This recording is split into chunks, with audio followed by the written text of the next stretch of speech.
I think he was just waiting. No! He didn't select all his troops. Oh, no. Parabellum Hegemon is back and we're saying goodbye to EU4 in style. Your favourite players and a new contender are returning for the toughest, most brutal, most crowd-pleasing season of Parabellum ever devised. Laith and Hawk are sick men. I can't believe some of these challenges. And oh boy, have the tables turned this week. Zlewikk still commands the top spot with Florryworry nipping at his heels, the student falling into third place. Lemoncake, the Playmaker, and the Parabellum audience are all falling behind but have the power to absolutely change this. We have the opportunity here for a three-way tie for the finish. We have the opportunity for the closest grand final yet. It's all to play for in Season 3 of Parabellum Hegemon.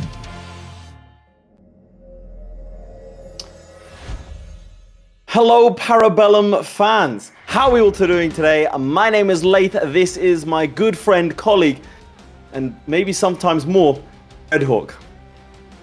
Welcome, ladies and gentlemen, back with week 4 of EU4 Parabellum, EU4 Hegemon, the premier competitive EU4 show anywhere online. What we do right here, listen, if it's your first time here, let me tell you, man, over the course of 6 weeks, 6 of the top EU4 competitors, including you this season. That's right, the audience is participating for the first time. Battle it out in 1v1s. They get 2 points for a win, 1 point for a draw, 0 points for a loss. At the end of 5 weeks, the 2 people at the top of the table duke it out in a best of 3 in the final to see who will be crowned our official Season 3 EU4 Hegemon. Obviously, before that, there's a third place playoff match as well. The pinnacle of EU4 online competitive gaming, ladies and gentlemen, live on YouTube and on Twitch, parabellum.gg. That's right. There you go. I mean, also, to be clear, this is our final one of all time. This is it. EU4 has been out for, some of us have been playing this for, tens of years almost at this point. What's it been?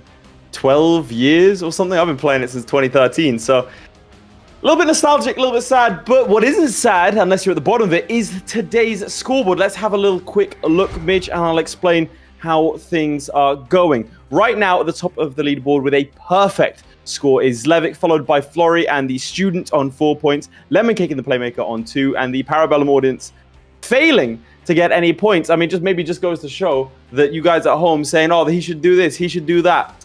I'm just saying, maybe you don't know what you're talking about. Now, I do want to point out that you can see that there are 2 ties here. 4 participants are on 2 on 4, 2 on 2 points. The way we organize tiebreakers is head-to-head record. Because Florry beat the student and Lemoncake beat the Playmaker, those are the guys that go ahead. That's how we do it, which makes things real interesting for today's matchups. Midge, if you don't mind flashing back to us and we can show off the matchups, because first up we have Florry versus the Playmaker, a very important matchup for Playmaker because he needs points to make sure he's not left in the dust because he needs Playmaker to mess up. Lemoncake versus the audience, also interesting for the same reason. The audience, even though they've gone 3 straight losses at this point, if they get a win against Lemoncake, it puts them in a decent position to steal his spot. And most importantly, right at the bottom down here, we have Zlewikk versus the student. If student wins that, it's a problem for us. Big problem. The reason it's a problem is because going into the final week, we will have a 3-way tie for first, where feasibly none of them could lose, meaning we have to figure something out, because then Student would have beaten Zlewikk, which he's done before. Florry beat Student, but lost to Zlewikk. So it's all to play for today. This is the pivotal week. This is all to play for. Yep. Most important. And none of our participants know the challenges apart from 30 minutes before. So, Hawk, why don't you take away with what we're doing for our first match here, huh? Oh, well, I'm glad you asked, because ladies and gentlemen, after you've heard all of that, I think you, as well as us, as well as our participants, are all ready to get cracking with our first match of the day. Like you just saw, it's Florryworry versus the Playmaker in Corn on the Copper, as Cornwall have the highest income from production. Now, ladies and gentlemen, all of these weeks so far in this season, we've had a sort of a mini theme week each week.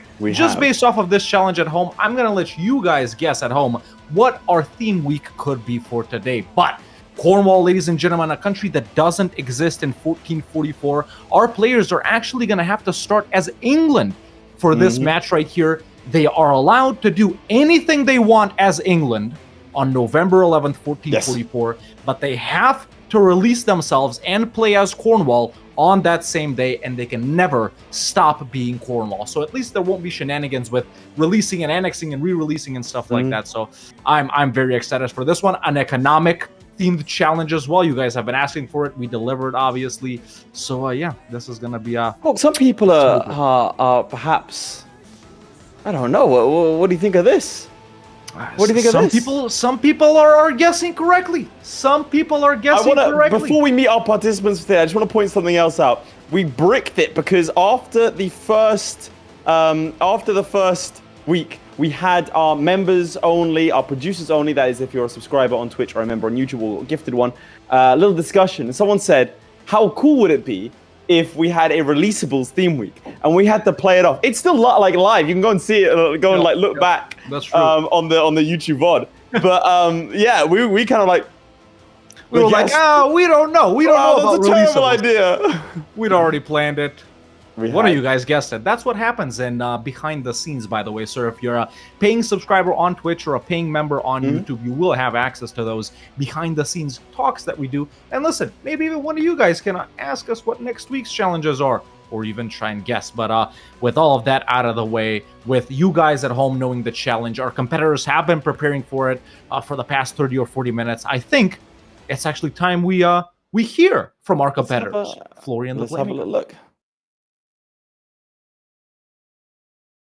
Disturbing reports out of the Netherlands describe a man engaging in satanic rituals. Since then, Flory has begun his winning streak. He said he'll do anything to defend his crown, so let's see just how far this unhinged menace will go. It's Flory! The Playmaker has claimed he will be a giant killer this season. After last week being voted best individual performance of the season thus far, he goes into this match with Flory with all the momentum. Let's not forget that he almost beat Flory last season, so let's see if the Playmaker can live up to his name. It's the Playmaker! Gentlemen, let's cut straight to the chase here. Playmaker, you have said that your express desire on this show, the only thing you're interested in, is to take out the giants. Now you have a giant in front of you. How do you feel? It's cooked. It's Cornwall. I don't know how to play Cornwall. That's the whole. I love the confidence. Have we ever had a game with you where you've gone, "This is it, guys. I nailed it. I know exactly what I'm doing here today"? Well, he said that as Biz. Oh, definitely. Yeah, he said that as Biz. Yeah, you can't say I didn't. That's true. I'll tell you correct. what, though. There's this really nice Cornwall song, and I found it when I was watching Flory. So just to give you an idea of how cooked I think I am. Okay, right. Have you heard the Cornwall song? Flory, can you explain? The Cornwall song, it goes like, this land is Cornwall, it isn't England, so fuck off or something like that. I don't remember what it was. Well, there's another yellow dollar sign on the stream. Yeah. We had one last time, chat. Help us with your money. But Flory, you were, if you allow me to peel back the curtain here a little bit, in our little team chat that we have right here, you were seeming a little bit, thrown off yourself as well. You said, Cornwall has some potential piratical stuff, but you really don't know how to play pirates that well. Do you want to maybe even slightly reveal your strategy here, or what you're thinking as Cornwall? No, I know how to go pirate. It's very simple. Just have 3 lightships privateering, and then an event will fire that makes you pirate. The thing is, pirates don't get a single bit of production efficiency bonus. They don't get a death cost bonus. No burgers. They are very cool, though.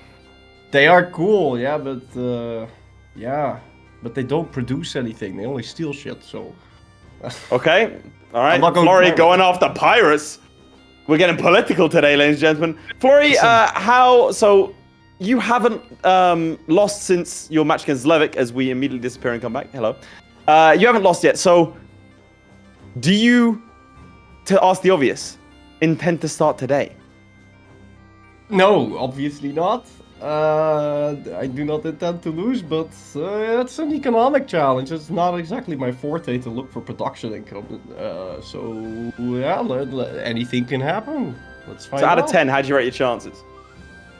A solid 50-50. I rate it. He's got an 89% chance to win. Are you 89? betting against yourself, Playmaker? Like, do you have to be money on the honest. line? If I tell you guys that I found the Cornwall song on his channel, like, it's over. Did you What watch do you want me to Zlewick's say? guide?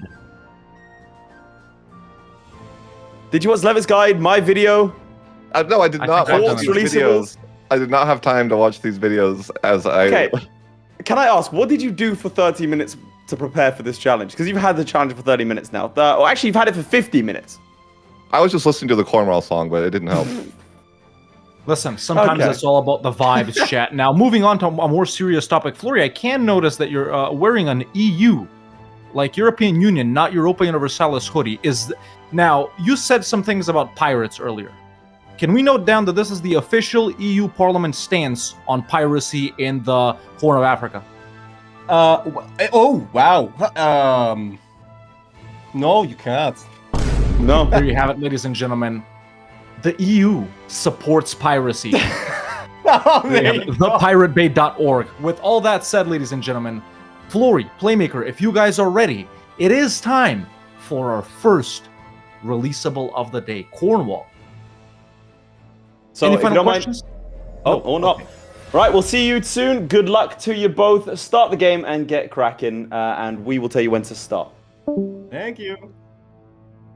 Christ, all right. So There we have Midge apparently sick of this lot. Look, it's not a Parabellum stream if Midge doesn't jump the gun or Hey, mess up the listen, sound no effects audio or anything issues like that. today, chat. No Yeah. audio I'm issues. just, So let's really clap it against up for Cornish Mitch. independence. I mean, He just Clap hates it up the for Cornish. Mitch. He hates Mitch them. said he hates the Cornish. Little does he know that my grandfather's second cousin's neighbor's aunt's dog's breather's wife's cousin is 43% Cornish. So really, That's right. Mitch He's is been wearing a dissing wire me this here. entire time. Mitch is dissing me here, chat. Can you believe it, man? Can you believe it? All right. Are we ready? Are you in the game? I can confirm that I am in the game with right. Florryworry. And Midge, before we begin, since this is gonna be a setup as the Overlord Nation, I will ask you that we go into the split screen with their POVs directly because I want to see how they mess with England. I want us to open up with that. Okay. Well, let's get cracking, ladies and gentlemen. What? We're getting a little bit of interference here. Apparently, both of our players are not.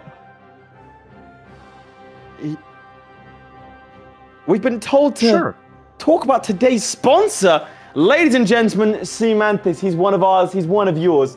The sponsor of today's video. We're going to learn a little bit more about Seamantis in a bit. But just know that you can click the track link. By that means, it means that his publisher will know, hey, who are these Parabellum guys that you've sponsored? What the hell's going on with that? Or hopefully he'll say, whoa, tens of thousands of people have bought your incredibly successful book. Mantis.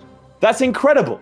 That's wonderful. So we'll learn a bit more about that later. But if you'd like to read, if you like gaming and you like lit RPGs, then this is a series that you are going to love. Ladies and gentlemen, we are going to get cracking in 3, in 2, in 1, go. Boom.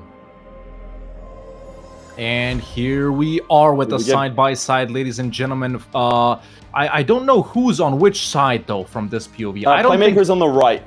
Playmaker's on the right. Okay, so we got Flurry on the left over here, immediately setting up some nobles privileges right here. Now, obviously, Laith, we'd assume these guys want to completely tank England before they release themselves as Cornwall, right? Just so the rule is, everyone, just to make it very, very clear,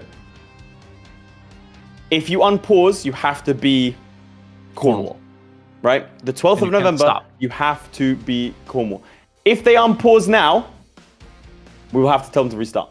Yeah, that is. We've been very clear with this, right? You wrote it, so we have. So what do you think? What is the strategy here? What would you do as England, for example, here? Frankly, I think there's more time to be lost than gained here, and by that I mean, he's grabbing all to try and max out Crown Land, right? To give him as much mana as possible. I don't know if it's going to matter that much. I think what you do is you release, as he's doing here, you go. I mean, going bankrupt is not really that important, but you release Wales, you release Northumbria, you release Hale, you break the alliance with Portugal. No. You scornfully insult anyone that is friendly to you. Normandy, Aquitaine. That sort of stuff. I mean, you can release all these other guys, and they will. Do you give provinces to the guys you release, though? Like, do you feed the rest of England to like Wales and North? I don't think you need to, man. They're so weak at that point. Like, they really are so weak. Like, you don't need to do it. Frankly, chaps, to be clear, we were planning on having this. Oh look, he is giving out his Playmaker. We were planning on having this challenge be you're not allowed to nation ruin England. Yeah. Originally, but then we just thought the players might cry because they've been whining. Boo-hoo. Oh, the challenges are too hard. Byzantium's too tricky. I don't want to play anymore. So, on the advice of lawyers, we had to make them slightly easier. A little bit easier for them. So now, I think it's interesting. Guy over there on Playmaker's I think side. that's Man. He fed that to Man? Yep, he's giving it all to Man, and now he's taking out more money. It's not Wales, Midge, is it? No, it's Playmaker. Midge, Playmaker is Man. Midge, for that's Florry, Man. It's Wales. Listen, Midge, you're 2 3/4 Welsh, aren't you? So how would you not know the color of Wales? And you know? That's crazy. He's literally. Wales is great. That is definitely Man. So he's giving it all to the Manx people. Yeah. Actually, quite a fun. That one's a little bit play. tricky, I think, because. Well, you kind of want to get their capital, right? And you'll probably want to delete I think this is a mistake. Florry because you need to fight them, You need to siege Man's capital. Yeah, horrible. So Florry is giving it to Northumberland, which I think is giving it to Wales or them, since their capitals are right there. He has destroyed the forts as well, so still doing a setup. Well, I think the plan might be, in this case, to not ally anyone, right? So the idea, so what I mean by that is, you can ally your fellow vassals, and then go after, Alençon there, and go after England, right? Yeah. But if you don't want to do that, you want England as weak as possible, because then the vassals are rebellious, but in the war. So Man could have 100,000 men, but, Man could have 100,000 men, but they aren't going to help out England. The fun part about this as well, if you take one province from England, so if you take London from England, right? Why is he giggling to himself? No, I saw something in chat. Okay. Sure. If I'm gonna have to ask you about that in DMs then. If you take London and you annex London, then you get all those vassals for free. 0 aggressive expansion minus, for example, taking London. So that is an interesting strat, and we see Playmaker become. There he is. Oh, there we go. Playmaker is Cornwall, and Florry is Cornwall as well. Nice. Both at pretty much exactly the same time. Okay, so now we can go into one of us. So I'm gonna let you take the pick on that, and we can compare production size and whatnot, and we can assume. Well, let's give it a couple more seconds. I want to see what they do here, because they're gonna have the same stats. We'll wait until one of them pauses and we'll go. Do you wait for the truce to expire? Is my question. Yes. You think you wait? You don't want to eat because you can wait. You can wait. Nah, you can wait. It's 100 aggressive expansion. Yeah. I don't like the fact that in Florry's game, Ko has not. I think it's a mistake. Has not been taken unless he's trying to bait the French into declaring war, which I think would be a mistake. In that case, he should have left Maine alone, because in tests that I did, even if you do all of this to England and leave Maine English, they still join the Maine war, and they still go and fight France, even if they consider themselves weak. So can we flip to my POV? Yeah. Because I am playing as England, which means he has switched out over here, and you can see. We begin. Now, the number we are looking at over here is this number here. Right now, a score of 0.14. Same for Florry. So no one's in the lead. No one is in the lead. You are a Cornish culture. Cornwall, by the way, no missions, nothing. You can become a pirate quite easily, which I'm surprised that neither one of them, both of them said, well, Florry specifically said he wasn't going to do. I'm a little bit surprised at that, because you can get a decent amount of money from raiding everyone around. And so I'm intrigued by this one. I am intrigued by this one. But you can see England now. This is a little mistake here. England does start with a 2-4 that you can get rid of at the start of the game. I also don't like the fact that he's kept the John fort. Talbot, nasty. Now over here, Northumberland is a capital fort. Unless he's not planning to take that land, in which case you go to London, like I said, declare the war, but French reconquest of Bordeaux. Yeah. So, someone asking in the chat who has the largest treasury upon release. I can confirm that Flurry, if we flipped on my POV, I also have something interesting to show off. He did release himself with 2,400 ducats. He's gone down now to, as opposed to Playmaker's 1,900. Flurry not making the, the fort blunder. However, something unlucky has happened in this game. England has allied Castile, even with this strength. So that is going to be, I think, just annoying. I don't think it's really a problem, but it is still annoying. So yeah, this is what Scornfuls, man. It's those Scornfuls. Yeah, you got here. Yep. Alanson, like I would say it's even more unlucky in this game because France declaring war is really bad. France declaring war is really bad. I'm surprised it hasn't happened in Florry's game because it has happened over here, and that does mean that you're liable to be released, which you don't really want. Yeah. Over here, you can see the French have landed on Man. Did he delete English boats? Did Playmaker delete English boats? I believe so, yes. English boats are gone. Yeah. Florry's. Oh, they got Pretenders, damn. In Florry's game, they just got routed out by England. They're going to lose the York dynasty. That's what I'm saying. I think, because if you take this province, you get all these guys for free, right? You get all the vassals for free. Maybe that's not what you want. Maybe instead you want to just take the land directly. It's entirely up to you. You think there's time for them to annex these big subjects like Wales, Man, Northumberland, like Diplo annex them? No. But you can do shenanigans with them that you couldn't otherwise do. It's an option for sure. And again, you wouldn't be able to take all of England. No main war in Florry's game. Well, there's no main war over here either. It's just they've declared war for a reconquest. Oh, just a regular. Okay. Yeah. But no France war either. And there is a truce between England and France for the next, till 51 actually. How did that happen? Interesting. I think France might have threatened war. Did they take Co? They did not take Co. They did not. Can you check the history of Maine then? So did Florry leave Maine alive? Was leave it in English hands? France? So it must have left it in English hands then, right? Yeah. Yeah. Look, this is what's going on. I mean, you guys can see it in the side as well. Interesting. Right, okay. So I suppose he probably did that on purpose, if I had to guess, to make sure that the situation that's happening to Playmaker didn't happen to him. Yeah, for sure. Oh my god, there are 41,000 men in London right now. Oh my god. Flip to my POV. Look at that. They really want. Yeah, he got the Pretenders as well, but over here it's done. Archibald and Horatio. York. These guys are the York dynasty. Shout out to Horatio Kane from the hit 2004 TV series CSI Miami. Yeah! Big shout out. Next sponsor on the cards. CSI Miami, baby. That's what's up.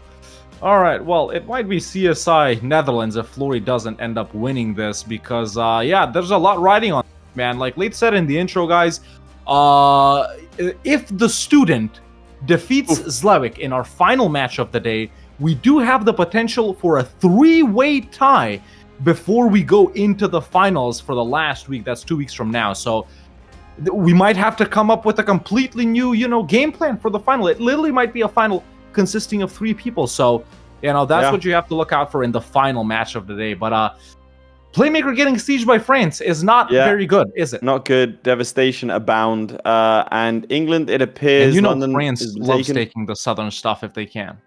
You think... Imagine he gets annexed? I mean, they can't, right? Annexed. Surely. The restart maker. Oh, surely not. What happened? Is he free?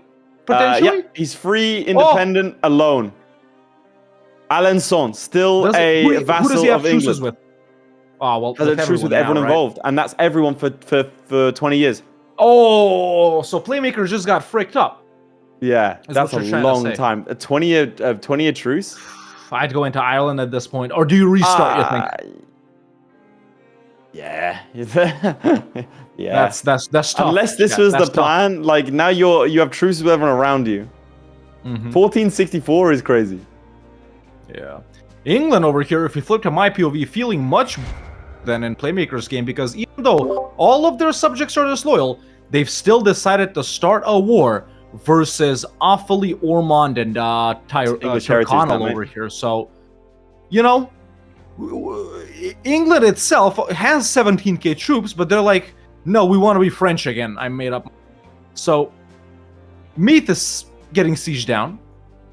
Flurry's not doing anything. He's got 7k troops. 6,000 of the bravest warriors in England have just landed in Ireland. They have. with James Fairfax in charge. In charge of the Army of Scotland. Sieging down Ireland with an English general. That's hell yeah. They also don't have any of Scotland for you folks. Yeah, they don't. Interesting. I wonder where it was recruited for it to be the Army of Scotland. I think it's probably just a pre-built name, right? Could be. Okay, walking What's in. The leaders? Right. Let's check leaders. Like rulers? Yeah. 3, 4, 5 in Flurry's game, which is actually that's pretty good. That's pretty good. Oh, independence! We caught it live, ladies and gentlemen. Independence. Truce ran out. Him and France and their vassals being supporters. Now that versus could England, be Castile, and the other guys. That could be bad because Castile starts with that 15% morale, and sometimes France doesn't know how to deal with it. Yeah, but he has landed and is about to siege down Co right here, which I think was one of the most important things he wanted to go with. Now, okay, I was just considering Burgundy inheritance. We've seen Burgundy play a big role, not this season but previous seasons. Yeah. It has been quite substantial. I wonder what Playmaker's doing. He's pausing for a long time. Interesting, but yeah, Florida team is going decently well right here already, folks. Labourd and Bordeaux being sieged down by France and their boys. Nothing really going on over in England. England has 11k. We can't currently see where they are. They aren't invading Florry in Cornwall. You could tag in, bro. It's more mysterious like this. It's the suspense, you know. My bad. I apologize. What if an army pops out of Ridishiden, or Oxford, Midge, how do you say this? Bro, I know, but it's like, well, bro. Oh, yeah. Mysterious army appears. 16,000. You're right. It does. And with who the hell is? Oh, they got a Plantagenet, so they're not all dead. Interesting. Yeah, we got Plantagenet leader, like ruler of Wales, or no, leader of an army. No, that's leader of the Welsh Fallen army. Hope. That's Fallen Hope. That's a mercenary company. Oh, it is. Well, at least they're doing something. But let's go to Playmaker while Flurry sieges down London over here. So the vibes here are decent. He has got a 643 in charge. If you want to go to me, Mitch, if you don't mind. He has got a 643 in charge. He's got a decent way to speed now. He does have a slightly slower PC than Flurry, which, as we know, is directly correlated to EU4 skill. Now, the problem he's facing, he's pausing a lot, and I'm not sure why, because he has another, 15 years at least? 13 years of peace with everyone around him. He has allied Burgundy and royal married them. The potential is very high. Let's just say that. Allied Leinster, it looks like he's going to go for Cork. So it looks like an island plays on the cards. I don't hate this. Oh, there it is. Deck on Desmond. That's Desmond, right? The black flag? Yes. Nice. I'll have you know, Chad, I played everyone in Ireland officially, finally, after little humble brag. I think it's a good idea. You can actually, with regards to alliances, you can clear all of Ireland within sort of 5-6 years. Oh yeah. Especially if you're an outside power coming in. A lot of people don't play the Ireland game properly. It's a lot harder when you're coming in here, but this is a decent run at it. Take them out and then split out your troops. Yeah. Chase them down. You have to. He needs to chase them though. Yeah, he needs to siege both guys. Interesting thing about Ireland is it may that been got a shift consolidate today because there's only one good trade good in Ireland. It's the copper in Cork. Obviously, the challenge is corn on the copper. So listen, if they don't get Desmond, losers. But yeah, the rest of it is just some cows, some fish. But yeah, momentum is so key though in this in the Irish conquest, right? Do you think we see idea groups? Yes, I think both of them will probably be looking for that. Let's have a look. Idea groups. What early production efficiency can you get? It should be from unless they changed it. It's not really early, but it's when you fill out economic, pretty much. That's the only one, I guess. Oh, general with 100 tradition in Flurry's game. Does he take him? Let's flip to your POV. Oh no! He has not. There you go. That's a problem. He has not taken him. This is a problem. Can we go to Playmaker directly? Does he know? Does he know? His capital's just been sieged. Oh, by whomst? By Connell, and he's been pieced out. Force piece. Minus 100%. Is he alive? He's alive, but they got rid of his alliance with Leinster. It looks like. Okay, with that, we flip to my POV, ladies and gentlemen. London has been sieged down by Cornwall, so has London's Co. fallen. France is pushing into Castile a little bit. There was just a massive battle over Britain. It was this one right here, decisively won by Florry. He's got the Flemish company, Free Swiss Guard, Free Company right here doing the work. Not sieging Wales, though. He's not sieging Wales because that is how Wales will get involved in the war. So he needs to be a little careful here, just trying to beat up these troops. Let's see if he can make it to London, and then we'll see what the Playmaker is up to, because that was not a No. And I'll say one cool thing about Parabellum is that it does force players to deal with loss. Not the meme, but but within the game. Like if you lose a war, well, he's just rebuilding now. But when you lose a war, you have to be able to roll with it. So he's going to be building cogs and presumably trying again. I feel like there might have been. This is the only target you can really reach. Now, this I think is an interesting play.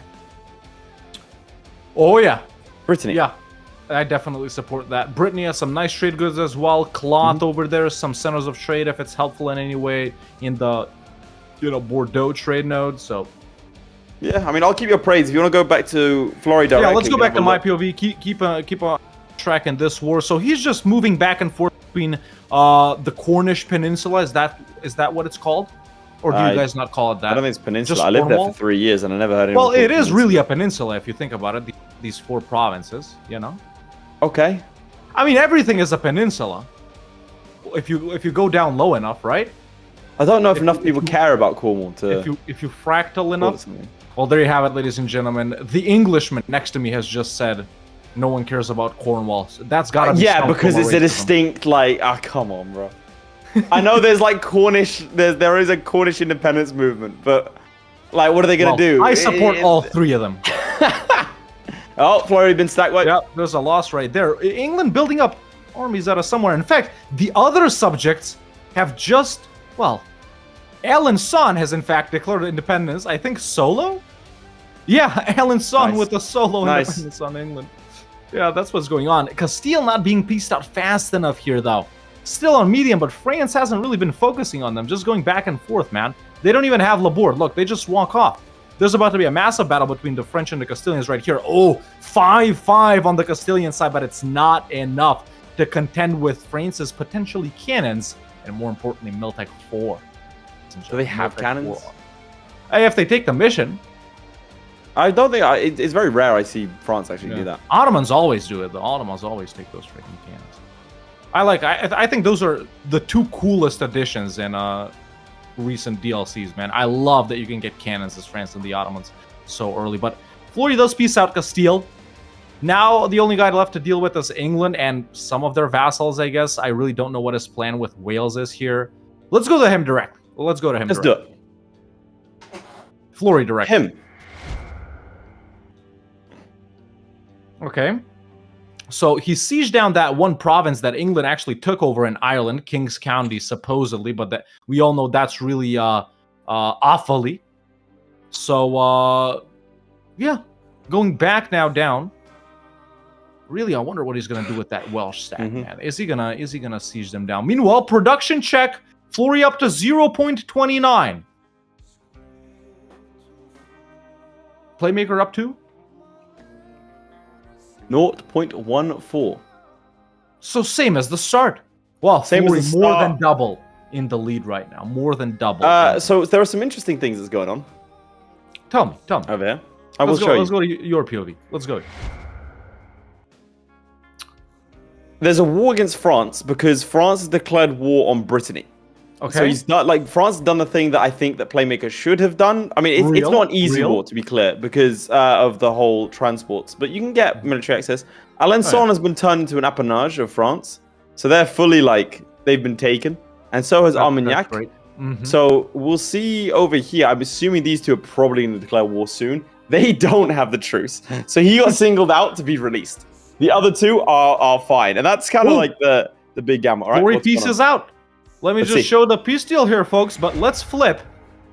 And he has taken Co, London, and Gloucester. But he has not full annexed England.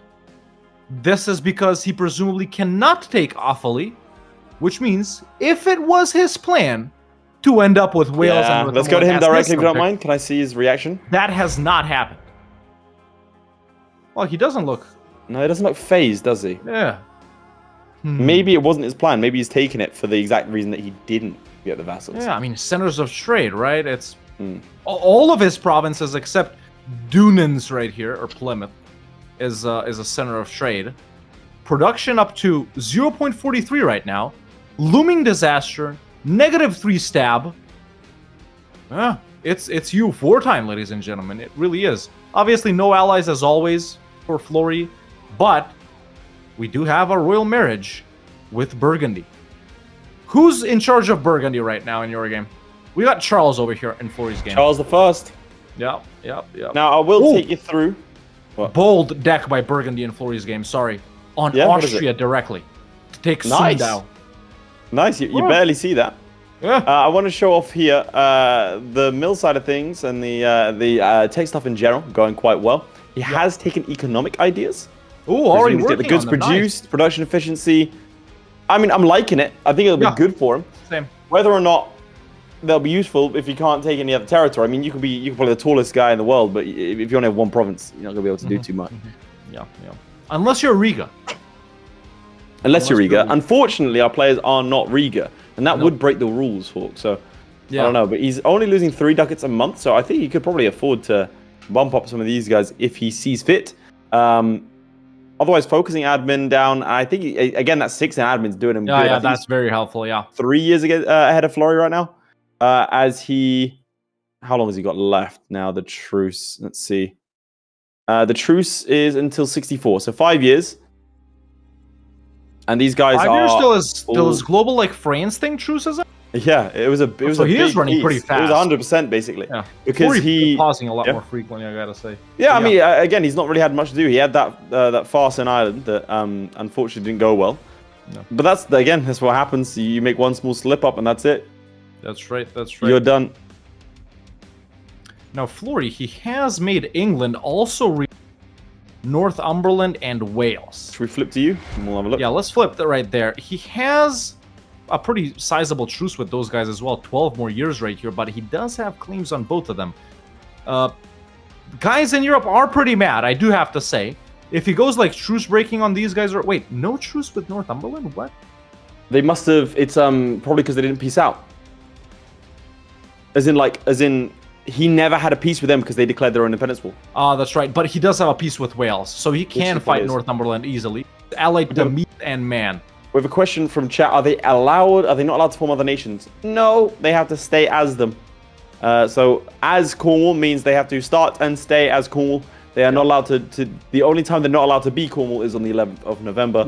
Otherwise, that's right. So Florry has snapped up. I think we're about to see another declaration here, folks, on Northumberland. Can we flip to my POV?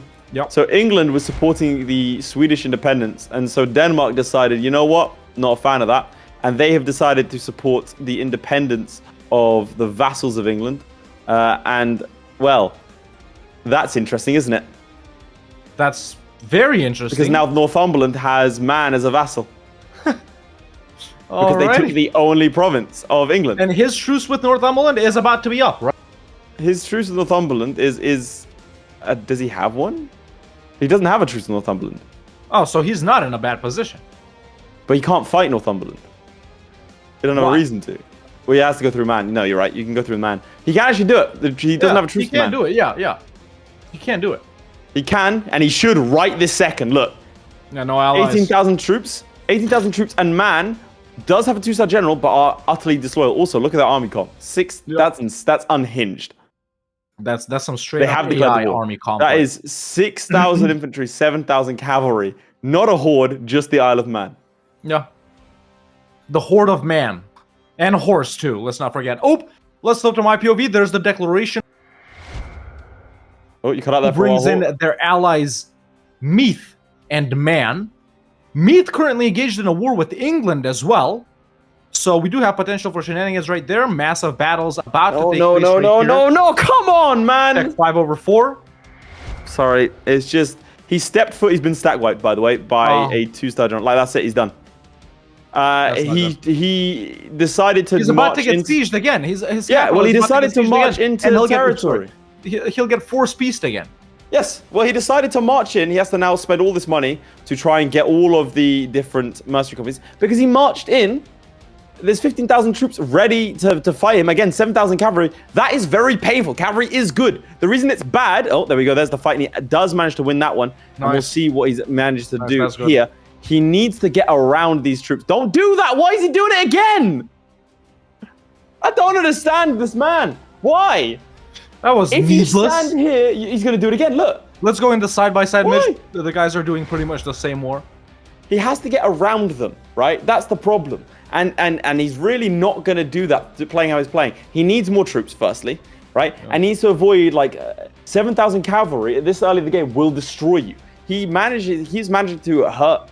He keeps managing to hurt these Northumberland guys. But, like, it's just... He's going for it again. Okay, can he get through? Can he get through? Now, the Isle of Man running and dealing with the Scottish rebels, which does give him the opportunity to run all the way through. He has slipped through that back line, and it looks like he has brought in Burgundy, and now the Isle of Man fiercely defending their territory, stack wiping the Burgundians, which is crazy.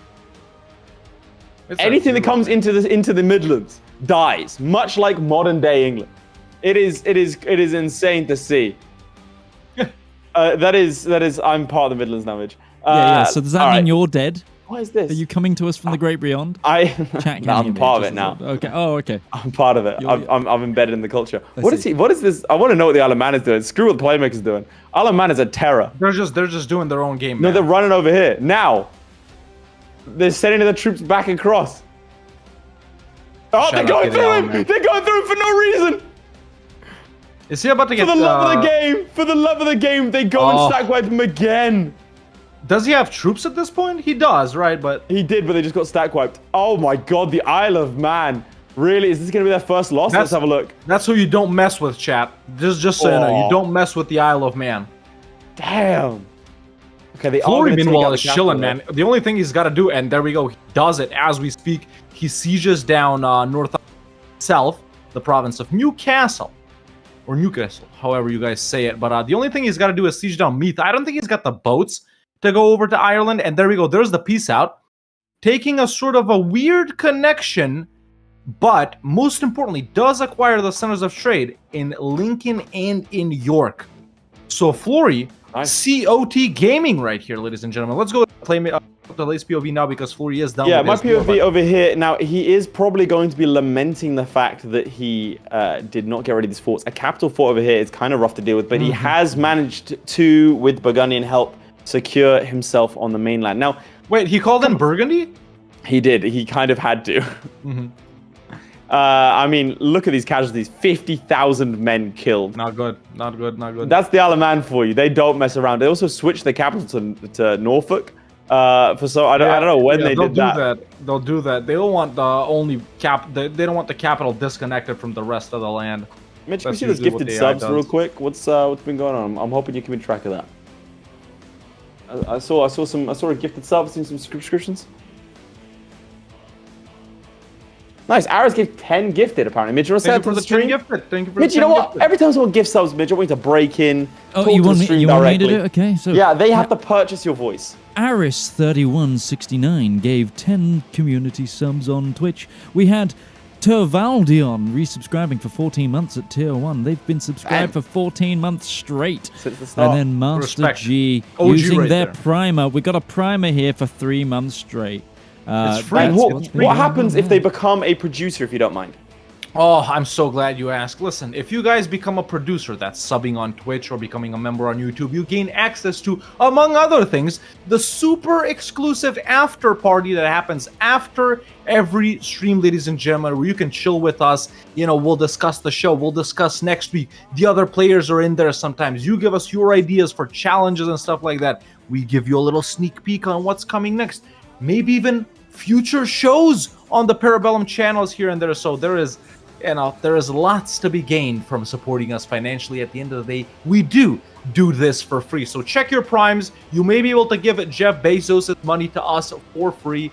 or become a member on YouTube, or subscribe on Twitch. So thank you for the support. But Or is he Playmaker's looking at some behind the peace out scenes there, stuff? Yeah, well, I'm looking at what he can do. He can do the Uno reverse over here on Northumberland and take the rowdy Isle of Man as a, and he doesn't do it. Interesting. Okay. So he also takes like similar provinces, like centers of trade and stuff like that. Yeah, it looks like it. He's gone for the areas that have obviously the highest levels of production in terms of goods. Windomo leaving became behind- a primer. Nice. Leaving behind a couple of the iron provinces, which I think is pretty good. If you can get all the way to the Enlightenment, and this turns into coal, very, very good. So maybe he wants to look at doing that. Who knows? Expanding Cornwall. I mean, I have to say, I think that might have been a slight error. I think. What do you say? Do you think you would have taken them as a vassal? I don't think with 30 minutes. Honestly. He's okay. So I think. But the thing is, you can declare war on your own vassal. You can do it. I don't know why. And it might be useful lasting. Now, things you have to look out for. If I'm able to show it, the devastation side of things. Yeah, a little bit of devastation here. So you want to make sure by the end of the challenge, last 5 minutes is spent just speed 5ing, because only with 7% devastation. Whoa. My POV. Flip to my POV.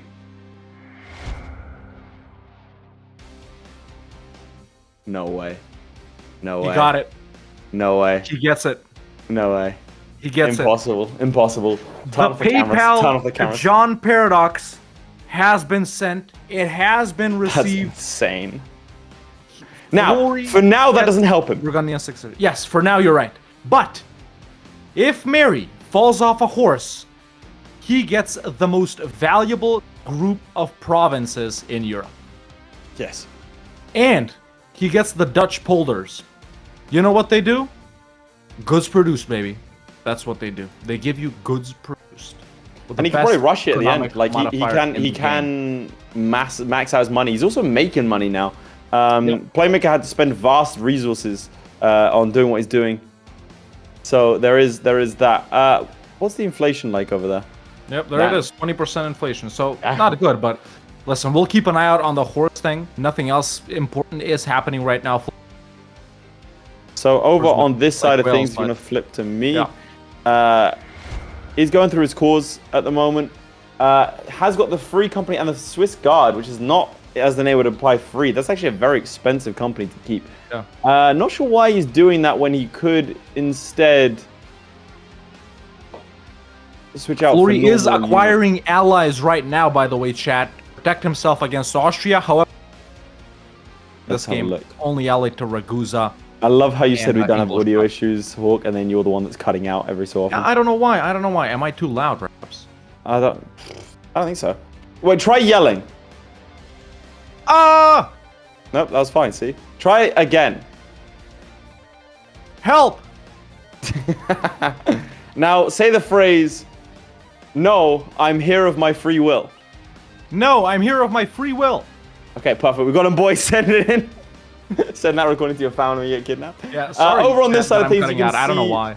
You can see that there is a coalition forming because of the lands that he's taken. Scotland, I mean, it's nothing too bad. Scotland, Leinster, etc., etc. He's currently been caught into a war where Burgundy, I mean, what the hell happened to Austria? Oh, they're getting taken out in the French conquest of Anjou. Oh, Austria allied Provence. They've been damaged by the French, and that has emboldened the Burgundians to go for it. Now, he is royal married with the Burgundians, who are doing quite well, so he could potentially get the same thing as Florry here, which would make this a very, very interesting game because of this. He looks like he will be finishing up He's working his, on that strongly. his Flurry, ideas. no ideas, by the way. No If ideas. he manages to get Burgundy, manage to get the event that Florry gets, which isn't that unlikely given Burgundy's current situation, right? Yeah. There is a chance that he will integrate all of the Dutch areas and have that goods produced plus Production 10% efficiency. and And the goods production efficiency produced. plus 10%, which is very, Yeah. very powerful. What it could about- also- What about Admin 6? Do you think workshops are important? I think with 25, we should probably give him a 20. You want to give a 24-minute warning? Sure. I think it's a good idea to get these. I think this helps. Frankly, I think it's one of the few things that does help. Obviously, you should focus on conquering as much land as possible because over here, each one of these, let's say on a good province, is going to give you, I mean, how much? Wait. Why is... Let's flip to my POV. No. Let's stay on mine. What's happening? Oh, war. He got coalition. Yeah. What the hell? Yeah, he got coalition, and it looks like France. Did we notice joined. that AE? Yeah, I saw the aggressive expansion, but I didn't think France would join. Why did he do this then? Wait, if Burgundy France was accepted? going to join. Yeah, Burgundy accepted to just give away Burgundy. Burgundy's going to get dismantled. Yeah, I mean, but he needs to give away Burgundian land. The problem is, ideally he'd do the southern Friesland. land. Yeah, but it's the Friesland. What would they take? Good. Oh, this is fine. Do this. Release England as a sovereign state. That's just this. Do it. Just do it. Oh, he Look. doesn't know it. Oh my He god, you doesn't just see have it. to release one He province. lacks the knowledge. If you He just lacks release the one knowledge. province, give He lacks the 245 knowledge. ducats and release one province. That's easy. That's the freest piece I've ever seen in my life. That is Just like the all EU5 coalitions. that is ridiculous, dude. Pay 250, release them. You're good. Can we flip to his POV? Does he know? What's he looking at right now? That. Why is he not looking at that? He's looking to fight it, man. Why? He could just not. He doesn't have Now, to an do interesting this. thing I want to point out here, if we flip to my POV briefly, Austria is not asking for the Netherlands. Look, there's no incident. It's because it triggers after she dies, I think. You think it's then? I thought it was like... Yeah, no, if they stay independent, that's when it triggers, maybe? Chat, when does it trigger? He has like Denmark and Castile, though. We'll go back to this. Let's see. Let's see the I cannot Playmaker. believe this. I genuinely cannot believe this. Go back It's to his POV directly, Madge. Go back to Playmaker Yeah, directly. he can still peace out, by the way. He's just not doing it. And Yeah, he's now thanking Burgundy has to Warsaw release- because- A dissident Yeah, became because a they're primer. losing. Like, Vavas he doesn't became have a to do primer. this. And go He luck didn't- like, he yourself. just- Subscribe for a tier 1. Oh my god. Just stop it. You can't do this. I'm Look, sorry. they're going to keep losing. Well, they're going to win that. Burgundy's fighting the good fight, by the way. They're trying their hardest they're gonna get against pieced out. 100,000 men. Yeah, they will get pieced out. That ruins his future possible Burgundian succession too. Is the Yeah, thing. but he didn't have to. Like, he's still this is still fine. Release 2 provinces and you're out of the coalition war. I don't think he's trying to do it. I And think he's just sitting there on this. But why? Does he think they can't? But the second that Burgundy gets out, they're all going to swarm for him. He can't protect. Can his they land? They coastline. can probably land, right? Yeah, they can easily land. So I'm genuinely baffled. I got no idea. I got no clue why he's doing this. Does he think he can't peace out? He probably just never checked. I think he did hasn't got check. to- Nah, no way.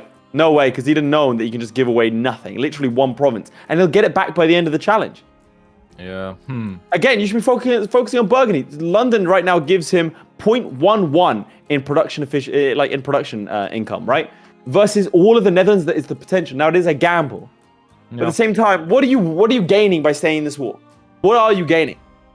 We'll see. We'll see. But Flory, meanwhile, gearing up a navy. Where is he planning to invade? Potentially Can we flip to France? Florry Question mark? or Hawkmidge? Oh, we're on Playmaker. I thought I saw transition. It's not on me. There we go. So this was what I was showing off. Flory building up what you call it, man, transports and stuff like that. Do you think we'll see an invasion of France right here, man? Because he does have his own claims on France as well. Right here. In fact, he's built up quite a lot of claims. Claims on all of England. He could go after France? Surely not. I mean, he might. The thing is, they're allied to Wales and Scotland, so if he wants to expand up here, he kind of has to fight them, right? Burgundy, he has made Burgundy loyal now, officially. He is supporting loyalists, deving their lands too, I'm assuming.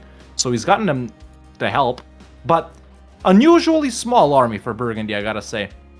Usually they'll have like 30-something, maybe even 40k by this point, once they insta-inherit all of these guys, so, We'll see. If you don't mind, let's keep focusing on Playmaker's POV. Let's go back to that. I just want to see what is possessing this man. Like I'm I'm surprised Burgundy's Burgundy still fighting. hasn't They've been pieced stack- out. Yeah, they've been stack wiped 5, 6, 7 times. The war score. What's their war score? Burgundy only. Burgundy, mate, let's not even bother with that. It's minus 80%. And the thing is, the war's only going to get worse because he's now got ticking war score against him. He's got minus 99% war score. Yeah. But so this is the thing. If it's minus 99%, why didn't he just peace out initially? Like, what was the plan? If he's not going to fight it, is he waiting for Burgundy to peace out? By the way, right now, they will. The thing is, even if Burgundy pieces out, he'll still be so negative from ticking that it once again doesn't matter. He's still gonna have to give up more.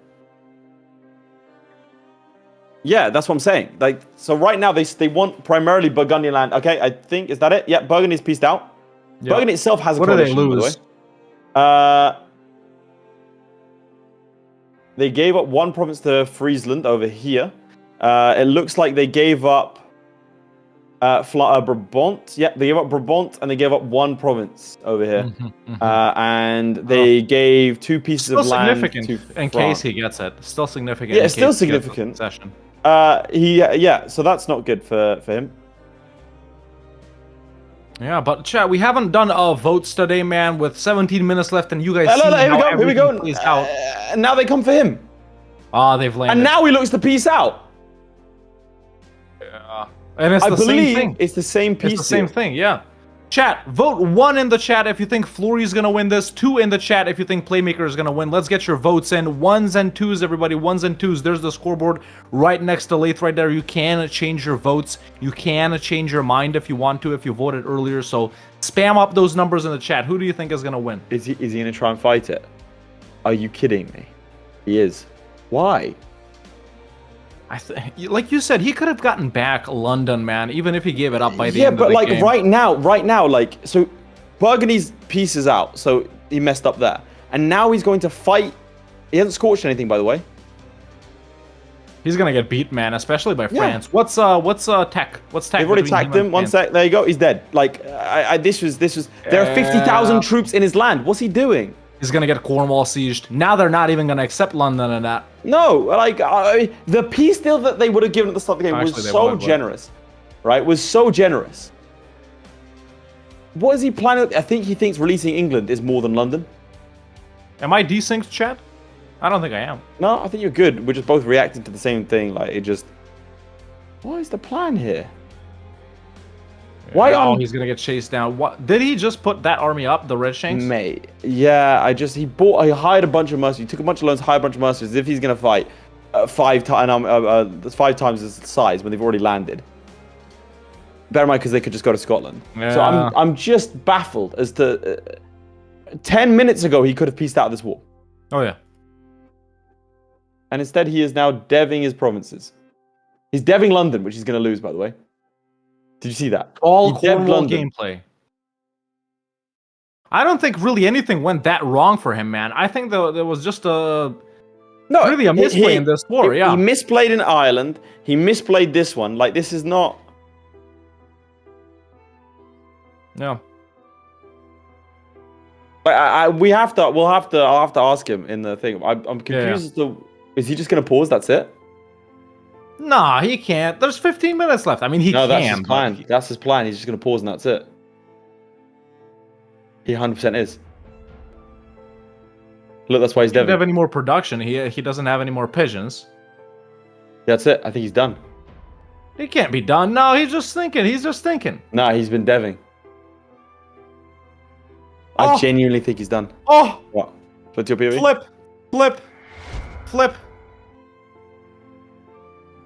Wait, no, go to Florry, because I think I clicked the event. Go to Florry.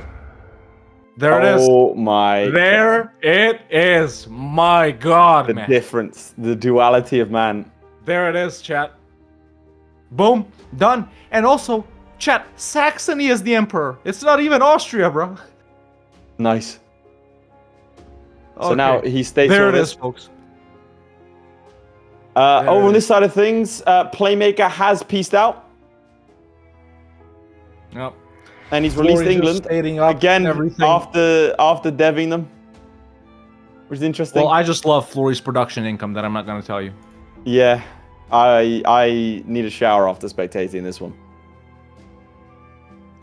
You need to go into the infectious diseases unit to be cured of bad EU4 choices. This might just infect my personal life as well, unfortunately. Oh my god, you heard it here first, chat. Laith's girlfriend is gonna break up with him because he just watched this. It's understandable. She's packing bags in the back. She's As done. we speak. Let's go to Florry directly. I want to see how he's handling this succession right here, because this is, I mean, he knows what he's just gotten. Look at that slightest ever smirk. You know, it's like the white man you pass by on a hike. You know, he's got a little bit of that. And look, just him and the Devon, those cloth provinces. He's been stacking Diplo too, man. Don't think he hasn't. And he's picked up Aristo. Why Aristo? Just the dev discount, the minus 5% from the second one, you think? That's really the only economic one right there. Must be. I don't hate it. Yeah, I guess that's better than like going for the minus 5%. I mean, there's no other real, you know. Yeah, I guess that's the only mill one. Also, can I quickly flip to my POV? Sure. So that didn't last long, did it? See, Shadow Kingdom's still not happening, man. It's not even a current incident. I don't get See it. this? What the hell? See this? Well, France good luck took taking it. that. France has a claim on it. I don't know how they got a claim on it. Must have been a mission or something. Wait, I thought he released England though. He did release England, then France attacked and took it. How can France attack England? Shouldn't they have a truce with England as well? Because they were in war? No, because it was guaranteed by, like, because Friesland was the guy who did it. So they didn't have a truce. Friesland was the guy that was in charge. So, well, yeah, London's a little bit beyond his reach now. So, again, a good 10 minutes and it's down the line. Now, if you're a Playmaker, you have to just speed 5 and hope for this, right? Speed 5 and farm pigeons, man. I think that's pretty much it, dude. And just spam out some production buildings and stuff like that if you can. Now he does have this on the cards. Yeah, 10% and 10% goods produced. Which, by the those way, are important modifiers. Even though he will be missing like 4 provinces, if he does inherit Burgundy, will probably put him ahead of Florry. Actually, I agree with that. Yeah, it's a big bonus. Like that's a huge 10%, right? These places don't have things. So we have 10 minutes. Frankly, Dutch I would polders say too, chat. Dutch polders is there as well. Like there is cheaper a to good build chance. than other mines. Also, French Britain. That's horrible. But now, look at that. Speaking of things that make me feel sick. Look at that. Wait, how did they do that? I thought Alençon was there. Alençon was an appanage. Oh, they just got annexed. They just got annexed, right?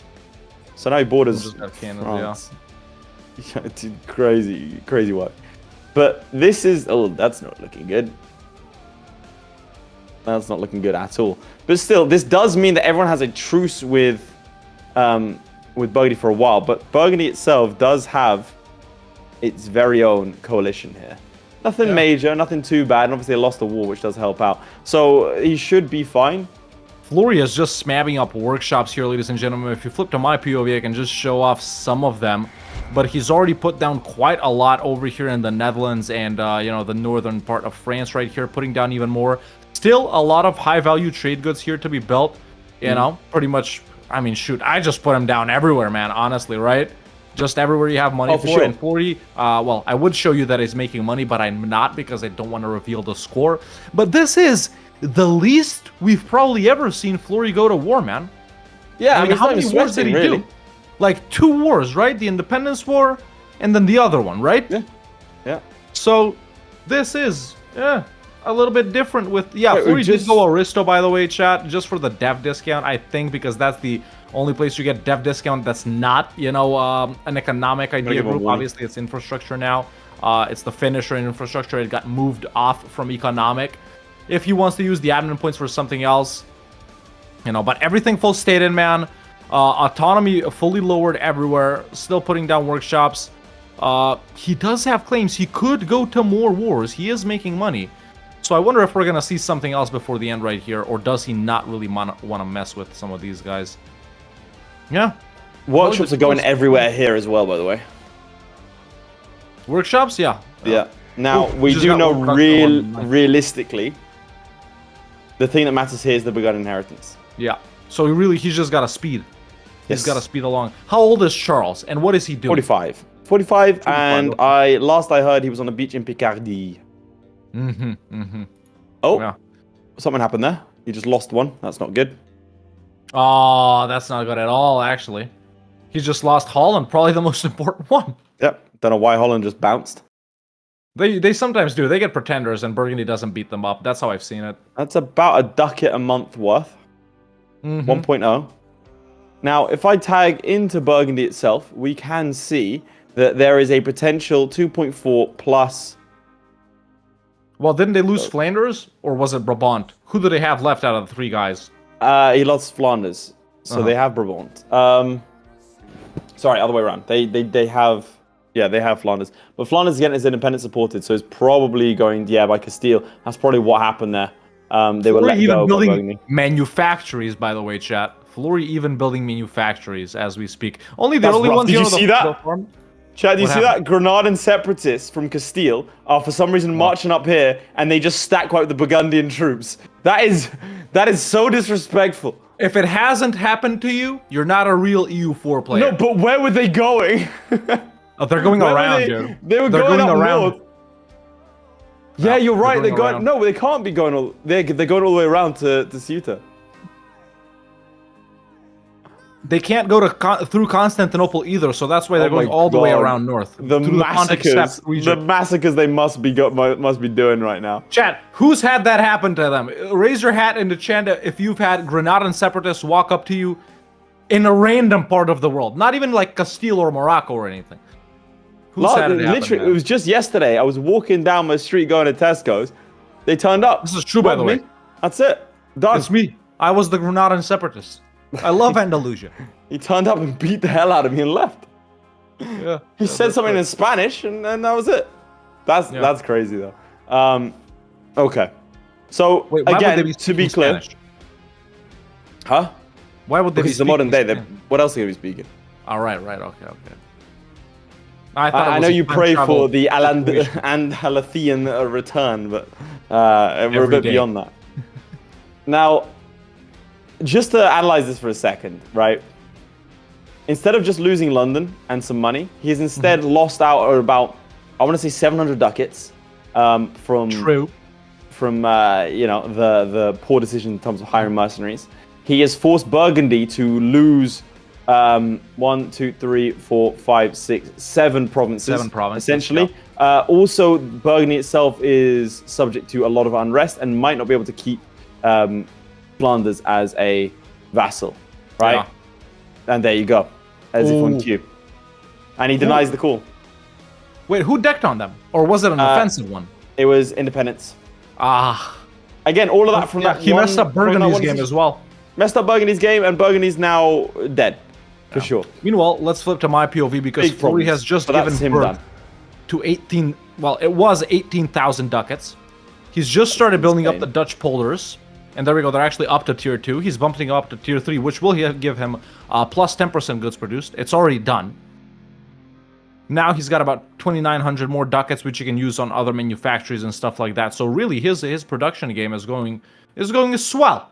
It's actually not even a bad game. Like if you were to, This is a like, very good game. 1480. yeah, a bunch of This is allies. very successful as Yeah. Cornwall. Someone asked if Florry culture swapped. He has. He has. Well, yeah, actually, Yeah. to English. Look away! Yeah. Look away! If you are a Cornish nationalist, tears streaking down your cheeks as you wave your black and white flag. I'm sorry to see this. I'm gonna give them a 5-minute warning. We can flip to your POV. Sure. Over here, buildings are being built. This devastation needs to go down. But otherwise, I think he's just cruising. Again, I think Playmaker did have generally a decent, like a better idea when it came to economic ideas. I think economic ideas and finishing them was the play. Yeah, that's a great play. And right and there. going for Burgundy, I think those are the plays. Unfortunately, messed up in I mean, I won't say it again, chaps. You know exactly what happened in this game. You know why he's not winning it. Let's not ban any words about it. Now. It's about how high the score can go for Florry. But Playmaker is going to be taking another L, unfortunately, for him this week.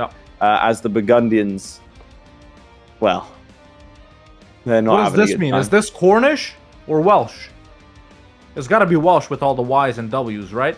I think so. I don't speak Cornish, mate. Does anyone? There's a couple people. Yeah. 2 out of the 3 Cornish nationalists Yeah, might speak it. Yeah. just saying. I'm just saying. England decided they didn't want to speak any other language, so they went on to conquer Britain, so they don't have to speak any of the Brittonic languages, and then tried to conquer the world to stop themselves from speaking other languages. And now, culturally, through the USA, if you're English, you don't need to speak Yeah, another that kind of language. worked. The second one, well, actually, both it kind of worked. worked, really. Oh, it worked. I mean, to their own detriment, because now you know you don't God, I don't wish I grow up was speaking another bilingual. language. Oh my god. Just saying. Midge just said he wishes he was bilingual.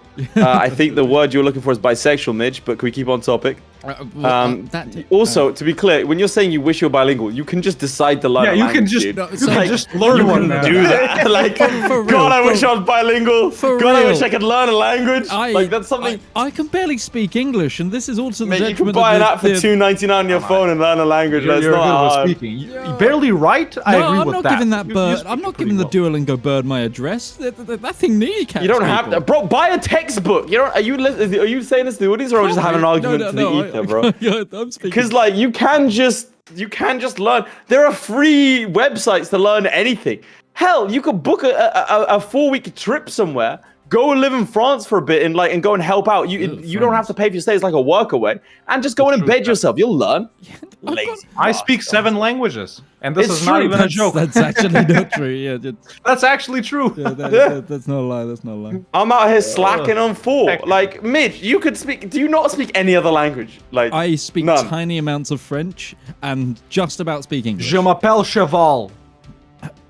Your name is Horse? When you say tiny amounts of French, how tiny are you talking? Like, can you Like- hold a conversation? I can...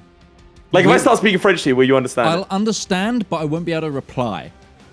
That's Je such a m'appelle- Again, it's such a convenient thing. Yes, I understand. Anyway, let's stop ragging on I'm Midge. going to blame my grammar school education for absolutely failing me. You can just. Also, I think he had a chance to flip English, which he didn't take. Yeah, it wouldn't have mattered. I think it's just tax modifier, but yeah. There we go. I've given our players a 2-minute warning, chat. No, chat, look, we do know who's going to win this. It's not close. Coming up, we have Lemoncake versus the audience in a spicy little challenge, if you don't mind my saying. It's going to be a good one, man. Hey, Hawk, I think our player's going to run wild with this one. You know what I'm saying? Yeah, you got that. I know what you're saying. I know You don't what get you're that just here, audience, but you will. You had to And be you there, think- chat. Your audience member this week is guaranteeing a victory. Right? That's what they've said. The They've words guaranteed they it. were throwing out, man. You know, Horrible. IGN did a little interview with them. Let's just say there were some heated gamer moments. There being were some exchanged. very Luckily, heated it was gamer- no bridge incident or anything like that, but it got pretty heated. It got pretty heated. Absolutely. What was that? Sorry, Midge? 1 minute left. Yeah, we're also going to be having an interview afterwards with Playmaker and Florry. So if you do have any questions in that time, please do let us know, and we'll flag it up, and we'll be asking those players. It's a little 5-minute interview, and then we'll move on to the next game. Finally, let's not forget, at the end of this today, we will have a good idea of who a finalist might be. Florry looks like he might be one of them, especially if Student can secure the dub over Zlewikk today. So it's all still to play for. Playmaker, a critical victory not coming his way. 30 seconds left, chat. This will be it. But I think both of our players are pretty much don't show it. Come on. I mean, I could show. Are pretty much about ready to wrap Brother. it up right here. Florry, I can confirm, is paused. Let's just let the timer tick over. But yeah, I can already begin closing this out, chat. That was corn on the copper between Florry and the Playmaker, where they had to have the highest income from production, playing as Cornwall, our first of Releasables week. Which two are next? Well, you'll just have to find out. But that has been match 1, ladies and gentlemen. Obviously, it's no secret what has been going on. We've literally all been watching it. You know, I would say subpar performance from the Playmaker. A couple of blunders here and there. Yeah. Luck. He has put up a respectable score. He has put up a Florry's respectable score. Not an incredible score, but he has put up a respectable one. side. Yeah. Do we have the scores? Let's not I do. sugarcoat it. Okay. Over here we have Playmaker's score? 7.03. That's it. Sorry, 7.03. And Florry, ladies and gentlemen, with 44.03. Absolutely wipes the Playmaker's ass, to quote the chairman, and crushes him in corn on the copper. That was match 1, ladies and gentlemen. Soon we'll speak to Florry and the Playmaker, get their thoughts, but before that, let's hear a little word for our sponsor. Our sponsor. Is that what you want to do? That's right, what I want to do, and give then me a we'll sec, reveal the next 'cause challenge. You usually do it the other way around, so you've caught me a little bit. I know. That's fine. Let's do it Hey, don't tell the audience. Just stall for a sec. Stall. W Mantis chat, W Mantis, this is the sponsor of this season of EU4 Parabellum, one of our own, one of the community. C Mantis here, an established, very popular author in the lit RPG genre, ladies and gentlemen. If you like RPG elements, if you're a gamer yourself, then you'll absolutely love these books, you know. And here we go. Laith is actually going to tell you even more about. I'm actually surprised that was slick, dude. Yeah. So the reason I do these ad reads is because I've been reading these books. I enjoy them a lot. This is right up my alley. So if you, the best way I can describe it is, if you like reading and you like video games, these kinds of books are perfect for you because man, the RPG looks great because it combines elements of both. So for example, the main character. You can actually see here, his dreams are crushed when his tier 1 talent is rated detrimental and no guild or group will take it. It's very heavily video game lingo, all familiar things. Not like, it doesn't read like a video game in terms of like storylines or anything else like that. It is still very much an adventure book, but it has enough just to feel a little bit like home for me. So as Hawk has said, C Mantis came to us and he said, hey guys, what can I do to help you out? What can I do? And we were like, hey, become a producer. He said, I'll do better. He's been gifting producers, gifting memberships on all platforms, securing that top spot, but that wasn't enough for him. He has gone ahead and sponsored this season.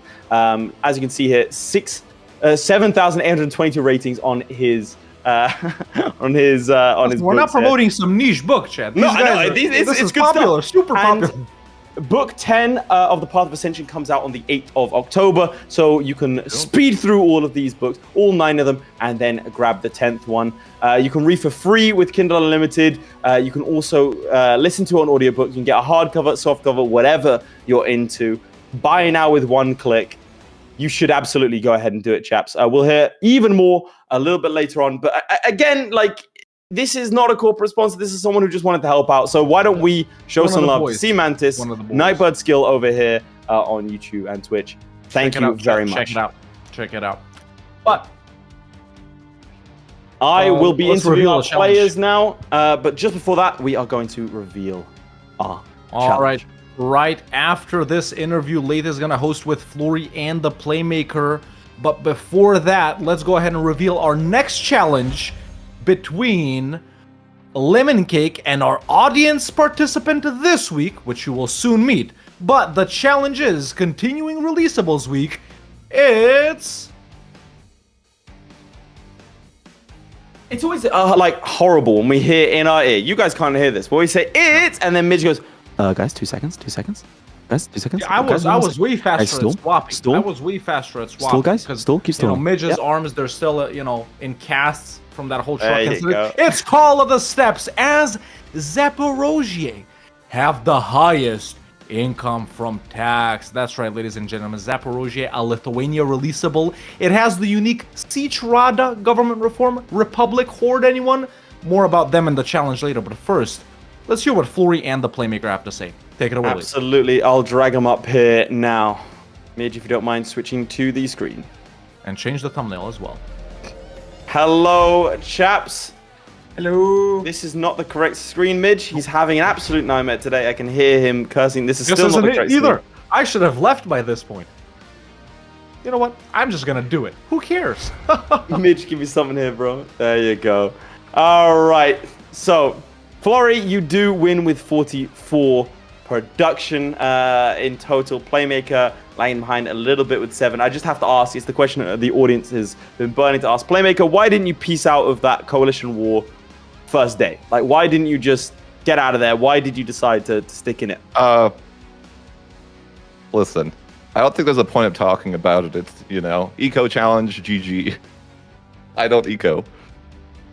Okay, so it's the interview, so we're gonna talk about it, big man. Yeah, I thought I was better. I thought I could be the best. I thought Cornwall had it in them. They didn't. So, to be clear, to catch Florry up, maybe he has a thought on this. Maybe there's something I'm missing here. You didn't exactly fight it. You stood on the island with 14,000 men. Burgundy, your ally, got absolutely rinsed, separate pieced. Then when everyone turned up, that's when you pieced out. So you didn't really fight either. To be honest, I was hoping that I would lose, the war score wouldn't be that bad for me once Burgundy left, and maybe people would want to leave. Okay. So you're just trying to outlast the coalition. Yeah, just trying to outlast them. 100,000 men turn up, a little bit of a surprise. Yeah, in EU4, you never know. Sometimes people don't show up on boats, Yeah, and if they do, it's one at a time. So you probably could have won that too. Just fight them on the beaches, and then you'll get taken war score. The problem is Scotland was in the coalition as well, so everyone just went to Scotland and marched down south. In that case, yeah, that's unfortunate. It's not a big deal. Sure. Florry, you got the Burgundian inheritance. I feel like everything went right in your game. What went wrong? No, it didn't. No, man, my opening move, did you see? I was gonna full annex England. Right, for the vassals. Yeah, and then I was gonna concentrate all of the development into Cornwall, and I was like, oh yeah, this is a great plan, this is fantastic, lots of free development, blah, blah, blah. And then I knew, because England conquered this one little tag in Ireland, I knew I had to release that, but then I changed the peace deal a little bit, and if you do that, it removes the released nation, so I couldn't full annex it. I was like, okay, GG, I've lost. It's over. It's all over. And then I was like, this is the play. This is the plan. This is what I'm going to do. I'm going to concentrate development in Cornwall and then, I don't know, go off colonizing somewhere. But yeah.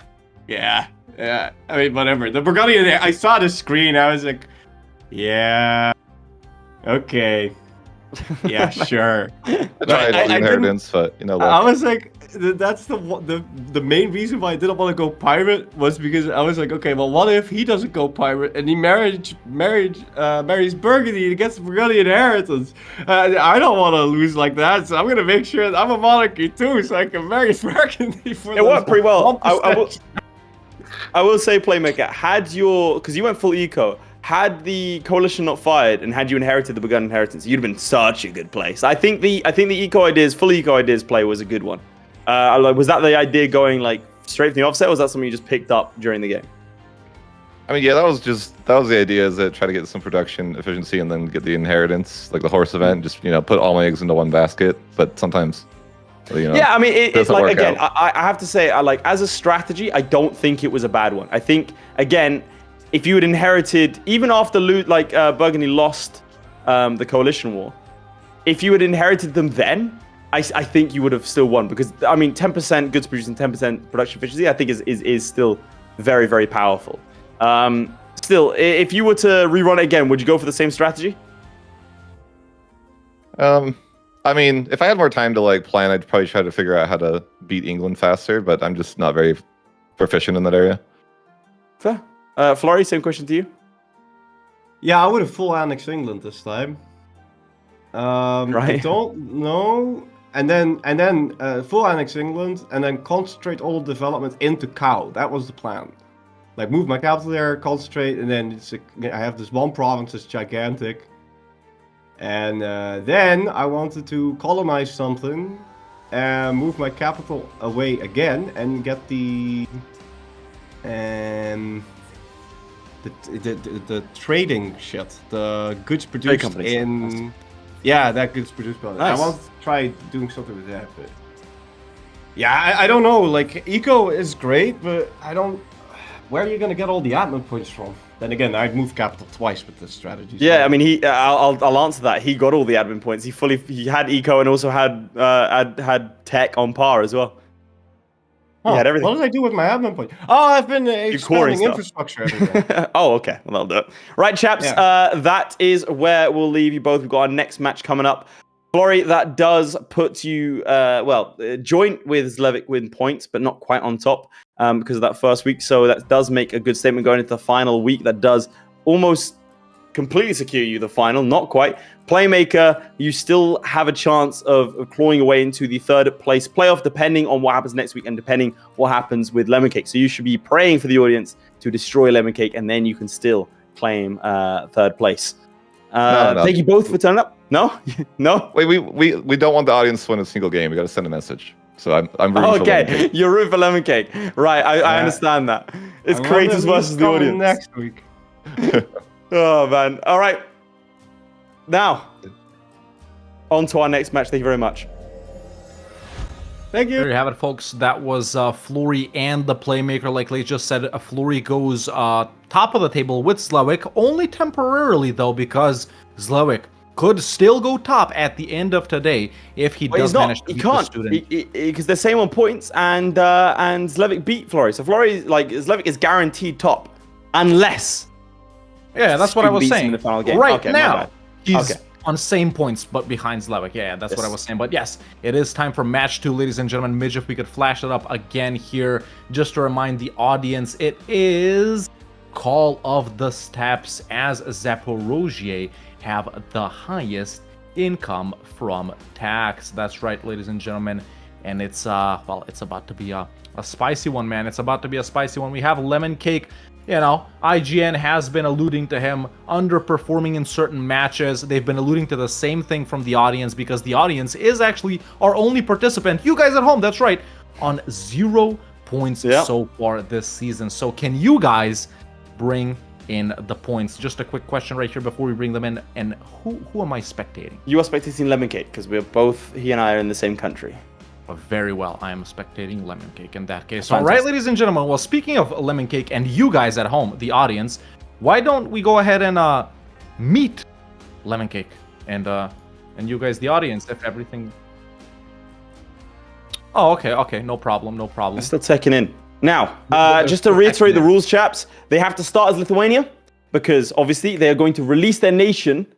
They don't have to do it first. They can nation ruin Lithuania, declare bankruptcy, take max corruption, scornfully insult the French. Whatever they want to do, they are allowed to do it. The only thing is, by the 12th of November, when they unpause, they have to be. How do you say it? Zaporozhye. Yeah, that's right. Zaporozhye. Right. A very, very interesting country, folks. I don't know if you guys have played them. You can get super high cavalry combat ability. So much fun.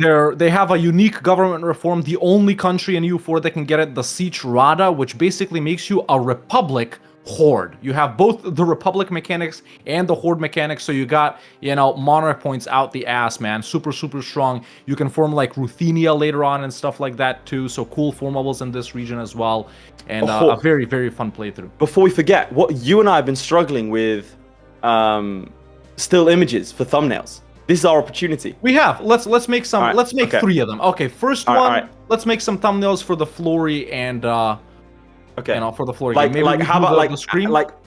Scream, or like Scream and then Agony. All right, let's just chat. Let's come up with some suggestions. Let's collaborate here. Okay, let's do Scream first. Thumbnail tips. All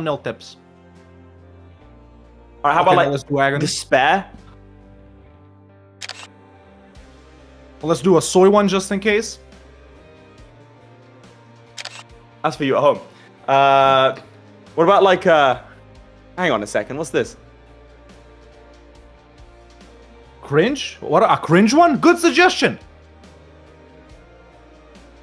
Extra fresh. Good suggestion. Right.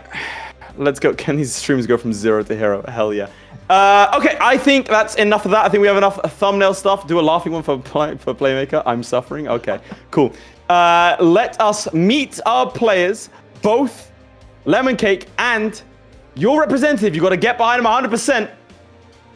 Let's meet him.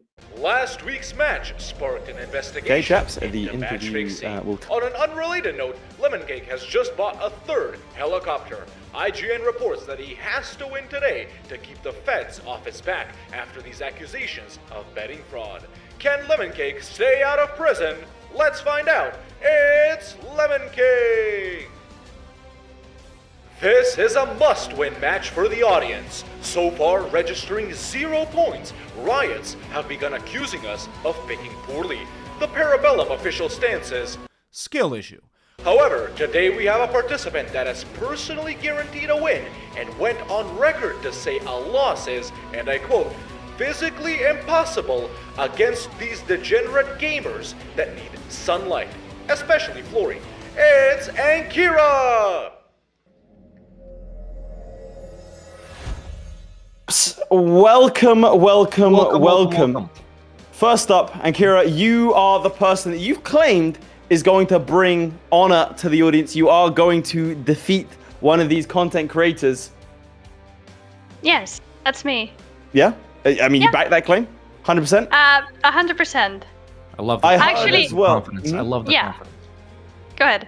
I was going to say, I heard from L'Equipe magazine, they did have a little piece out on you. There was a lot of, as Hawk said, gamer moments in that interview. But one thing that was said is that you said you wished it was Florry so you could put him in the dirt, which was kind of Yes. crazy. You said he has cringe content. Totally. That's why I don't watch it at all. That's, There you have it, folks. absolutely. Not a Fighting Florry words. fan. Fighting words. No. Lemoncake, you are almost bottom of the table, just like the Playmaker and the audience right here. However, you have the chance here to grab some more points. How do you feel going up against the collective hive mind of our audience being represented in Ankira here, and all of that rage of having 0 points being directed towards you? Well, what can I say? I've spent a long... Christ, my throat. What can I say? No. I've spent a long time reading YouTube comments, so actually pretty confident based on the information provided with me. But I think I've done a lot of talking with these pre-chat interviews, and I've done a lot of winning, so I think we want to change that today. Yeah, I mean, with the Playmakers loss today, that puts you in really good stead for the third place Actually, player. that's true. I'm not gonna lie, big man. Hopefully today's the day you turn it around. It's not been a great showing up to this point, but you have done enough, which is crazy. But you have done enough to potentially Somehow. secure a third place playoff. And if we decide to change the rules, maybe even further, who knows? Is the pressure getting to you? Well, what can I say? If I had to choose between audience and the student, having interacted with the audience before, I'm gladly picking the audience for this matchup. So you know what? Let's hope I don't regret those words today. Okay. Oh, you just might. And Kira, do you have any experience playing obscure releasable nations such as Zaporozhye? No, not this particular one. And if you've done a video on it, I haven't watched it, so I'm kind of winging it here. have done a video on it. Oh no! I can't believe Yeah. in a Releasables challenge the first thing you do isn't EU4 Red Hawk Releasables Zaporozhye. Embarrassing, frankly. And Lemoncake, what about you? Any experience with obscure releasables such as Zaporozhye? Zaporozhye is rather, shall we say, known, I feel like, for the funny cavalry build, especially for the for all of the free win buttons that they have access to. So yeah, I'm a bit more familiar with Zaporozhye from that. But I actually think that might not be the play in this case. So Okay. it's an interesting choice. Released myself from Lithuania a couple of times because I've also done the Kiev playthrough as well as a Smolensk thing. So I feel like a lot of releasables from Lithuania. It's a common place all of fun. releasables. He just hates Lithuania. Yeah. I don't wanna be that guy. Get smaller. He In just real doesn't like life it. too. That's what he said to us privately. So and There is that one guy. Chat, Just keeps going on about Lithuania, and I think he needs to take the hint. Just get rid of him. Only one final thing, and Kira, I don't know if you want to reveal it now or later, but before you did say that you had prop of some kind. Yeah, prop of some kind. I've just felt like I might get hungry during the game, so I bought myself a bit of a lemon cake here. So if I get hungry, I can just You can't be doing this to me. Oh! On Psychological camera, warfare. devouring a lemon cake sister. This might get us terrifying. demonetized. Oh my god! I've this is requested disgusting. multiple times. I'm gonna have to insist upon here. Please don't eat me. Look away, chat. Look away. Look away now. It's horrible. It's terrifying. Actually- Not against the rules. To be clear, cannibalism, all Is these allowed. different things. It's not specifically against the rules. Provided they start and stay as Zaporozhye, it's absolutely legal. So That's right. I would like to clarify though. I'm so amazing. I've turned up on 2 out of the 4 available face cams.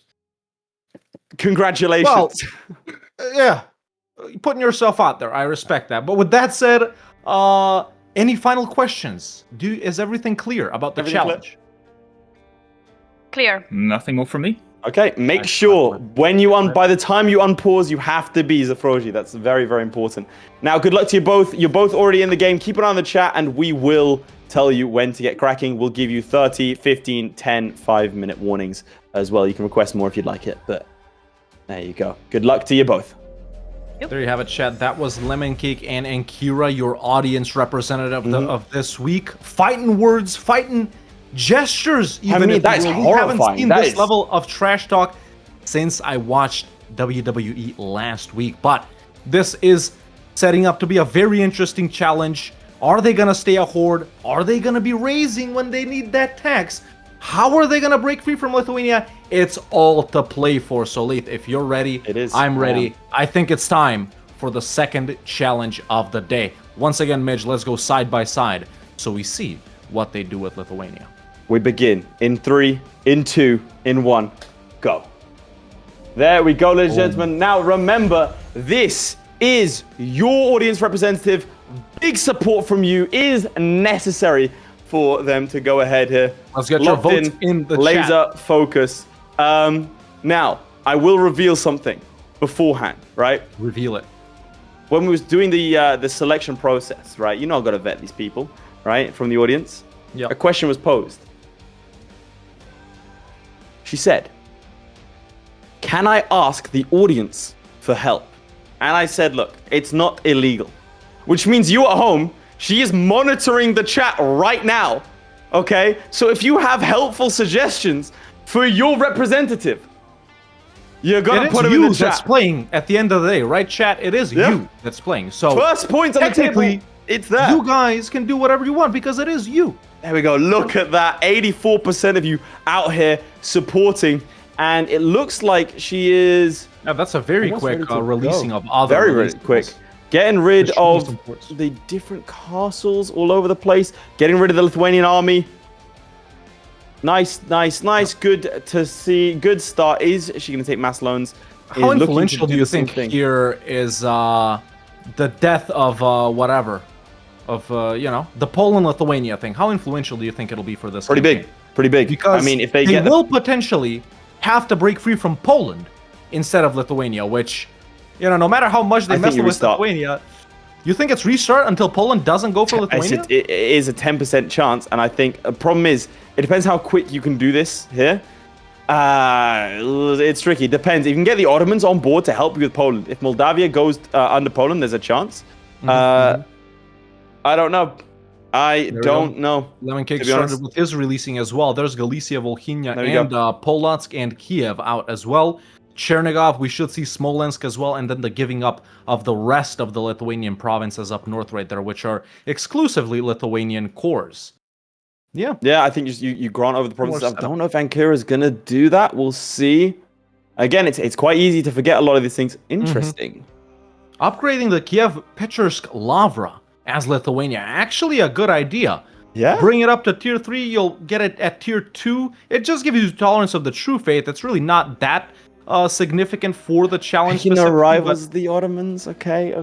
Again, I think the PU is going to be an interesting one. Enforcing religion to make sure they are all disloyal. I like that from Lemoncake. I do like that from That's a good Lemoncake. idea. Let's see with Poland going to go for the scornful insult over there. Again, we would think that Ankara is going to hand out the land. Handing out the land is going to be very important for her. And then what else should she be doing here? Just like max out loans and stuff like that. Pour Yeah, I some think she's already dev done into the Zaporozhian provinces because they are very poor, most of them. Yeah. There we go. Lemoncake continuing to give out land to Lithuania right here. Just one more province left. Charkovas down near. But there it is. She has begun Zaporozhia. not handing out those provinces. We'll see. Maybe a good idea. Otherwise, you'll see the flipping that we saw over in. Yep. I gotta say, she is doing the state setup. Does that change when you become the Siege Rada? Is think this you- needless time wasting? I Or think do you keep the estates? I've forgotten. I don't think you get them. No, I think you do lose the estates. I think. Oh, there's Lemoncake Lemoncake already as lost. well. Why are you saying Lemoncake already lost? Raising Kiev is a mistake. Is your expansion path? Well, if you declare war on Lithuania, right? The idea is that you'll still get the Kiev stuff. I mean, you got to hope that Muscovy gets involved. Realistically, that's really the dream here. Yeah, but Muscovy right. can only get involved if Poland gets Lithuania. In which case, Poland is strong enough to rival Muscovy.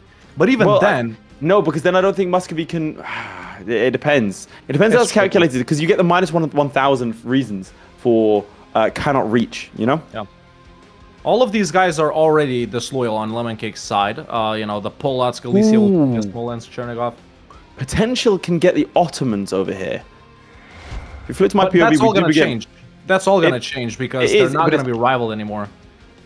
They're enemies, so they never were rivaled. Interesting. So again, it depends how, because you can feasibly go 5 years without the Polish-Lithuanian Commonwealth firing. Probably rare, but yeah. Over here we have Bohemia, Hungary, and Teutonic Order still options now. The only problem I foresee is something that she didn't do that that Lemoncake did. I think would probably be a warrant a restart. Is A, giving away the provinces, I think would be a good idea, and B, you see how these guys are all loyal. It's not something that England had to deal with, which means if you hang on, do they all go disloyal? They should swap soon.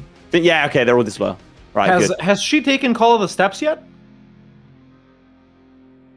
It's a decision. You can see the decisions. She has. If it's not there, she has. So check her government type. That should be Siege Rada right there. Yep, it's a Hetman. There's the Hetman. Yep, now, I'll show this off in a second, but I think what she did, I think that's really smart, if I'm reading this correctly. She gave out all the privileges, right? Which meant she had terrible crown land.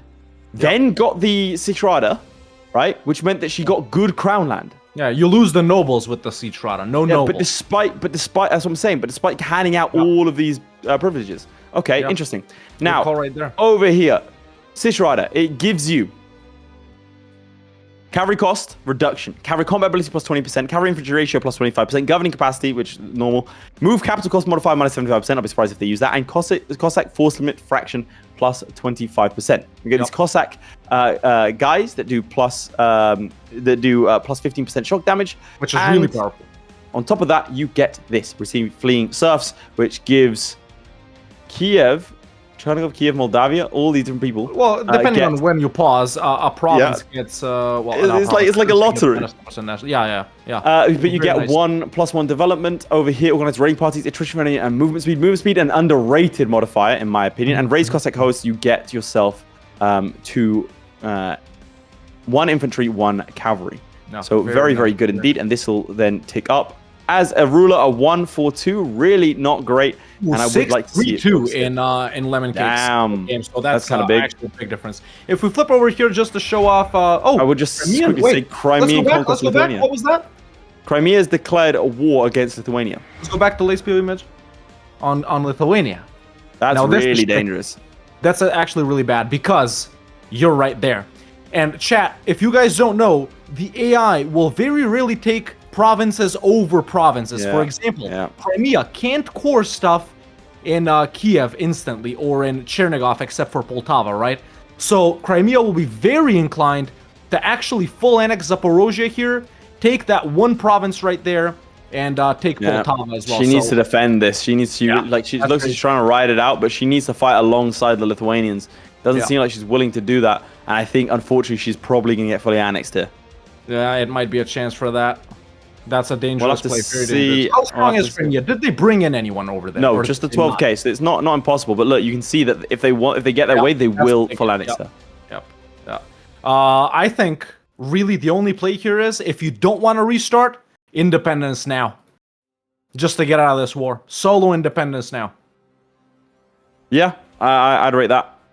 Check AE just real quick. Who would be real mad from this? So really not too bad. Not too bad. But again, she has her troops up north. Crimea, let's not forget, has also cores on all of Zaporozhye. So that's not good. That's not good at all, actually. Oh, major development in Lemoncake's game. Let's flip, ladies and gentlemen. Poland has acquired Lithuania as a junior partner. So now, Lemoncake, instead of breaking free from Lithuania, he'll have to break free from Poland. and Lithuania and Mazovia and all of these Lithuanian guys because Yeah. you know, they're still disloyal, but Galicia Volhynia is loyal. So is Chernigov. Yeah. So 2 of them are loyal. Yeah, this is tricky, man. You got a gun now for Polish rivals and any supporters right here. That's tough. That's a very tough ask. Yeah, over on this side of things, Poland did not get Did not. Union. No. Okay, so there's You have to. She has to right now, otherwise she's going to get annexed. She has to declare the war. Like, Lithuania has 0 troops. It has to be now. No allies. She has to declare this war. She has to. Otherwise, it's over. Otherwise, she will get annexed. She has to declare the war now, really. Chat, would you agree? Any agreeers or disagreeers in the chat? The challenge is, as Zaporozhye, to have the highest income from tax. Playmaker. Yeah, I think the chat's agreeing. I think because otherwise she will get annexed by Crimea here. They're ticking up to they got 70%. Lithuania's on low. They will agree soon. Yeah. It has to be now. And they have sieged down, you know, the Zaporozhian capital. Yeah, has to be now. I really don't see another way. I think you have to do this. You take the. Let's go to her POV. The truce is done. She survived until the truce. This is huge. So now it's no big deal. Now now no big deal. She has to just go for it. Crimea just got stack wiped. No, they didn't. But they're running south. Down there, they lost to the Lithuanian peasants. Yeah. There has to be a declaration. Still dangerous. Still dangerous. Sweden and now independence. the Swedish war for independence has to be now. Has to be. I think she just got stack wiped. She did just get stack wiped by the Crimeans. Again, that's a big danger. Yeah. Surely. Let's go to her POV directly. Because Lemoncake she's gonna get annexed. She's gonna get annexed. They're going down. They are gonna peace out soon. What's she waiting out for? Maybe trying to get supporters? Yeah, I think so. Are there any possible supporters? She's playing super fast, like ridiculous. She's gonna get stack wiped again. There's no reason why they wouldn't come after her. I mean, are there any possible supporters? That's a good question. Let's check it out. They're gonna go for it. She's running. She's doggedly staying unpaused. Yeah. Ask to support independence. No support of independence. Maybe she doesn't think she can do it. However, all of those. Now, unfortunately, it does mean that Sweden is going to be an ally. The important thing for her, she's been stack wiped again. The important thing for her right now is to declare war immediately. She hasn't done that. The other important thing, right, is that all of those rebels that could have posed a threat to her have now been wiped by the Russians because they're allied in that war. So that is a potential bonus. She does need to peace out. I don't think there's any two ways about it. Right? Mm-hmm. She does need to peace out. I don't think she thinks she can win this war, but realistically, she's been stack wiped once by the Crimeans. She's been stack wiped twice actually by the Crimeans. Crimeans still have 5,000 troops. They will, like, the Crimeans have enough war score right now to get rid of her. I don't think she realizes how pressing the situation is, how desperately she does need to peace out. Yeah, that's true. Meanwhile, in the meantime, electing not to take call of the steps, not to become the sea trotter. As we can see, he's turned off the notification to, the Russian Principality is a good, semi-unique, government reform, man. You can lose autonomy from this one. These two aren't really that important as for Streltsy and rebels and stuff like that, but do you think one of these has a clear advantage over the other? Yes, Citrata is cool, right? Because you got the hordes. We have a piece here. We have a piece here. She's a vassal of Crimea. 2 bits of land taken. Can we go to her reaction? Easier to break free from Crimea? Question mark. No, absolutely not. Any supporters? Question mark. Yeah, Kiev, who is also a vassal. I don't think I've ever been vassal swapped. No, neither. That's really strange. But the problem is, Kazan would come in to defend. That is 30,000 troops, 30,000 really good horde troops waiting for the peace out. I think it's a restart. Unfortunate because she was in a really good position here. Really good position with regards to Lithuania. It still was in a good position up until not declaring the war. And I think that is going to be a restart there. So we'll flip to your POV. If we go back to my POV, ladies and gentlemen, Lemoncake's truce with Lithuania is just about to run out, but even that is not so relevant because, like I mentioned already, it's Poland who's the main guy. Wait.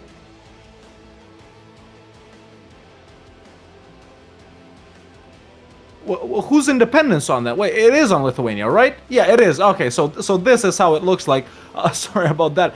No supporters here on this end either, man. But let's check out the disloyalty of the other subjects. I think that is something you might want to go with here, man. If you can't get other supporters, just try and link up with the other vassals. So Kiev here is potential. Polotsk as well, Smolensk. So the three larger guys would help you out. I think it's worth it. Because then you can still, bring in Chernigov, for example, in that independence war, take land from them here along with this one Lithuanian province.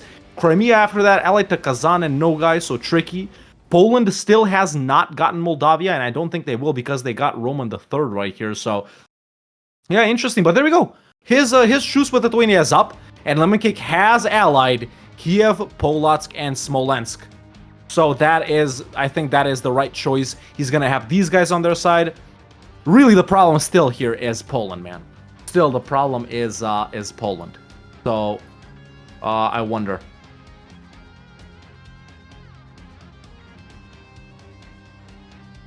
Yeah. Interesting situation. What do you guys think Lemoncake is gonna do, chat? What do you think Lemoncake is gonna do? Any answers in the chat? Laith, I'm assuming you're booting up a brand new game here. Oh, he's not even in chat with me. So yeah. I'll be in chat with you. I'll be in chat with you, Hawk. Oh, there we go. There's Midge. There's Midge helping out. So there we go. Another helper for Lemoncake right here. He has gotten Chernigov as well, which I'm not sure if this is the right call. Because then he can only take land from Kiev and Poland right here. And basically he's blocked off from this one Lithuanian province. But still good. He still has somewhere to go, right? He still has somewhere to go. So, yeah. Just gearing up. Midge, any tips? Well, I was just going to say, I was going to pose you a question, Hawk. Is this challenge possible to put a decent score on the board without breaking free? Without breaking free? Yeah. I mean, you give up a portion of your income to your overlord, right? Yeah, correct. And Lithuania would be inclined to annex you. Probably not Zaporozhye first if they do start annexing their subjects if they're loyal, but good point. Good point, honestly. Maybe it is doable as a subject. I mean, depending on what the other competitor does, right? But there we go. We see the gear up, chat. We see the gear up. He is recruiting the rest of his army and stuff like that. Merging it with the Free Company. Got actually a decent general. 2-2 right here. So that's not bad at all.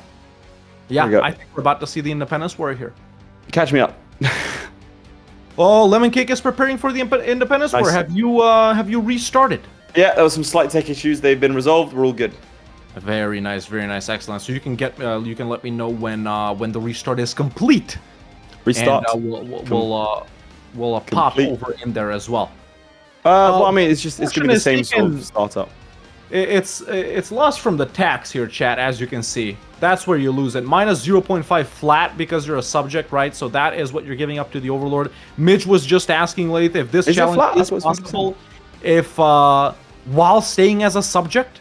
And I think specifically for tax, not so much. You really need to do your expanding, man. You really need to do some expanding. And it's not like, sure, sometimes the Overlord gives you land in wars, but it's just so rare. Unless it's a core, you're probably not gonna get it. Yeah, I don't think I don't think it's flat 0.5. I think it is that the modifier is 0.5, so it's 45% you give over, right? Right. Unless you are disloyal. Yeah. Well, he is disloyal and is still giving up land. Does it just disappear? I mean, I think it's also, what does the 0.5 ducats? Like, surely I'm pretty sure it's 50%. Of your income. Well, yeah. Chat, help. He has a 50% liberty desire, man. It's 83 right now, chat, as you can see. Strange. Allies now, still the same. I can reveal a little something when I was in the chat. Now, the game is ongoing, so I am unable to give advice or even respond to commentary. But she said, damn, I think I made Lithuania too weak. And I don't think that was the correct lesson to take from that. I agree. Oh, we're only 10 away from global producers from our goal. Yep. There we go. There's the Independence. Sorry. Producer. Oh no, this is way more important. I'll tell you just in a second what's a producer. Maybe you can tell us actually right after this, but there is the independence war on the main belligerent Poland, ladies and gentlemen, coming in on halt, who's always annoying, Kiev, Lithuania, and Mazovia. Now, this is good, because these guys, they're fairly strong. A couple of level 2 forts in there as well, and very importantly, he can actually take land as well in this independence war. In fact, he got Crimea too. I actually didn't notice this. Damn. I didn't notice that he got Crimea, but has he remembered to do the most important thing in EU4 Hegemon? He has not. Ladies and gentlemen, Lemoncake reportedly forgot to set provinces of vital interest. There we go. That is actually crazy. That is actually crazy. So, with that, his allies over here might get occupations on literally everything he can get, right? I guess we'll see how this develops. It's dangerous. Yeah, You lost the battle there. You were saying something about producers, and you can tell us so about as we that see it as we go unfold, to it looks POV. like he's probably going to lose this this war. No, keep on in this POV. Nothing's happening, man. Lost battle right there. Well, immediately after every single episode, we go ahead and have a little after party. That's an exclusive party for paying members only. Whether you are gifted one, or whether you receive one, or you buy one for yourself, that is yours to keep. And that means you can chat to us afterwards. We field questions. Someone actually did speculate as to whether we're going to do a releasables week. They got it right, and we obviously immediately had to shut them down. So, hey, we can learn about the gulag. We're going to be doing behind-the-scenes stuff. And as we start to discuss the situation with EU5 and future shows going forwards, you will be the first to know. And again, we take the term producer seriously. You'll help us craft going forwards. So, if you do want to help out, chaps, if you want to see more of this kind of content, then it is greatly appreciated. If you're on Twitch and you have Amazon Prime, you can click subscribe right now. If you don't, check it out. Click subscribe. You might have a little thing saying free, a little Prime sub. You check that box and you give us money for free. It does help us out. I don't Anyway, have Enkira's how POV goes anymore, by the way, that? just letting you know. How goes that war?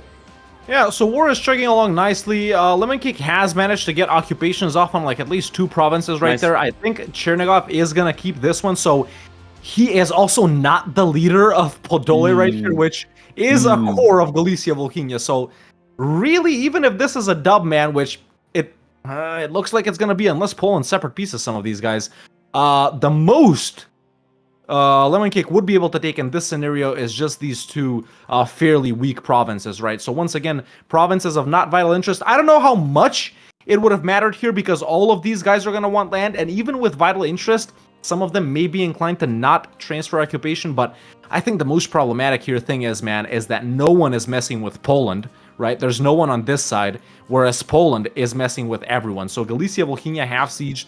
Polotsk is about to lose its capital pretty soon, or actually no.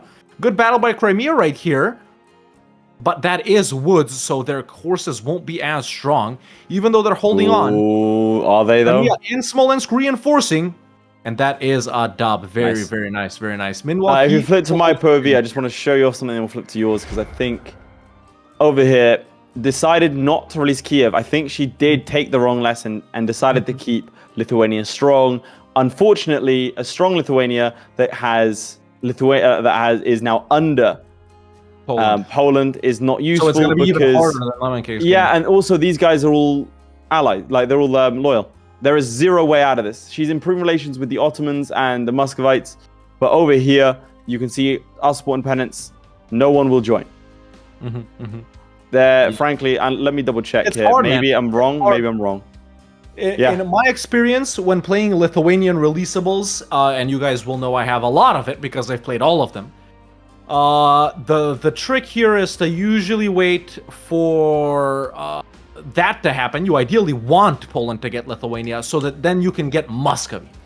However, if you're close to Muscovy, they might not be inclined to ally you. For example, in Lemoncake's game, Galicia Volhynia has allied Muscovy, even though they're still in this war, right? So it's tricky on who you can get. You got Hungary here, who's weird because over in this game they will not, like, they're saying that Muscovy cannot reach Lithuania, so it's minus 100, minus 1,000. Yeah, but that's why you might want. Oh, that's gone. Province right there, yeah, like that. That's gone, but unfortunately they're neutral. Yeah. Oh, let's see. Neutral attitude. Yeah, I don't think they'll do it because the problem is you're targeting Lithuania and Muscovy rivals Poland. So I really Was it don't like think. that? Yeah. See? I think they look at the main belligerent, man. No, I'm looking I at think it. they look at the leader. But I'm looking at it.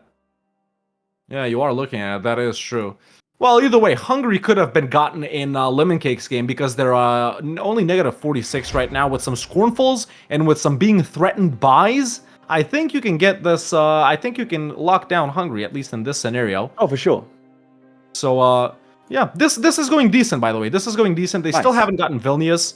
Right now, they're pushing into Poland with some of these attached stacks to him. But once again, only 2 occupations here, I think, is what's going to hold him up quite a lot.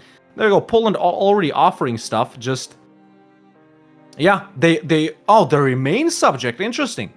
Okay, so Poland isn't offering to let him go for free, but yeah, as soon as he gets Krakow right here, that is an interesting suggestion. Is it worth staying as a subject? Well, you can't take land if staying as a subject, can you? Yeah. So no, Yeah, that used to be the play back in the day. In certain challenges, it might be doable as a subject. For example, I'm saying for the first couple of wars, like you, for the first 2 wars, you take land and stay as a, because that's what I used to do back in the day as a as a vassal. You can just grind it out. Now I will say over in this game, I think this should be a restart. The fact that it isn't is, again, if you want to flip to me, I'll just quickly show it off. This is, again, all of the vassals are loyal, right? Including her. You can't even get them. No, they will not ally. She is accidentally, well, I would say accidentally, but through a misplay. And also, Gotland and Brandenburg as allies is horrible. There are 80,000 people against 5,000. You're not winning this war. There is no scenario in which you win this war. 0-0-0 chance of winning this war. This is a dead game because she made Lithuania too strong. Not releasing all of the allies. I still remain that her first game was the perfect game. Lithuania was attacked by Crimea. Lithuania had no allies. Could have gone straight in. Like, she could have done a lot with that. And attacked into Kiev, and taken a huge swathe of territory. She'd be laughing. She would have already won the game. Unfortunately, as it stands, she is waiting for something to happen as well. Yeah, she's waiting. In my opinion, she's waiting for something to happen, which is a big mistake because A, she can't just get annexed. B, you're not beating 80,000 troops. C, even if you get Muscovy, you'll still lose. Like, Muscovy is not alone. This is too large of a problem. Florry with excellent pointers in the chat. He says just get Tech 6, easily beat all of them. And honestly, I'm inclined to agree. Sure, it will still be a very annoying and draining war, but at least you got the battles unlocked. You can send Poland home packing, and really all you need to get is Krakow. 545 over here. Minus 25% mercenary. If she focuses mill. Yeah, six. Now, I still think Florry is Florry, obviously. I still think Tech 6 and go after them. Tech 6 and Inshallah is a viable strategy. You're forgetting the cav here, man. You can even keep it defensive at the start of the war. Just stay down in the steps. Don't have any cav. Go half cav. You can roll these guys easily. But Lemoncake has been paused for a while now. He's just gotten Krakow. Let's go to his POV directly and see if he's maybe doing the peace out. So yeah, that's all he can do, man. It's independence and get. Yeah, but he can take war reps. He can take war reps, true, but where do you go after that? Because he'll have a truce with Crimea as well. Maybe actually make Poland remove the guarantee on Moldavia. And we've lost something? Midge? Oh, that was... We've lost Lemoncake's POV? Is Lemoncake, are you still in the game? Oh, he crashed the desktop. Okay, let's go to your POV. He crashed the desktop. All right, that's a We're going to pause the timer there, Midge. Let's pause the timer. That is a technical issue. It's not a restart. So we're just pausing here, ladies and gentlemen, since Lemoncake's game crashed. That's what we do. It's not a restart by choice. So he will have to host up the game. Let's go. You can go ahead and give him the tech tips right there as I entertain the audience. But chat, while we're waiting for Lemoncake to reboot his game... Well, can you make sure you take a save, yeah? Yes, I am taking a save, yes. Yes. Does he know how to reconnect and everything like that? Okay, there we go. Laith points that out. But yeah, chat, almost halfway into the match right here, man. Lemoncake getting independent, and Kira still not getting independence. But listen, while we're here, let me tell you about something amazing. You at home, sitting right now, can actually give us your money. That's right. We do this for free. In fact, it costs us money to do this. We lose money. So, Listen, if you're watching on YouTube, you could become a member. If you're watching on Twitch, you could become a subscriber. If you have Prime Gaming, you could literally sub to us for free. So, yeah, as Lemoncake asks me to give him the save, I'll try yapping to you guys and giving him the save as well at the same time. So, yeah, that's just if you wanna support the boys right here, prime up, sub up, and you gain access to the super exclusive after party that happens after this stream. It's one to be, you just gotta be there, bro. You just gotta be there.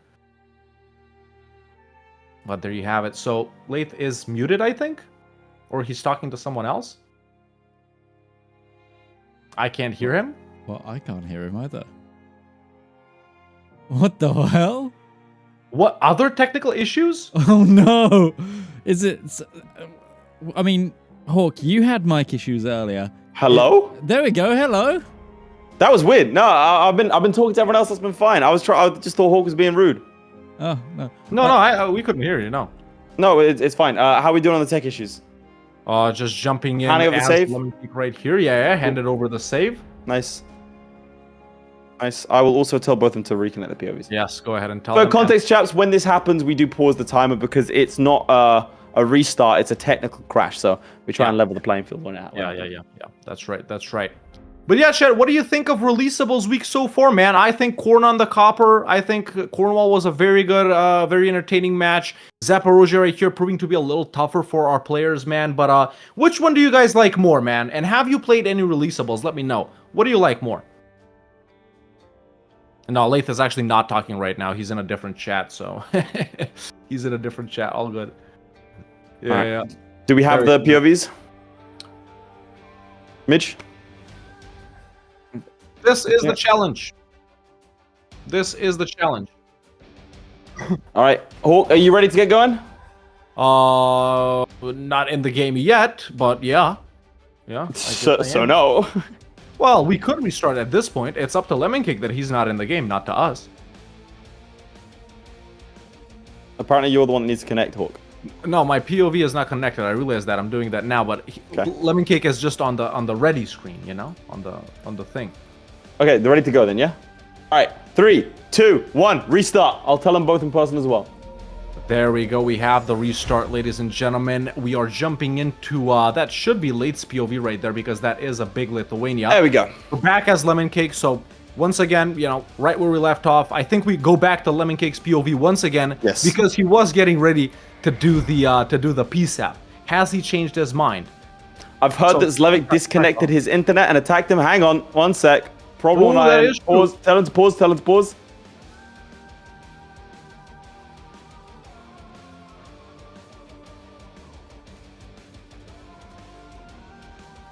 All right, it's a restart. We're good. Tell them to carry on. Okay, we carry on. Sorry about that, Lemoncake, but yes, you can continue playing. So yeah, the real tough thing happening here in Lemoncake's game, man, is that he could take so much more land, right, guys? It really all goes back to that not selecting provinces of vital interest. Would you give up like Kiev or Poland provinces to your allies right here? I mean, not really, right? Well, Polish maybe.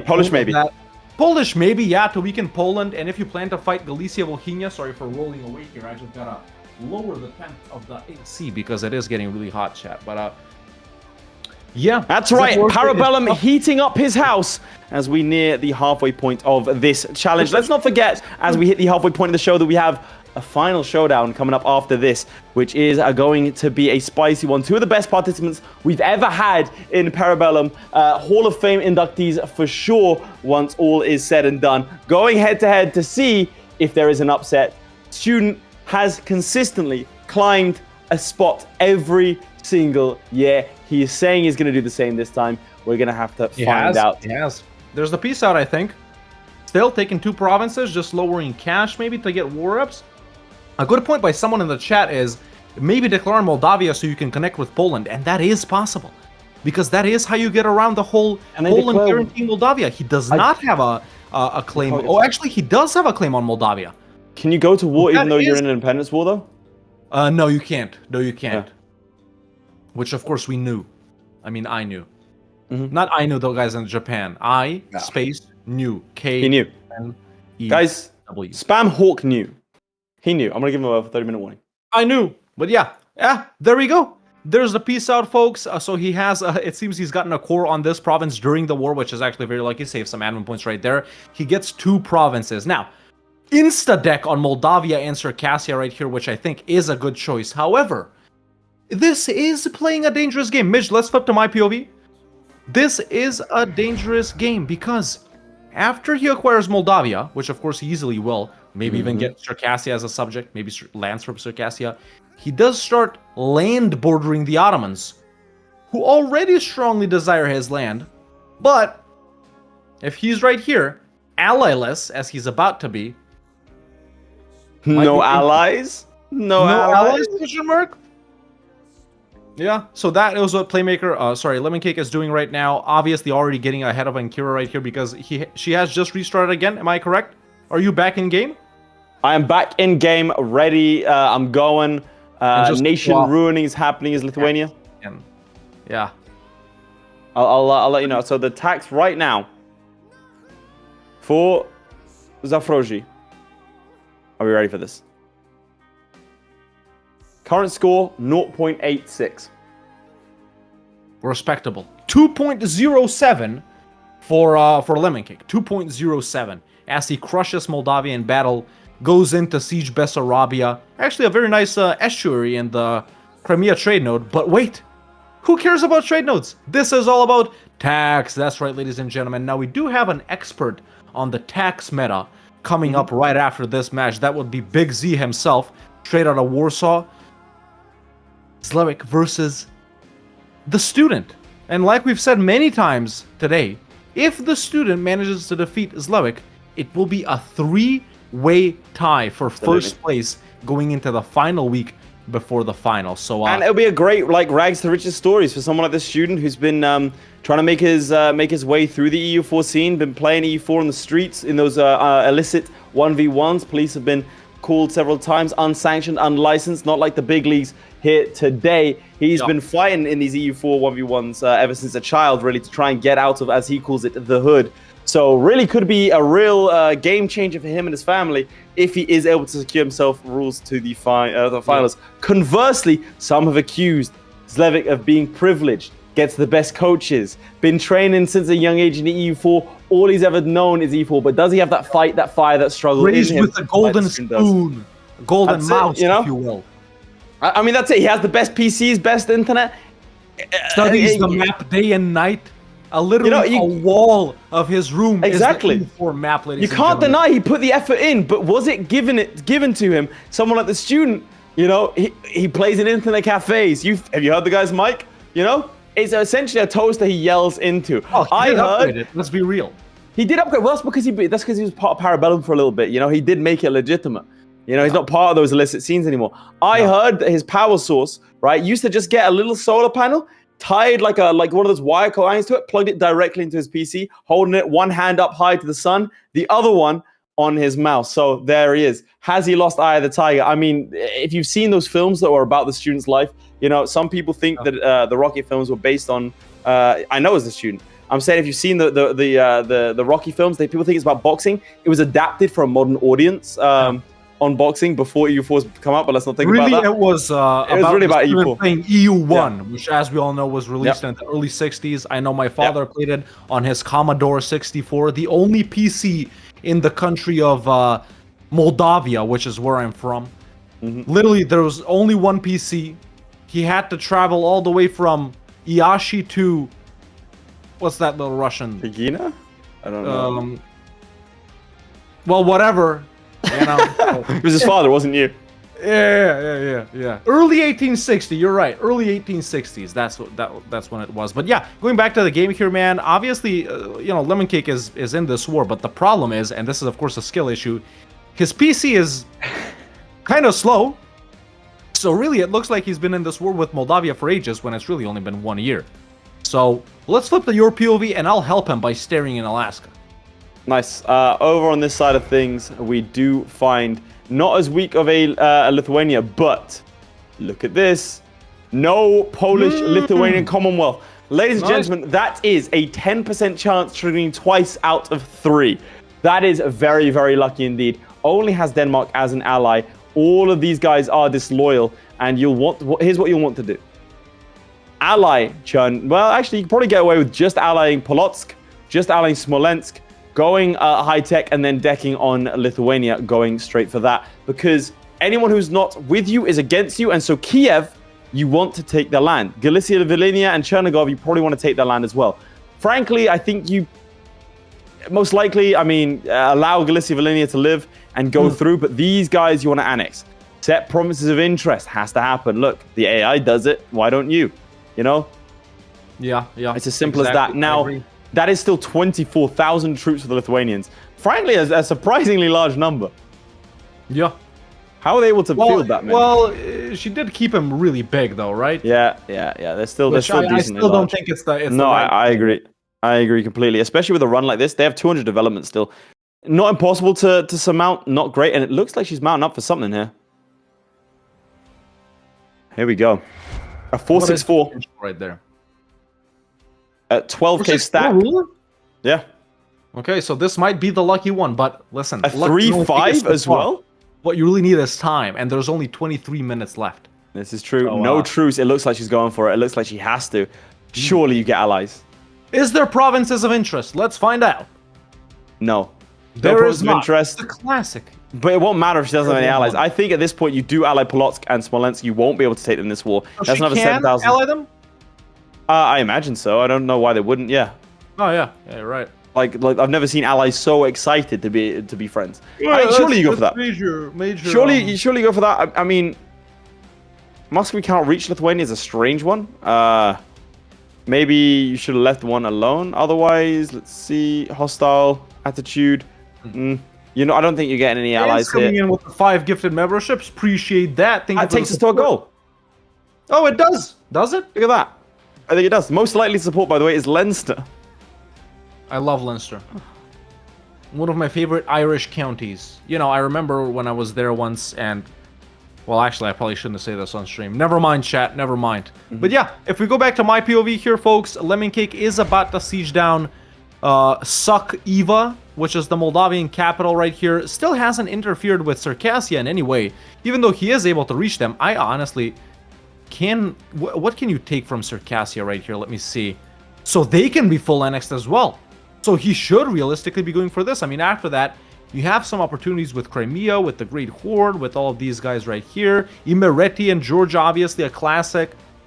So yeah, I wonder if he will be going for Circassia, even though Moldavia, I think, is gonna accept being full annexed. Yes, they would, but I still think he should go for them. Let's see if he does. I mean, might as well. You got 22 minutes left. This is suboptimal play. Why unsiege Nikolaev right here when it'll get unsieged itself from Kryvyi Rih right? He should just, you know, like, no point. No point. The fort. I mean, what can you really get from Circassia, though, right? Everything. Land, but the problem is you're probably going to get like quite high autonomy. It's disconnected from your lands, which means you need to... you're going to build... Oh, here we go! Oh, independence? Yes. Independence. Now, unfortunately. You see something here? Kiev is on her side. What about Chernigov? She allied everyone. Oh, everyone. Well, yeah, with it's Muscovy, massive overkill. She got Muscovy. She didn't need Kiev and Chernigov. No, she didn't need anyone but Muscovy. And unfortunately, that means that she's not going to be able to take any land in this war. That is true. These guys are a vassal of Poland. I mean, this I think was a huge mistake. She could potentially, but not solo. She has to keep the alliance with Muscovy then in this case. Which she needs to actually ally them. Oh, that's right. Oh, so Muscovy came in because they supported someone else? Let me see. No, I think she did get it, but they didn't get automatically allied for some reason. No, they're allied to who's that? Who's that? That should be Smolensk. Yeah, no, you're correct. Smolensk. Okay, that's why they came in. So she needs to ally. She needs to ally Muscovy, and again, I just think if Smolensk was allied to broken the alliance with Kiev and Chernigov before that. Simple, really. But in the meantime, Lemoncake does peace out here, folks. If we flip to my POV just to show it off briefly, he does take down Circassia fully. And he just took down Zaporozhye fully. Now, an interesting point being made by Florry in the chat. He says, I don't think you should core a single province in this. Only Diplo annex, all admin to death. No, Florry, I'm inclined to agree with you because, as we all know, me and you are the best EU4 players of all time, and I did share this strategy with you. However, do you think you can dev enough and get enough tax with such high autonomy right there? How much of a factor do you think autonomy plays in this? I think he's wrong, personally. I know that's bold to go up against Florry here, but I think that you Let's go back to still Laith should call. movie, man. This is such a good meme here. Yeah, unfortunately, out of this war, you're not really going to be getting too much. The big thing is the Danes are in. Mm-hmm. And then you have all these like little alliances afterwards, after the fact. I'm not sure why she did this. You're going to have to ask her in the interview you conduct. But I think... Yeah, I think this was an error. I think if in that case, you really just in, want a white piece as fast as possible. Yeah, frankly, Lemoncake has been steady, but if she had not called in Chernigov and Kiev and Galicia Volhynia, she could have, in this war, eviscerated this lot. Like, this would be a great score to put on. Obviously, not the highest tax. Kiev's decent. The rest of them aren't that big, but it is land that you can then dev. What is this? That is Galicia Volhynia calling them into something. Yep, you decline that. This is Poland. Oh, that's right. Poland isn't involved. That's right. She still hasn't allied Muscovy. Do you feel like it's a mistake? Does she know? Can we go to her directly, Midge, or is her POV not connected? She's working out the peace. If she does that without allying Muscovy, this is a big mistake. Independence on everyone, it seems like. She did it without allying Muscovy. There might be a chance to link with Muscovy. No, because minus 1,000 for trust because she broke the alliance with Galicia Volhynia. She's now on her own. Well, in that case, they would have broken it anyway, and she can't give land. No, anyone. because it's not that much trust. Oh god, it is actually. She's lost a lot of trust because it was a. Wow, why is it? She's got minus 25 trust with Muscovy for some reason. Why is that? I mean, Midge is asking, did they want land in that war? They couldn't have taken land. They're not bordered with anything. Yeah, they couldn't have taken land. Now, it looks like she's going to look to go up against Crimea. I just don't think... she was improving relations with Muscovy, so she could have gone to the alliance. It was something she was looking for. She might have broken alliance during a war. Yeah, the problem is like Crimea could declare war on her and yeah, that's the problem. Well, she's still got her allies right now, but they're going to go soon. Unfortunately for her. Yeah, still about 30. I'm curious to see where she's going to go with this. Oh, I think Lemoncake. Let's flip to your POV. No, so, never mind. I thought it was an estate regency, but it's just a queen regent, so we're good. He can still declare wars. Meanwhile, Muscovy up against Polotsk, Crimea, and Smolensk right here. So this might be a good time for him to deck on Crimea. Well, not with Kazan and Nogai, and with the truce. Or actually, there's no truce, is there? No, there's no truce. But we do. What about Theodora? Well, what about Theodora? I mean, you go after them. They're a tributary of the Crimean, so you can fight Crimea yeah, like that's that. how you can do it. But what I was gonna say is no spy networks, man. Improving with Muscovy, so he has like Muscovy, but yeah, no claims. That's what I'm saying. Yeah, no claims. Obviously, right now, chat, with about almost 15 minutes left, we can assume that Lemoncake is in the lead right here with 357 income from tax. 30% is actually not that bad for early game right here. I wonder if they're going to go for Tech 5 to unlock economic ideas. Really, you only need the plus 15% tax from here, which is significant-ish, honestly. Yeah, saving up admin dev, as we can see, which is good as well, because you do want to be admin deving provinces. But, yeah, no claims? Question mark? Impossible. I don't know. Probably want to accept some cultures here as well if you're going that route. Accept Romanian, Circassian, reduce autonomy. You can get well, where the hell is it? Yeah. Ooh, I think I've seen another mistake here. Let's see. Let's go back to your thing. She has gone admin tech 4. Admin 4, okay. But I don't think there's any reason for admin 5. But for what? To get economic ideas and unlock 15% tax. What's your tax efficiency right now is what I'm interested in. Tell me tax efficiency. Clergy 10%. You can get it a lot. Well, you can get a lot higher with low crown land and with high patriarchs. Yeah. Now, also, let's not forget a rarely seen Burger's influence. Burger's financial demand for 10% tax.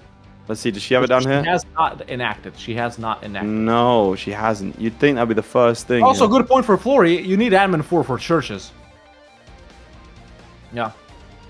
Yeah, okay, fair. No, I'll concede on that one. I just think that this late in the game, pausing this long, 15 minutes left. Yeah, do you want to go ahead and give our guys a 15-minute warning? Oh, I will. Not deving at all. Like the score is at present 1.38, right? So you would need to expand core and fully core, right? That would be that's something you kind of have to do. Let's look at this Albania. Look at that. Yeah, you'd have to core them and fully state these things, right? And that's going to take a little bit of time. With less than 15 minutes remaining, it looks like she has accepted being a tributary state of Crimea. I mean, that sort of secures you defensively. It's not like you No. actually money for that, but Nah, again, Chernigov is allied to Muscovy. Cherkasy is allied to Muscovy. Like, that's Kiev your as only well. route of expansion. yeah. So really, there's no one to fight here except maybe Theodoro. Trebizond, Theodoro is your best hope, really. Fight Theodoro, hop into Georgia. Like, there's still things you can do. I mean, hell, no CB into Georgia is not a worst idea I've ever heard of at this point. You gotta do something, right? The worst thing is inaction in this case. You don't want to just sit here and What's do her nothing. income right now? Let's do a little final check right here. Like Let's go. 1.38, 1.39. Okay, 3.95 for Lemoncake. Yeah, I mean, he's expanded, and I think it is as simple as that. Mind you, I will say, all of the players we've selected to represent the audience have all been players with thousands upon thousands of hours in EU4. Very high skill It's levels. really- all yes. achievements last week. It's really interesting that our content creators keep on outplaying our guys here, and I'll tell you why I think that is. I think that the content creators are more used to playing in high pressure environments when it comes to streaming and in front of an audience. I also think they're more used to doing wacky stuff. Yeah. I think they're also more relaxed in these environments. And fundamentally, I think, and this is going to be a controversial one, chat, I think that content creators in their hours of EU4 are in pursuit of harder aims than the average person, right? Agreed. If you're just vibing for like 300 years to get a single achievement, right? That's not really something you would do for the most part. Like, you might do that for fun on the side as a content creator, but like some of the stuff you do on camera is going to be like, oh, I'm going to try this hard challenge, or I'm going to try and achieve this thing. So you're always trying to push stuff a little bit more. So it's like, for example, 1,000 hours at the gym is not the same for everyone.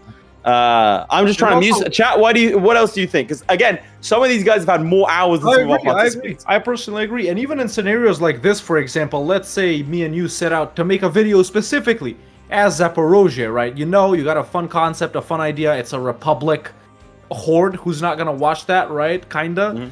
But you know, even if you fail, you're gonna try again. Okay, you're gonna try and you sort of lock down strategies, man. Yeah. And playing in these various like wacky regions, wacky goals, wacky regions, you get a feel for different kinds of things, right? So.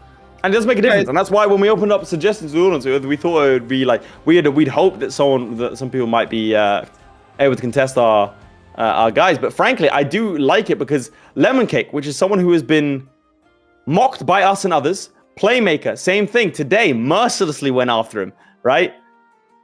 All of them, Hail Mary, no CBV. Yeah, I mean, why not? All of them were victorious against the audience. Very, very good audience players. Playmaker, again, last week, right? Was up against the guy who had full achievements. Yep. Had every achievement in the game. And started out super strong. Yeah, Super in an strong. achievement game. Playmaker still comes out on top. Lemoncake has had shaky starts. Looks like he's going to come out on top in this one. In fact, you want to take us through what he's looking at? Yeah, so if we go back to my POV here, folks, still no spy networks being built up and stuff like that. You know, losing stab continually, and I cannot figure out why. It's probably because of events and stuff like that. But, you know, this negative stability will... Coalition? Is this what He can join one. Look at the top. Who could he join? Ottomans, because Hell they... yeah. Because they what? What did they really do here? Took Serbia non-co-belligerent? And Emirati maybe non-co-belligerent?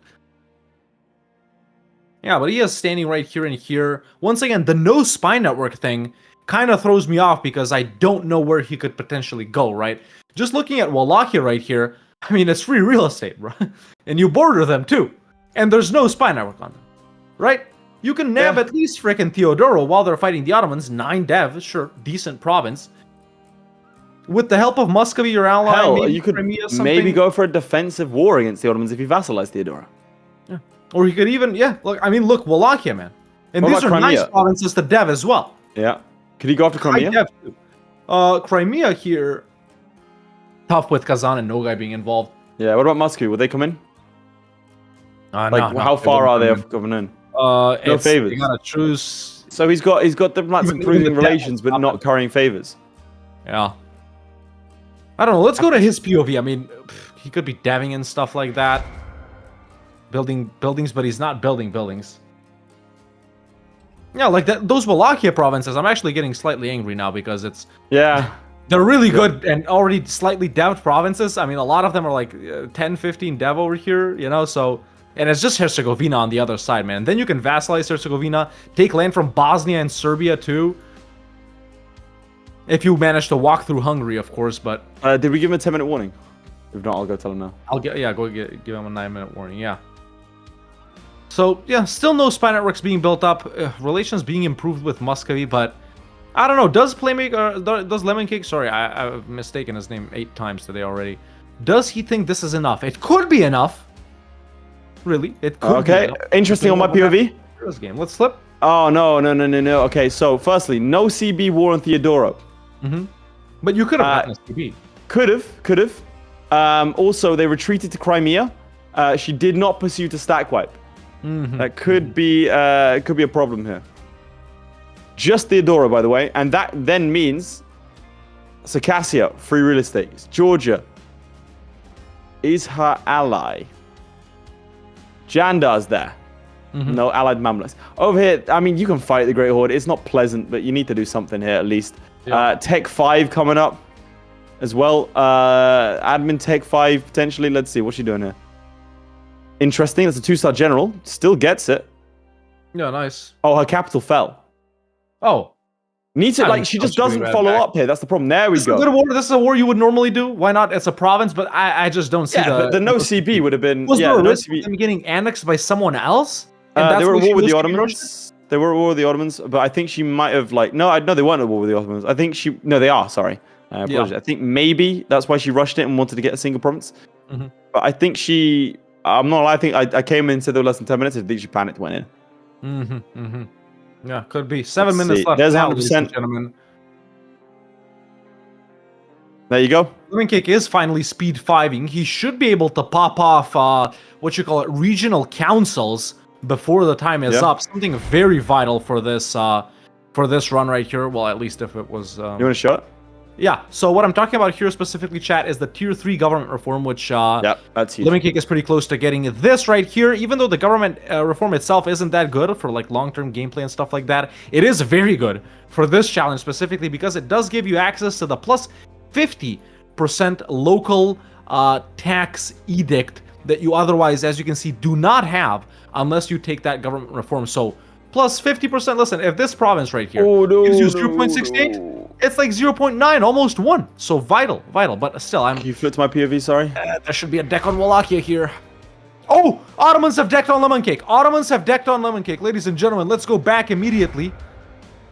There we go. Ottoman conquest of Novo something. I think it's this province right here. You pause there. You pause. You don't. There's nothing you can do. There's nothing unless. Can you give an offer maybe? I mean, let's see. The suggested piece is. Oh. Nah. You pause. He's been locked out for the final 6 minutes. And Kira given a lease on life. Oh my God, this could change everything. So with Lemoncake being paused, he effectively locks in his tax income at this that point. means he doesn't get that plus 50%, which he does. And that's probably why he didn't go Secrata. Yeah. Very smart. That might have been the play right there. That might have been the play. I think Ankira might be locked in as well because she's very close to bankruptcy. Okay, let's see. Let's go to... Has a loan size of 400. Again, took out loans to fight Lithuania and got barely anything for it. He has unlocked regional councils, though. Go to your POV? Go back to my POV. He has unlocked regional councils. Well, that's fine. Let's see, has he enacted it? He has enacted Well done, son, but he might need a month tick. Yeah, he might need a month tick, and it's not enacted in Circassia. Listen, he can do it with a month tick. Sure, he does lose this one province, which will cost him only 0.10 production. So, really, I'd risk it, man. He's not making that much from these anyway. I mean, yeah, at the end of the day, no, it really doesn't matter. Lemoncake reportedly did not forget to enact the edict. That is true, chat. I'm going to give them a Huge. 5-minute warning. Go for let's it. go back to your POV. Yeah, so it does look like Ankura is unsure of what to do next. Close to bankruptcy. Not really too much to show for effort. Let's see. She's going to go bankrupt in 1 more month if she unpauses. She did spend a lot of money, so she maxed out loans to try and get 2 churches. She can grab some debasement of currencies. Let's see. Loans are... She can restructure her loans. Yep. Loan size of 7 there. And she can take out max loans of 12, so she can restructure. But can she conjure up 400 ducats from those tiny loans? I mean, Or she can sorry, take from 5 more, debased so she can currency? take 60 here, which means she can pay off 10 loans. Yeah, so she'll be fine. If she provided she does do that, she debases her currency to the max, repays off all the loans, then her loan size cannot take more than 47 loans, 44. Unfortunately, she's deving, she doesn't know. Yeah. Interesting. No, that's made it to... I think that's made it to the point where she can't do it anymore. She didn't restructure first. -1 stab also limits you. Oh, on no, the she can loan. take 100 now ducats. 20 loans. My maths might be wrong. I think she can't quite do it. Did she go bankrupt? No. No? No bankruptcy. No Oh, bankruptcy. she's restructuring her loans? Yes. Yep, Can we go to her there you directly? bigger loans. There you go. Take burger loans now. Does she know about the burger Nice. privilege for 10% tax, I wonder? A burger's It doesn't financial look like- demand. All right, so she's bought herself a little bit of time here. Yep. She also hasn't debased currency. That's a free $100 right there. Meanwhile, Lemoncake has unpaused a day. just for a little bit. I'm gonna keep it secret what he's doing because he is doing the most. He's doing the most. Nice. The most. yeah. So a solid game from Lemoncake, not the greatest. We're looking at a war deck on her own ally here. No friends, no anything. On Georgia? Yeah, I mean, hey, you got to With do what 3 you got to minutes do, left? right? Why not? That might bring her to bankruptcy. It won't if she's quick. Ooh, Does she do it? Does she do it? misplay by Lemoncake here. He has dropped below. 30% Now, unfortunately, power. she's been exiled because she was not standing in the Crypt Province. That's going to lose a lot of money and time there. And unfortunately, she's going bankrupt next month. To quote Kanye West, shut the frick up before I exile you. That's like, they doubled the size of the Twix trying to make us fat, chat. Keep that in Oh, mind. she's realized something. Oh, yeah. Stab. Okay, she can also, again, debase currency. Takes out a loan. Takes out another loan. And What another. the hell was that sound that I just heard? On 2 Lemoncake's minutes? end. You want to give me a 2-minute warning? Yep, I will. Yeah, I think debasing the currency is the way to go here. Again, you got this I like can also the confirm lemon at cake this before point it's too late. Yeah, that lemon cake's done. Lemoncake has locked in his score. So Lemoncake is officially done. No need to move on to this POV anymore. He hasn't grown or shrunk. The Ottomans haven't sieged down a province or anything like that. Lemoncake is locking in his Nice. score. Yeah.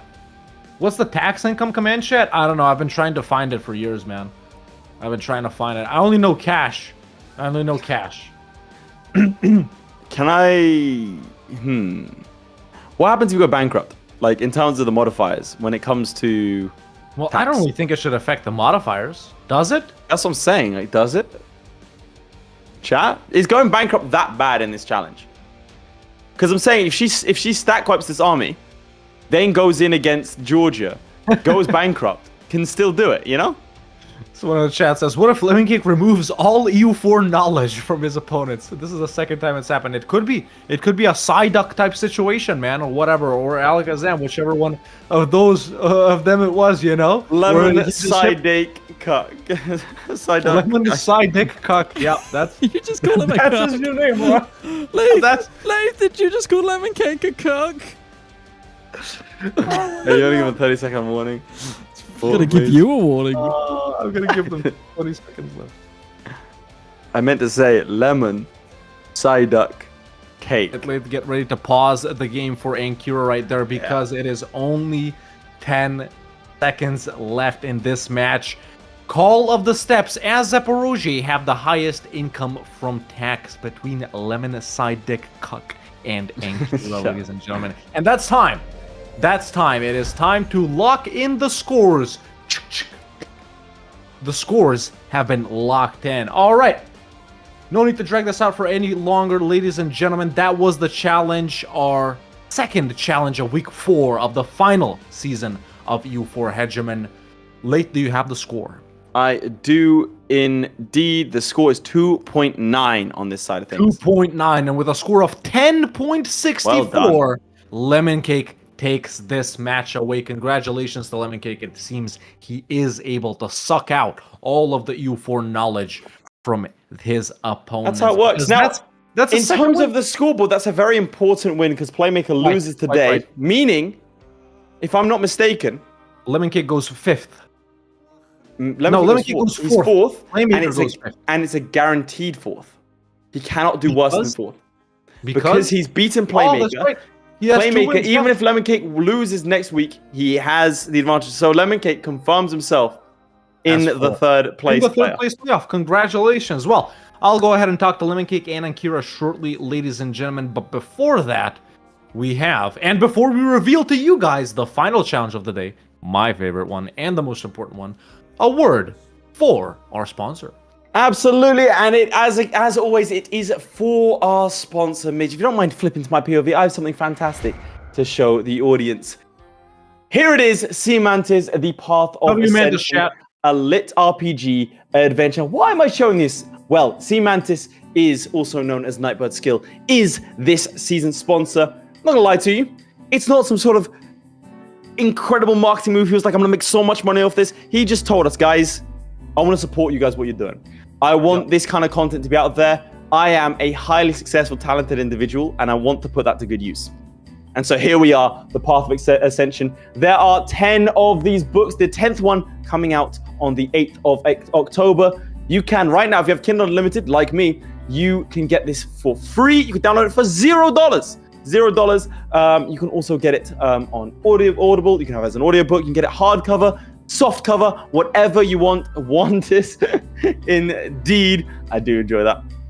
So, what is this book? What is this series? The Path of Ascension is a lit RPG. If you've not heard of what a lit RPG is, it's an adventure book, but it has video game elements and references to it. It's an inbuilt part of the story. Characters gain a level up, they gain skills, and that's embedded within the text. So, for example, the character might get a skill that is, if they were to die, their health points go to 1 instead of 0.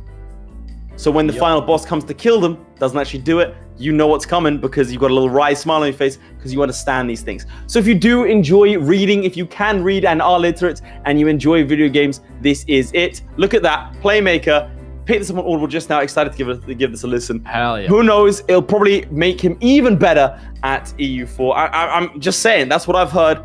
Some say, I mean, I've read this book, right? The first one. I have access to EU5. Is it a coincidence? I don't know. I'll leave that up to you. Ladies and gentlemen, huge over for Sea Mantis. The link is pinned at the top of YouTube chat and also Twitch chat. If you don't mind clicking on it, it's actually a track link so we can prove how good of a community we are. So he's giving to the community. Why don't we give back? If you can't read, don't worry. It's on Audible. You can listen to it. You are absolutely fine. Sea Mantis has you covered, you illiterate scum. Now, with that, Hawk, let's get to what he is sponsoring. Let's get to the challenge. Let's. For the final match, which, let's not forget, the winner, like, if Student wins this, there's every chance we have a 3-way tie for the final. This is huge. This is probably the most important match so far this season. Absolutely is. Absolutely is. Okay. It's Zlewikk versus the Student in Danzig, as Danzig have the highest income from trade. That is what's going to decide who goes top of the leaderboard, or if we have a 3-way tie for first place, ladies and gentlemen, between Zlewikk and the Student, two of the biggest trade masters, as they've been called by IGN in EU4, right after the interview with Lemoncake and Ankira. See you in 5 minutes. Take it away.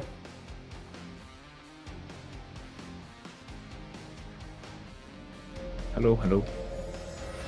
Why, hello. Welcome, Lemoncake and Kira. I can let you guys know that Lemoncake, you are the winner of this challenge with 10 point something ducats income from tax, whereas in Kira you had 2.7 or something like that, 2.4. Yeah. Congratulations to Lemoncake. Bold showing by Ankira. Lemoncake, we're gonna go with you first. Where did it all go right? Well, I think the random Crimea, I'm not sure how Crimea joined the war. I believe they randomly allied, but that helped the initial Poland off a lot more. That would have been a bit more of an awkward war if I was not expecting Poland to be there. And then Crimea to be in the Poland war, and then they showed shop like, oh, okay, that's a relatively free win now. So instead of being a relatively defensive fight defending capital castle, it's a bit of an easier war. I can go a bit more on the offensive. Yeah. And the other huge thing is Moldova rolled the 25% chance of Hungary, Poland. Nah, we're going Zaporozhian by going independent. Yeah, that was good. That was a lucky break right there. Yeah. Unfortunately, continuing along. Sorry to interrupt. Yeah, go ahead.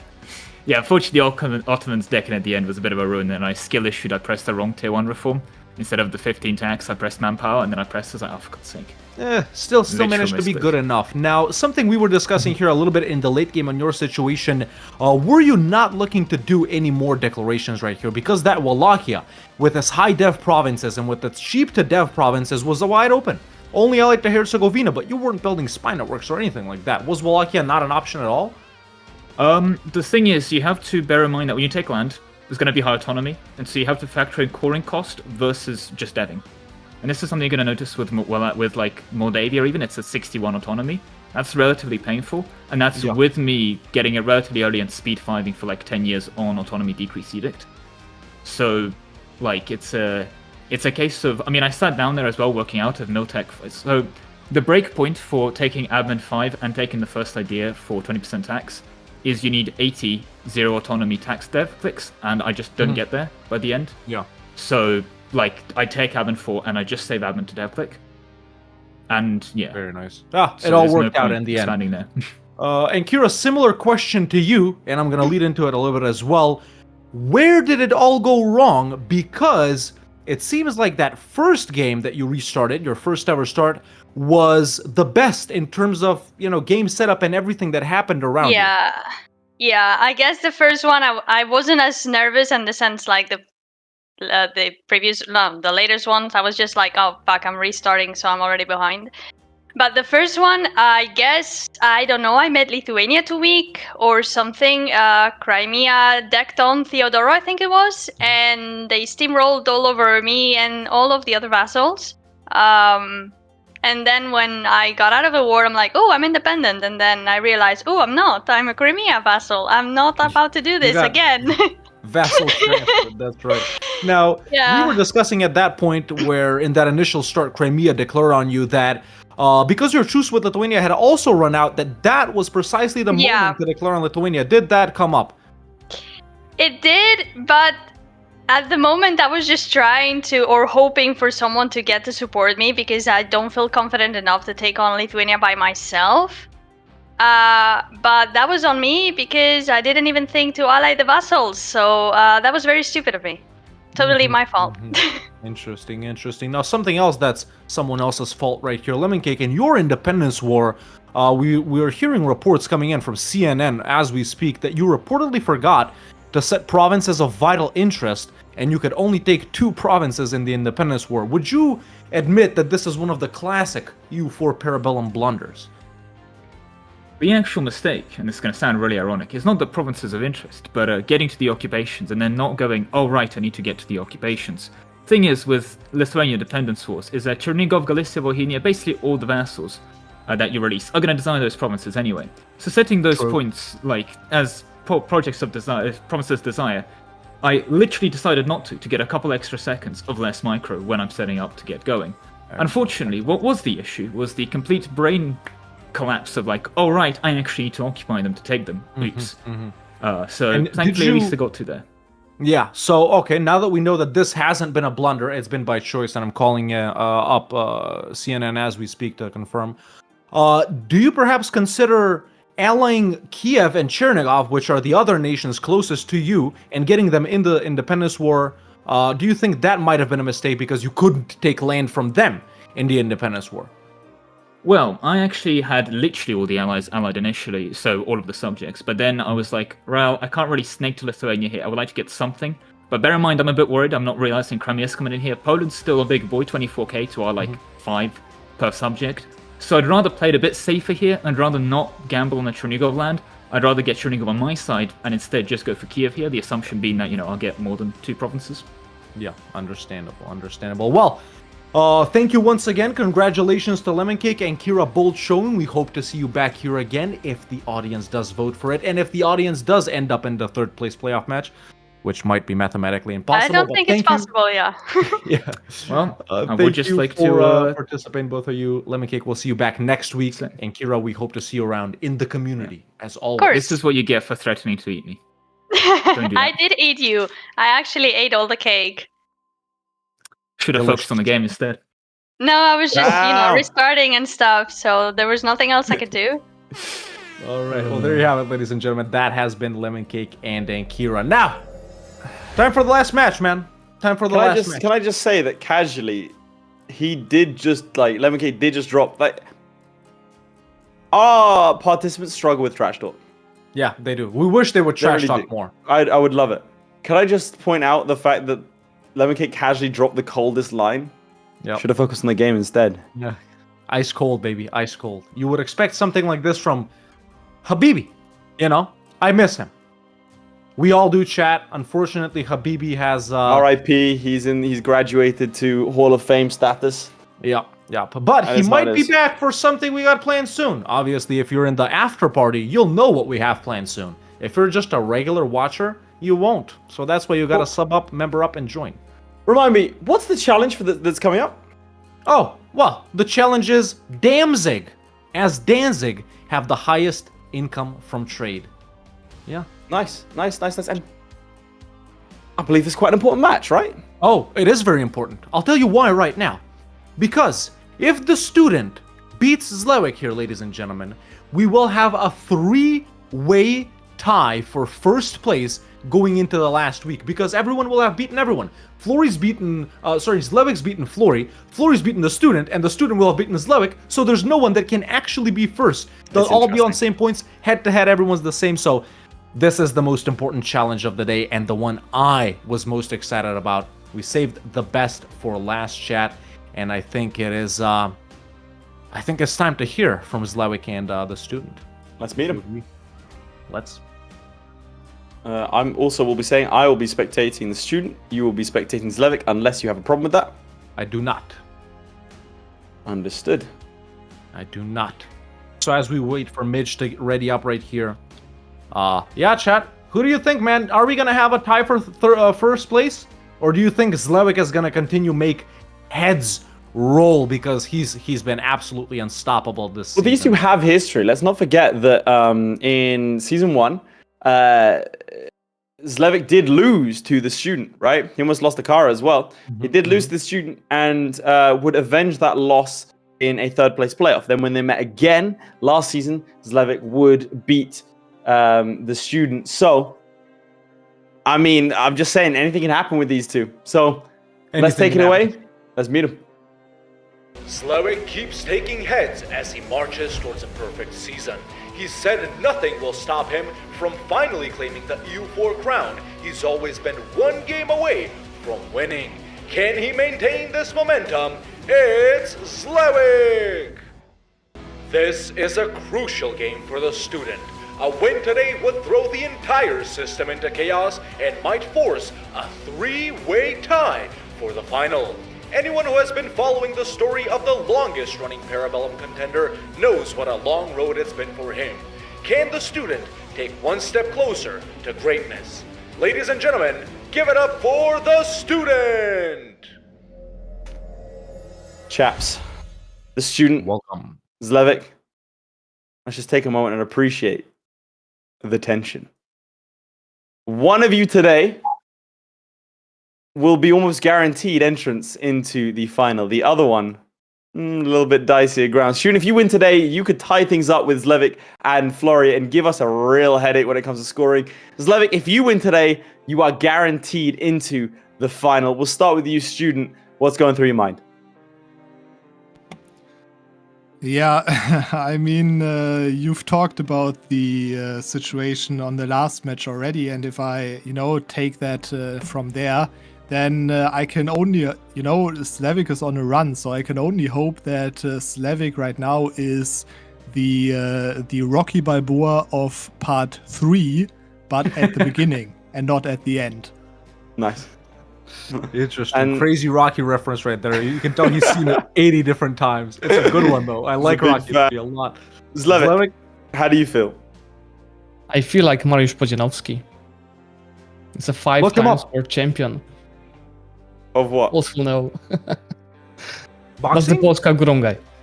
Well, There you go. Some Polish lore coming in. Playing. Some people in the chat are saying you have a home field advantage. Now, not to stoke tensions here, but, student, we don't know where you're from, but you kind of sound like you're from someplace.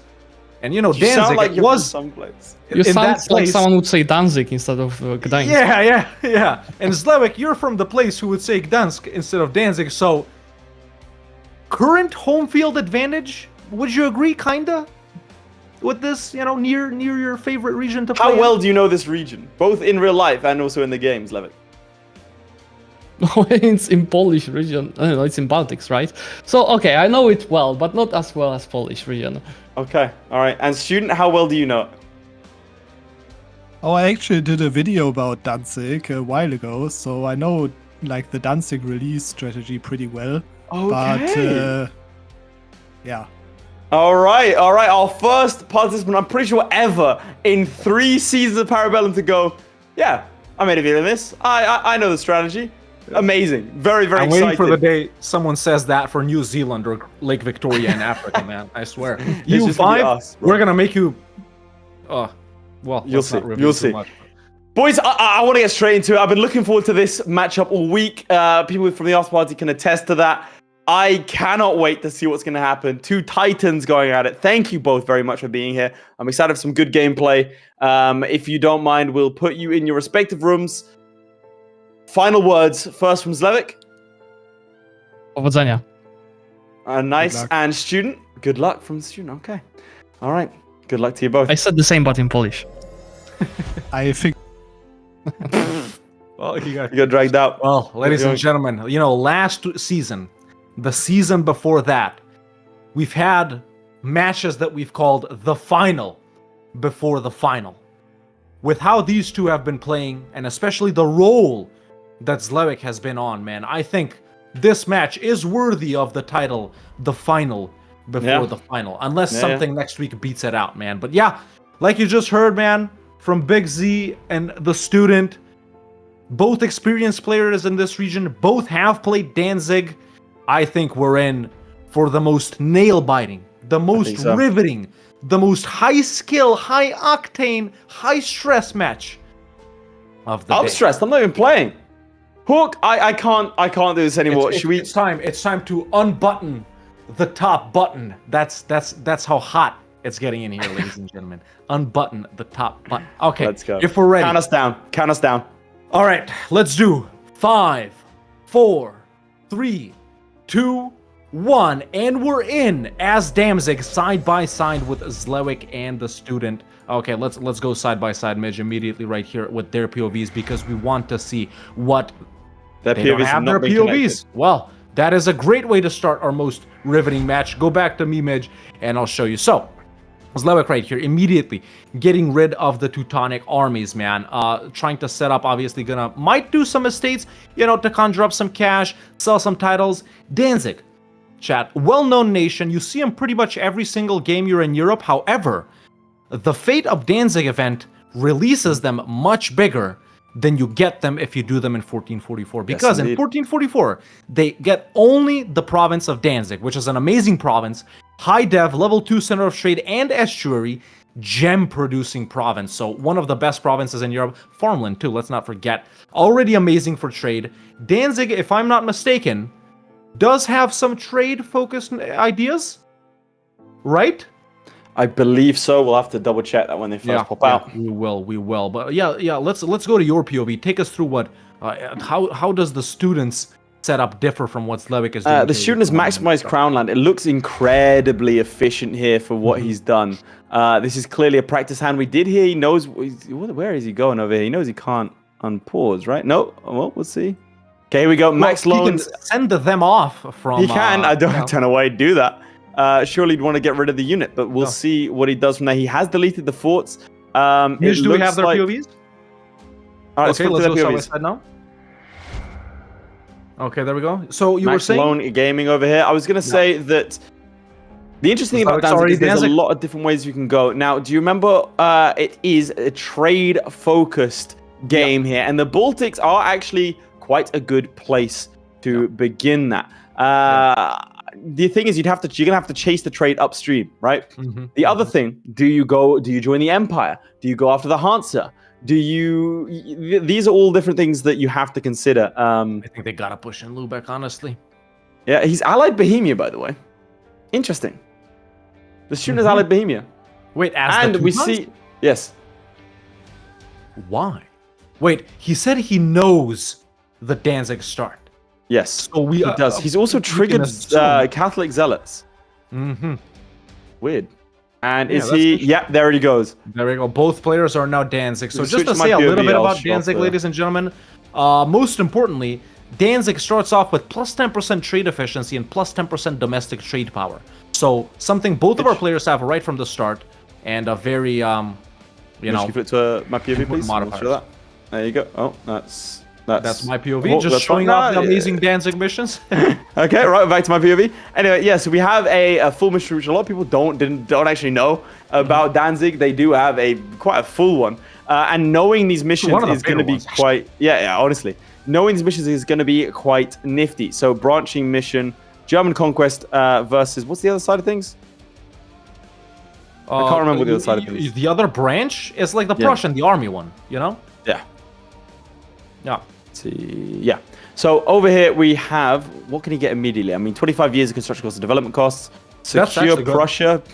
Morale of armies for creation costs, really not that great for us here. He can get permanent claims over down here. It's okay. Prussian Navy. Naval tradition from battles. Naval tradition actually underrated for this challenge because I think, is naval tradition related to protecting trade? I know that protecting trade gives you naval tradition, but does naval tradition give you protecting trade?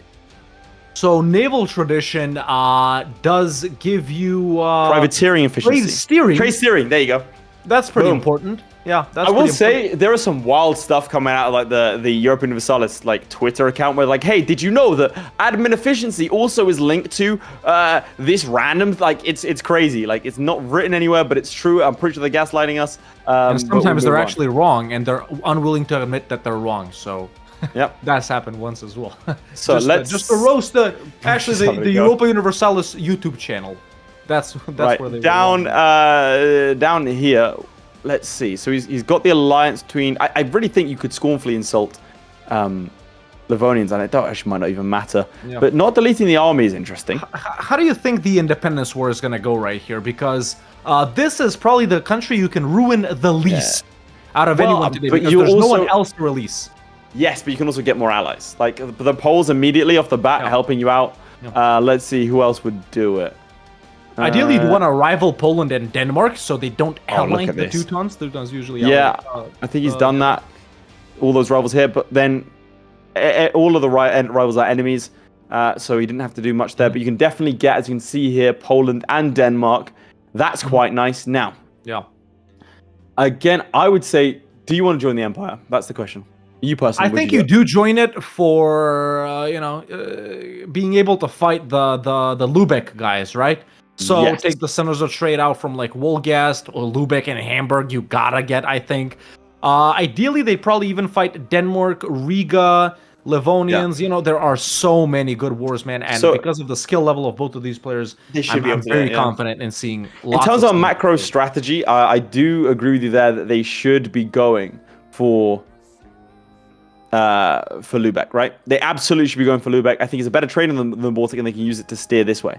First time online was never on time. I love that man sponsoring EU4 challenge. Started reading the novel from the beginning when he was posting 3 times a week. There you go. Look at that. Wantis. Proof shout-outs that came in. that he is in fact a good and talented author. Again, it's kind of insane that he's like, yo, So the crossover. who's Teuton allies in students game? We have Bohemia, Stettin, and Livonians. What about your game? Bohemia, Brandenburg, and Lüneburg. Surprising to see them not ally the Livonians. I don't know how Zlewikk prevented that. He didn't rival them or anything like You that. want to check? Like, you can go into flip to your PV. You can show us. Yeah, let's flip to my POV. I mean, nothing really to show right here, but just... But you can tag into Livonians and then go from there. Well, sure. I guess let's... They could ally each other, but they're just not. They just don't want It's probably because, you know, the AIs between themselves, it's like diplo relations, right? Because Teutons have 4... Well, the Livonians have 1, but I guess that's why they aren't sending it around. But yeah. 3-star general, though. Look at that. For Danzig. Yeah. Let's tag back into them. He's a 5-5. And Zlewick's already drilling. And the Lithuanian company leader, 6 shock. He's got an insane army over here already set up. And by the way, Denmark and Poland would both support Zlewick's independence. Really? You get for Königsberg and Mammal. I'd even give like stuff to Poland in this war, man, just to keep them around. You would keep them as an ally? I probably would, honestly. I don't because think so. you can drag them around, man. And they're always willing to help. They got Lithuania here, so... Yeah. Can they, in terms of, the only thing I can think of is centers of trade, right? Oh, there's the independence. He's gotten everyone Insta first day he could. Nice. He did declare. Let's not forget he has a better PC than the student, which is, of course, related to EU4 skill. Now, do you think him making the Teutons ally Bohemia is a part of his strat somehow? Like, I don't know, they both did or it. something? Right, they both did it. I think it's just to make sure they don't ally someone like Hungary. Yeah, Bohemia is, I guess, easily peace-outable, too. Zlewikk doing very good moves here of moving around all the provinces. Ooh. However, he has not landed on Memel, and this is about to be an L. Potentially, Poland is coming in. Yeah, I don't think they'll be fast enough, though. The thing is, Lithuania is going for Memel because it's their culture. Yes. There we go. He's sending off this army. But that guy's got 0 walking speed, whereas the Lithuanian guy got 1. So he's more proficient walker. And he needs to go through... there we go. That's good. Okay, so he is going to make it to Memel before them. Yeah, that's the vital thing, man. You need Königsberg and Memel right here. Additionally, Malbork Castle, nothing related to trade, so we don't care. Independence and students game, question mark? Not yet. Not yet. Okay, so we can I will say, I do think that... Like, you want to take all of this land and you want to betray. He did get it, by the way, before the Lithuanians. Look, the Lithuanians just decided not to go for it. So I do think that is the play. I think you take all the land that you possibly can. That coastline.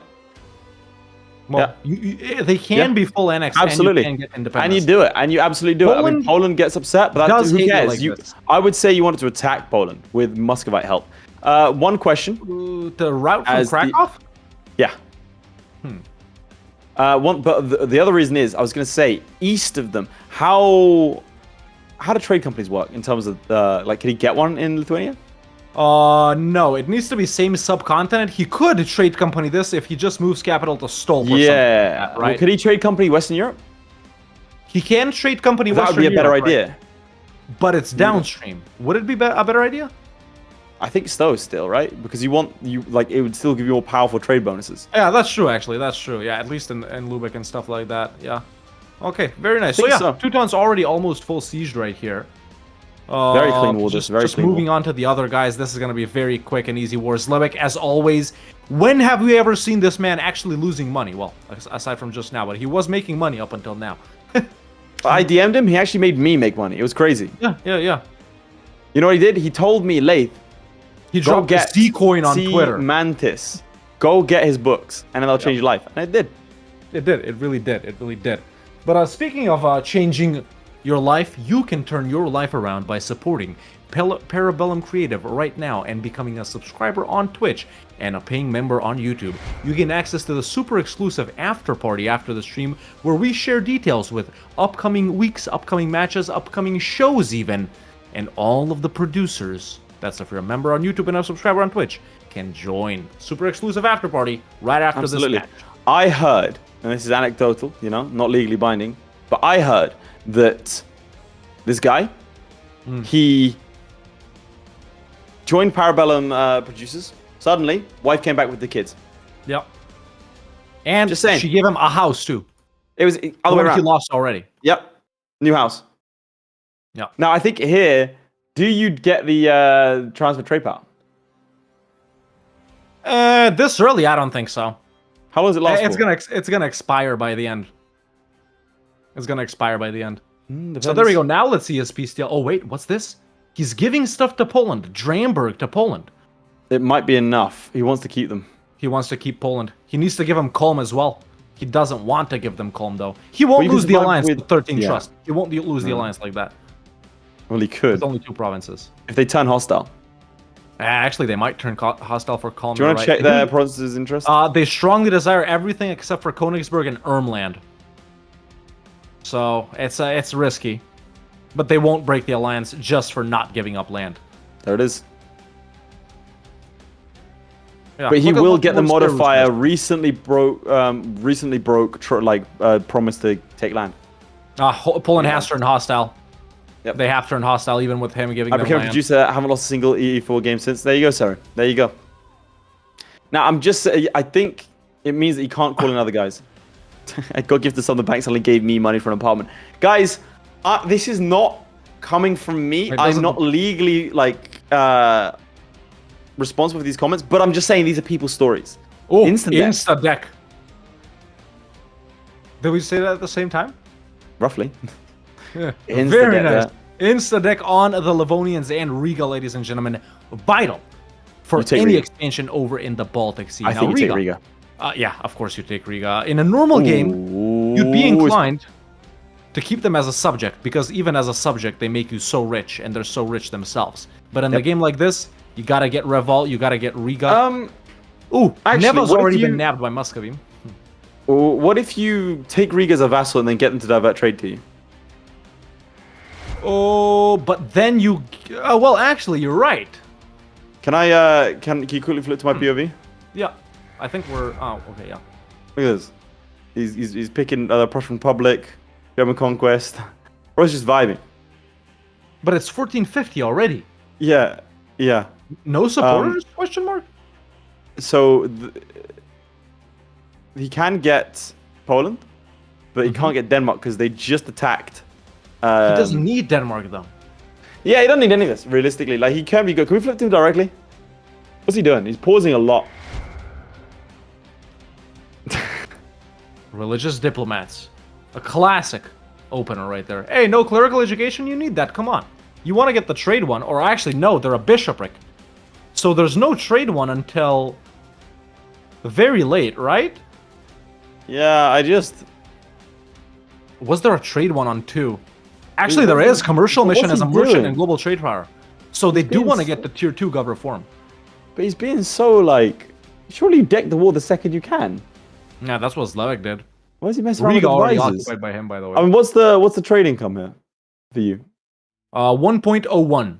To be fair, it's 3.47 over here. Really?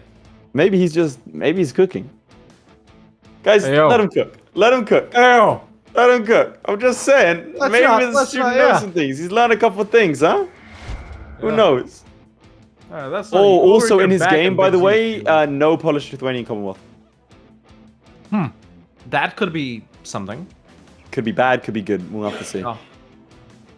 Unfortunately for him, he should have asked for Poland to join, but they are now fighting Wallachia. So, Someone in the chat says big tech advantage, waiting for big tech advantage. Could he be doing that?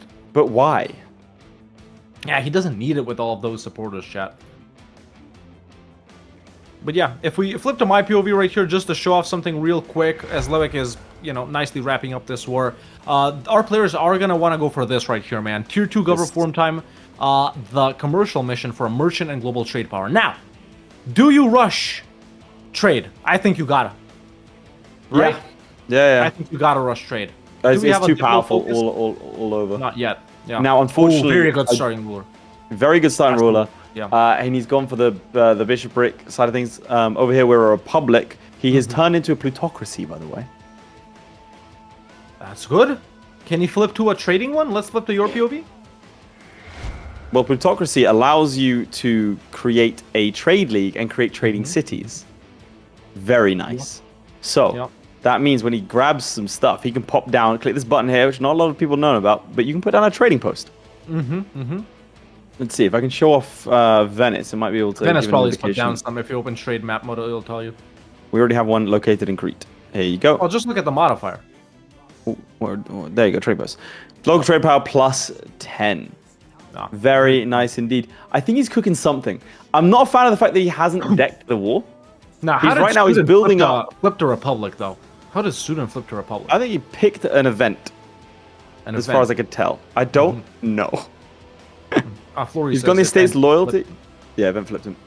Danzig development leads 45, and he gets center trade upgrade to level 3. If no center trade is present, don't know how that would be the case. There already is a center trade, right? Oh my god, this entire thing is.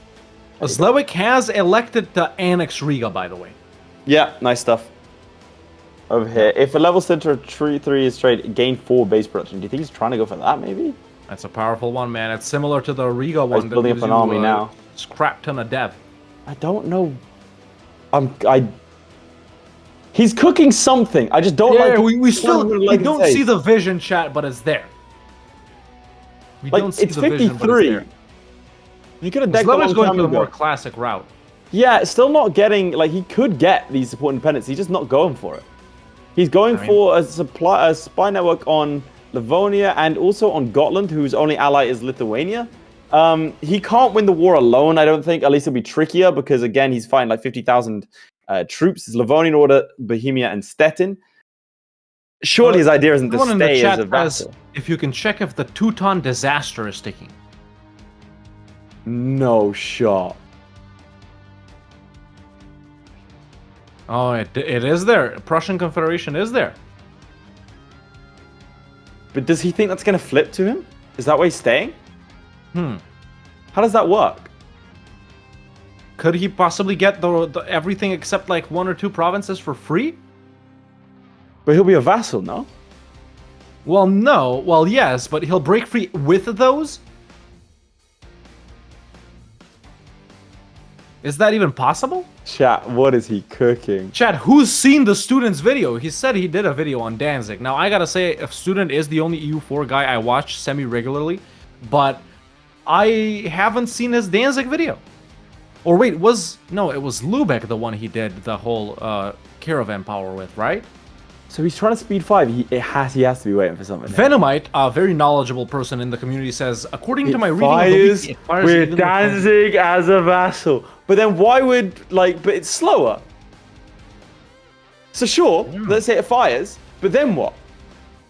What's the point? I don't know. The Big Z catching up in the meantime, man. If we flip to my POV right here, he has just wrapped up his war versus the Livonians and Riga, taking Riga, almost full annexing the Livonians, and his trade income is going up. There we go, 4.47. Yeah, it's 4.3 over So here. even with Clerical State, and he's got to take a commercial mission now, actually, next month right here. That'll boost him a little bit. So he's collecting in Baltic right now, transferring from Krakow. Obviously, he's going to transfer from Novgorod. Let's see. Still not close to any ideas and stuff like that. But I will say that Student focused on military, which I'm confused by. I would have assumed a focus on either admin or Diplo, probably Diplo. Would have been my pick. But he focused mill and also picked a mill-based ruler, a 114. So we'll have to see what happens there. Commercial mission. If you flip to my POV, I'll show the flip side of that. Yep. So over here, plutocracy leads into meritocratic rule, which gives goods produced plus 5% and some burghers influence. Very powerful. People think it's just because it's plus 5%, it doesn't mean too much. But that burghers influence over here being what it is gives them development cost minus 10% and trade efficiency plus 20. So we think he's waiting for the event, right? Yeah, but again, usually happens slower. 50s, 60s, right? Where's he bringing this trade in from, dude? 5.45 ducats, one province minor. He's got 3 merchants already, which Zlewikk just got his 3rd. He's collecting. They're both collecting 5.75 from the Baltic. It's insane. That's crazy. And that's Zlewikk with owning almost every center of trade there, and the student was just 1 province. So I can see 0.60 something to Baltic there, 79 here, and he's also in Novgorod. Student is actually routing a lot more money from Novgorod than Zlewikk. Oh, look at this. Radical reforms. Very nice, very nice. Can't tell if Zlewick's gotten He's it. He playing. doesn't He's actually playing a have bit an slower. inflation He's playing slow. He has to have something. Am I coping, chat? Am I coping? This might be one of the most galaxy brain strategies. I love it because we don't know. This is why I like watching these two. They always have a different strat, right? Yeah. Even if they're playing the same nation. What but can we flip to him? Does Zlewikk even know about Merchant Republic? Does Zlewikk know? Probably not, because Can we flip to student directly, please, Mitch? What is he doing, man? He spends so long paused. He's got to be very confident in his strategy to be doing what he's doing. But he does. It is like student does take his time. Let's do a little check here. 38 minutes in. 6.4 for Zlewikk. 6.4 over here. We have 6.14. Oh my god, dude! Just with one province being a vassal is actually crazy. That's actually crazy. Zlewikk has 1, 2, 3, 4, 5 centers of trade in the Baltic. He can join the HRE right now. But he's not independent. No, I know, but like I'm saying, when he pops it and when he goes, he's also not taking tech, presumably to save on the points, and he's gonna wait for an Renaissance. Is he only tech 3 or tech 4? He's up to tech 4. 3. Tech 3. Tech 3. Interesting, yeah. But that's what I'm saying. He's focusing mill. Right there, chat. He's still making money, by the way, despite a 1-2-2. The student becomes the master. I don't know, Marcus man. Aurelius Antoninus. What's the timing difference? Because I'm getting a lot of lag on here. We might have Zlewick's to. 58. Zlewick's 58.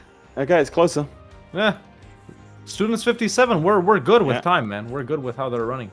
We'll see if the gap starts to stretch to like sort of 3 years or so. Given that the students only speed 5 and not doing anything else, we might have to hop out of the games. But we'll see.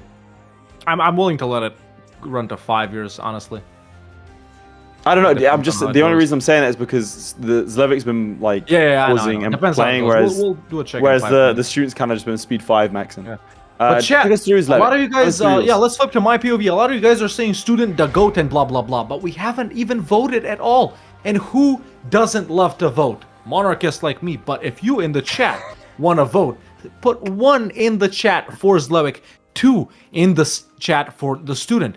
Do you think Big Z is cooking with his standard theocracy strategy, or is the student gonna pull something crazy with his plutocracy strategy right there and still being a vassal of the Teutons, man? Well, speaking of being a vassal of the Teutons, flip to my POV.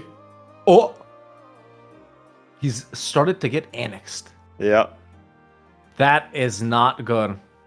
Uh-huh. And it's very... He can get rid of that immediately by just doing this.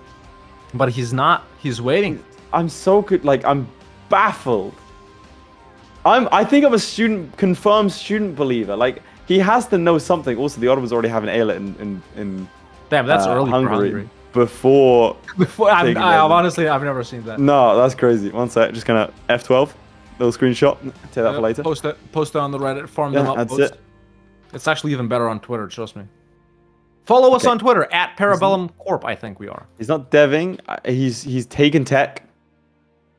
Event will fire 1460. He should be fine. Someone in the chat. That's crazy. That's crazy. Yeah, but you're relying so much. He can out-dev them. He's got the points. He can out-dev the annexation.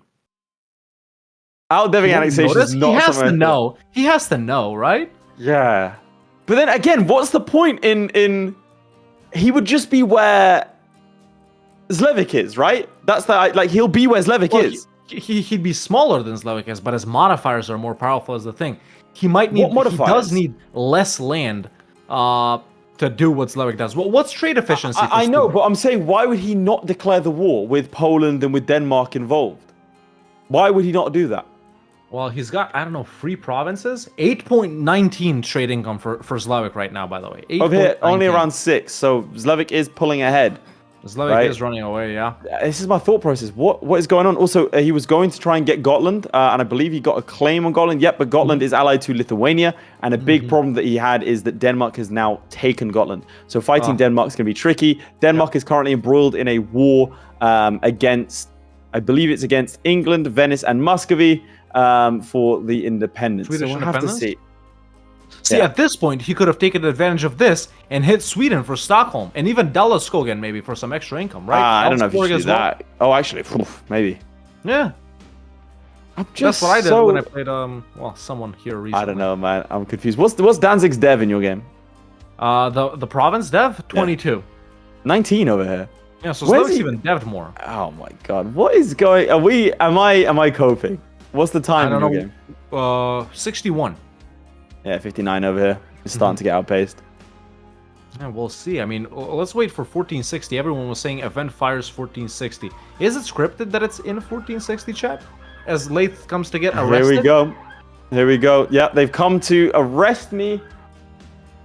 Chaps, we are running on hot air. Let's not forget this is an illicit program. The feds don't want you to know. The student came up fighting, playing EU4 on the streets. A lot of people don't know this about students. We are revealing that this day. You know, that's true. That's why the police are circling the building trying to get a trace on the location. But thanks to your Prime subscriptions, your YouTube memberships, we can put up that shield, all right? Force field. Yep. He's looking for something. He knows a war's coming. But again, why would he not declare the war himself? What's annexation level right now? I think it's What's negligible. the percentage, I mean? He's going to get annexed in a year's time. Damn, this is crazy. Does he know? It's has changed? To know. Let's go a little bit side by side here, Midge, in the midpoint. Let's see what they're doing. Because Zlewikk is gearing up for something. He can out-dev them. Yeah, that's what we said, but we don't think he's out-deving them. I don't think he knows. He's building up mercenaries. Why would he do that now? He had it open a second ago, said Midge. Okay. All right, he's looking at it. Surely he sees. Surely he knows. 1460, we've hit 1460. When does it fire? When does it fire, chat? When does it fire in 1460? If it's a scripted event, when does it fire?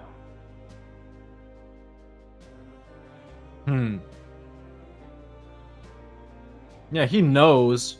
Maybe he's doing this so he doesn't have to deal with the he's allies. Gonna deck now. He's gonna deck now. But then what was the point in all this? Yeah, what was the point of waiting for so long? Was it, I'm so good, I'm gonna beat Student with just 30 Zlewikk with just 30 minutes of gameplay? Does he want to flex that hard? You have to think. But you can still, like, why would he, if he's waiting for the event, he doesn't have to declare war on the Teutons. He can just get support independence, right? Yeah. There it is. There it is. There it is. There's the war, right? Oh! He's got it. He's got it. He's got it. He just got the land, so now he can declare the war. There it is. But this still means he's in a worse situation than Zlewikk. No, he'll be better at the end of this one. Well, who are Teuton allies? Can you potentially take more in one war? Teuton allies are Bohemia, Livonian Order, and Stettin. Okay, so he can take stuff from the Livonians in the same war now. Yes. Zlewick's he's making $7, by the way. A month with one province is crazy. What's he gonna do? What's he gonna do? What's he gonna do? Oh, is he thinking about it? He's making states? This is... I don't know what's going on. I'm gonna give them a 30-minute warning. And I also, don't what's the date in your game? What's the date in Student's game? 1640. I'm gonna like 1460. I'm gonna talk in as well. Okay, here, it's a 5-year difference now. Yeah, I think we gotta hop out, bro. I'm not gonna lie to you. Okay, I'm gonna jump in and tell them the time and tell them we're gonna hop out and leave them in a single player. Yeah. Yeah. Just to go through what my theory is. Does he obviously he gets cores on those for free? Does he have cores on? He doesn't have cores on them without the event firing, right? So basically, he's just saved him all of that. He's got 3 cores. That saved a lot of admin. Yeah, he's got, what, 5 provinces cored for free. All he has to do is state them. They've probably got no autonomy either because they weren't taking a war. I don't know if you can check the autonomy real quick. Okay, so, and with that, ladies and gentlemen, let's stay on this. Laith, are we disconnecting? Won't that make Zlewikk faster? It will make him significantly faster, yes. So maybe I just drop out of the game. We keep monitoring, and if they start to close up, we drop out of Zlewick's game. Sure. Okay. Yeah, okay, you drop out. I did tell Zlewikk I would be dropping out. Tell Zlewikk I won't be dropping out after all. Yeah, so there we have it, ladies and gentlemen. Just because we don't want, tech to be that much of a disparaging factor, But yeah, continuing along nicely, man. Zlewikk making buckets and ducats right here. I think he's gearing up versus some kind of major war. Versus someone over here. Could be Muscovy or Poland. He is being warned by Poland, by the way. Being warned by Poland.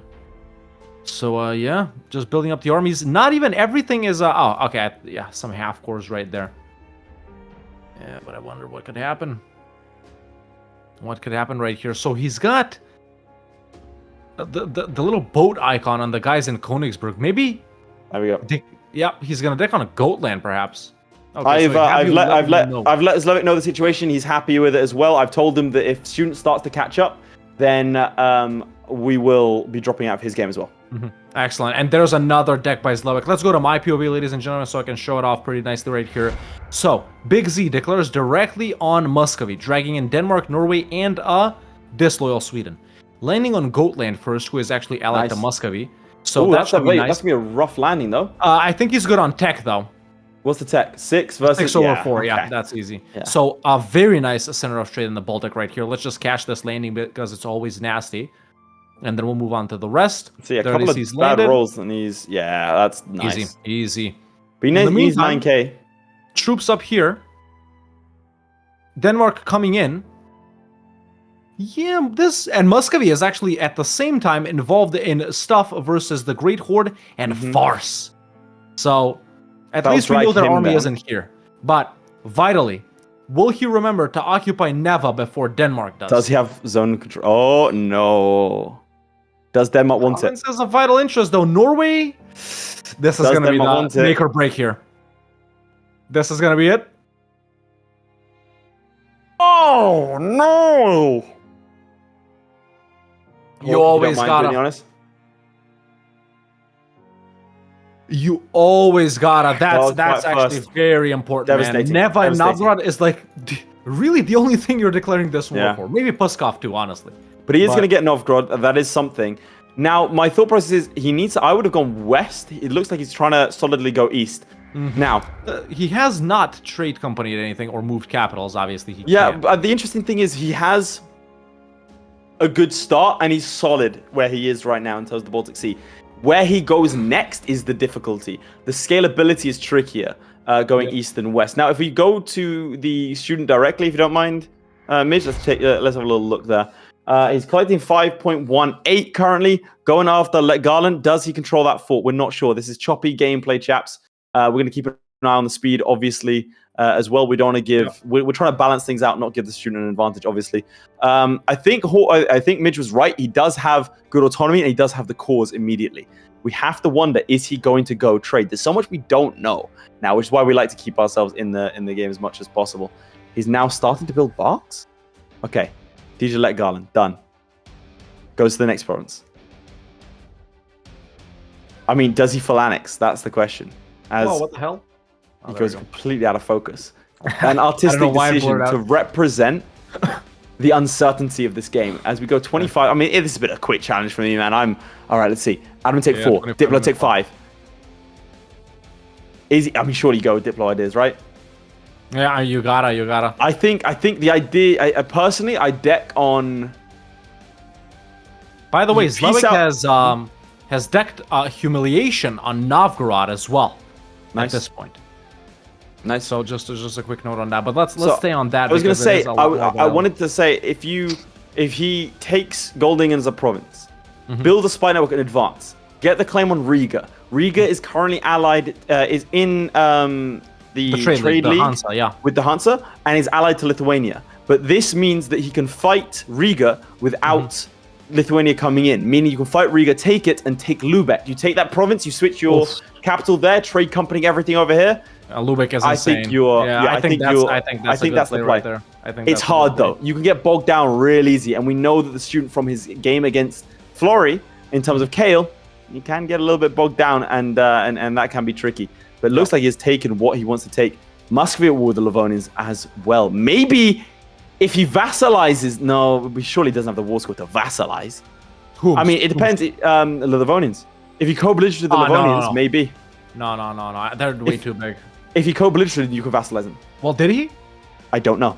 I'm not in the game. Oh, that's right. You're not in this game. Because if he does that, then you're defending Okay, it. Well, do you want to do that? Anyway, let's go back to your POV. Let's go to my POV right here. Interesting battles, especially a big battle happening here in Yaroslavl's capital between Denmark and Muscovy. That was expected. Muscovy has vastly superior morale.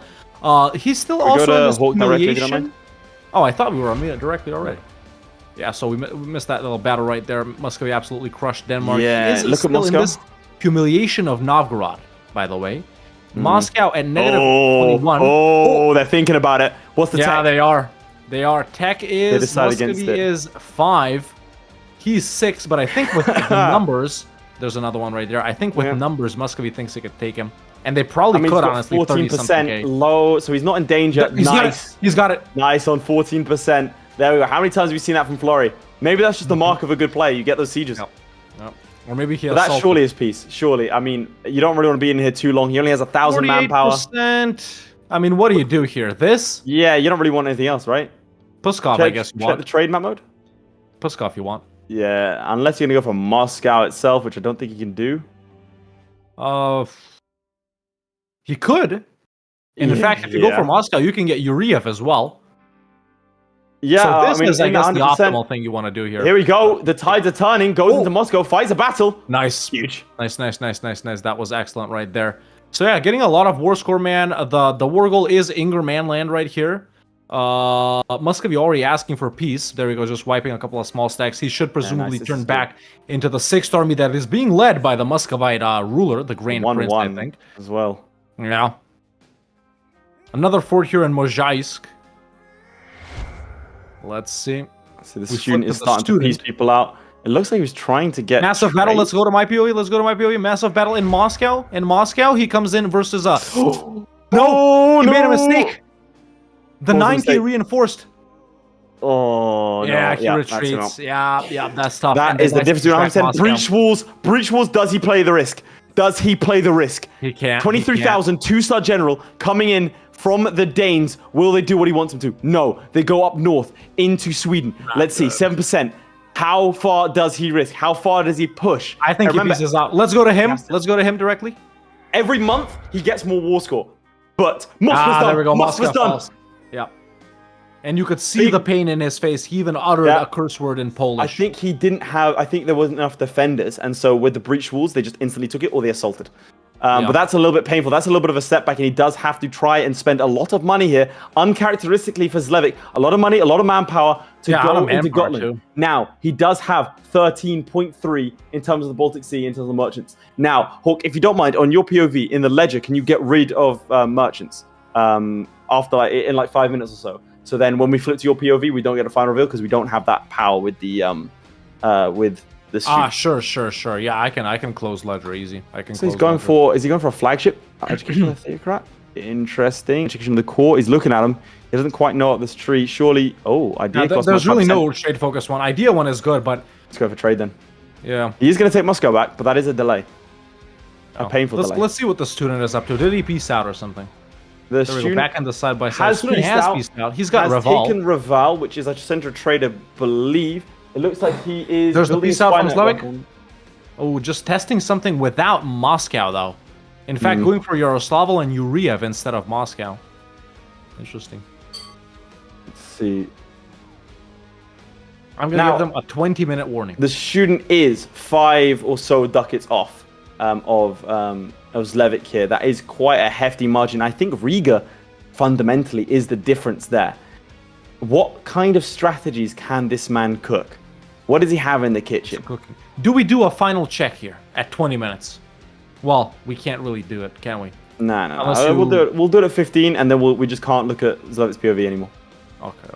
Wait, unless Midge, can you quickly, and I'm sorry to say this, can you build a scene real quick, or make an addition to the POV of the student, and then just black out his merchants? Yeah. Like just add that. But like they might move up and there. down. Just black out the entire ledger. Oh, sorry, the outliner. Yeah. All right. In the meantime, let's see. Now, what's the date right here? I can't really see because my my monitor is 66 and 70 over there. So it does look like Zlewick's still very, very far ahead. I think we made the right decision. Massive battles here in Zlewick's game. 66% war score on Moscow. Sorry, on Muscovy. Yeah, and he still hasn't even sieged down Goatland. How? Oh, there we go. He's just got it. He went for the assault as well. Yeah. So he There was it like is. waiting on that super Is he gonna long. peace out? Yeah, there you go. Well, that's why he can peace out with Muscovy, I guess. No. There we go. He separate pieces Goatland, vital center of trade, ladies and gentlemen. Yes. Now we might see him do the peace deal on Muscovy as Oh, well. we see now blurring taking place over the student. He's Someone doing said a some- student is vassalized under Poland. I will. Well, I can't double check that, but he is inviting people to a trade league, so I don't think that's the case. Yeah, probably not, chat. Probably Mitch has not. applied a blur to the entire thing. He'll sort that out in a second, chaps. Do not Yep, adjust yep. your TV sets, as it looks like he's not going to go for Moscow here. Go for Yuriyev instead. Interesting. What do you think the point behind that is? Because you can take Moscow and Yuriev. Maybe he didn't want the Wait, war to he drag on longer? is. Look, he is a vassal. Oh yeah, he is. You're right. He must have fired afterwards. Second Independence War.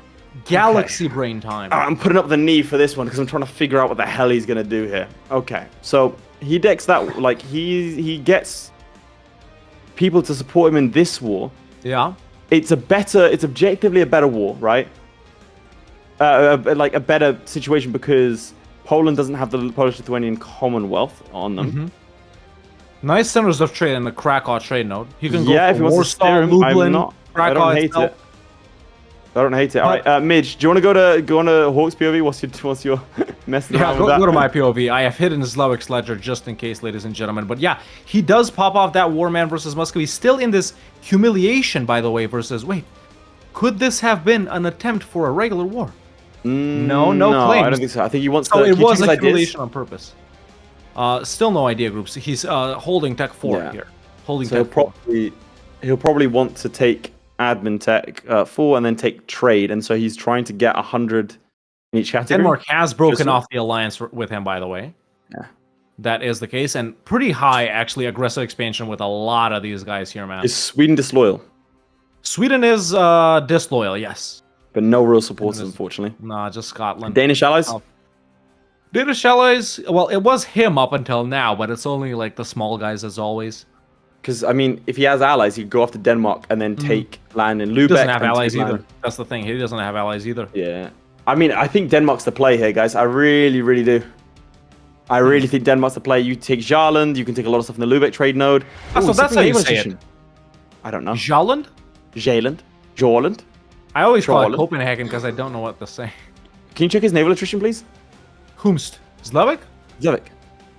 He doesn't have a naval. Oh, He wait, does have actually, naval he does. attrition. Oh, there we go. There's the battle actually versus the Novgorodian fleet in the White Sea. He's Alright, finally we gotta- managed to walk to. Could we go to you directly? Yeah, let's go to my POV. I want to Tough see. battle, but he is gonna win this. Yeah, no, he'll win it, but there's a lot of damage there. Yeah. He has And got he a is carrack, taking- but yeah. what's the naval attrition? Yeah, he has to leave. 15%. Yeah, he's got to 15%. leave. And that's actually That's a super long way around. He's Yeah, probably it's gonna going lose to a take. couple of these We'll votes. check how long it's going to take. It's next to the White Sea, the green arrow on the left. Yeah, there you go. Yeah, I We'll see be it. there. Just a couple of months. 2nd of June, April, May, June. So that's April tick, May tick. So that's 30%. So check what damage in 30%. There we go. We see him No, losing they're all, the votes. yeah, There they're we all go, dead. They're all right, dead. yeah. They're all dead. Only a couple There it is. survived there. Oh, tough. So yeah, Does he have enough for a flagship? can That's he probably do- why he needed a navy. So that's really bad for him that he lost that those was guys. a show strength on Novgorod, so we can assume that's why he did it. Now, admin 5 trade.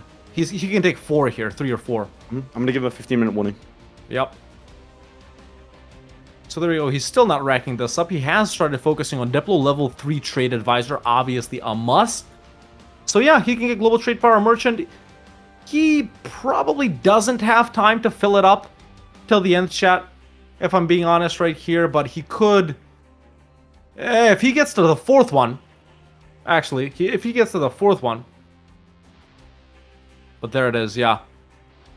There is the Republic thing. Ooh, For lovely. Zlewikk. Now, does he know? Will he go? Let's go to Zlewikk directly. Is he thinking? He's on pause. I will say one thing that's going to happen here is it's a request from student. He's saying his game is lagging a lot. He said he prefers having me in the game to streaming it, so I'm going to go ahead and join him in a second. I think I'm able to hot join him. I think, right? Yeah, he should be able to. Wait, Zlewikk didn't take the Republic though, chat, which is honestly surprising. Did he even see that he becomes a republic, that he can become a plutocracy, a meritocratic republic, or whatever, a merchant republic? Sorry, I don't think Zlewikk knows about that strat. And if Laith is joining students game, I am. Well, let's not, let's keep it. I was gonna show off Zlewick's income, since Laith will be able to show off his income as well, but on the student side. But yeah, I don't know if I'm expecting Zlewikk to do any more wars here, man. Potentially something versus Sweden, like we talked about. No way you can do the HRE, especially as non-co-belligerent, because these guys are already so mad. You don't want to get these guys mad too, but of course, if it's I have some technical difficulties over here, so I'm gonna tell. Let's pause the timer. We're just gonna tell Zlewikk to pause. Yeah. Okay, I'm gonna pause for him. Let's pause the timer. There we go, Zlewikk knows.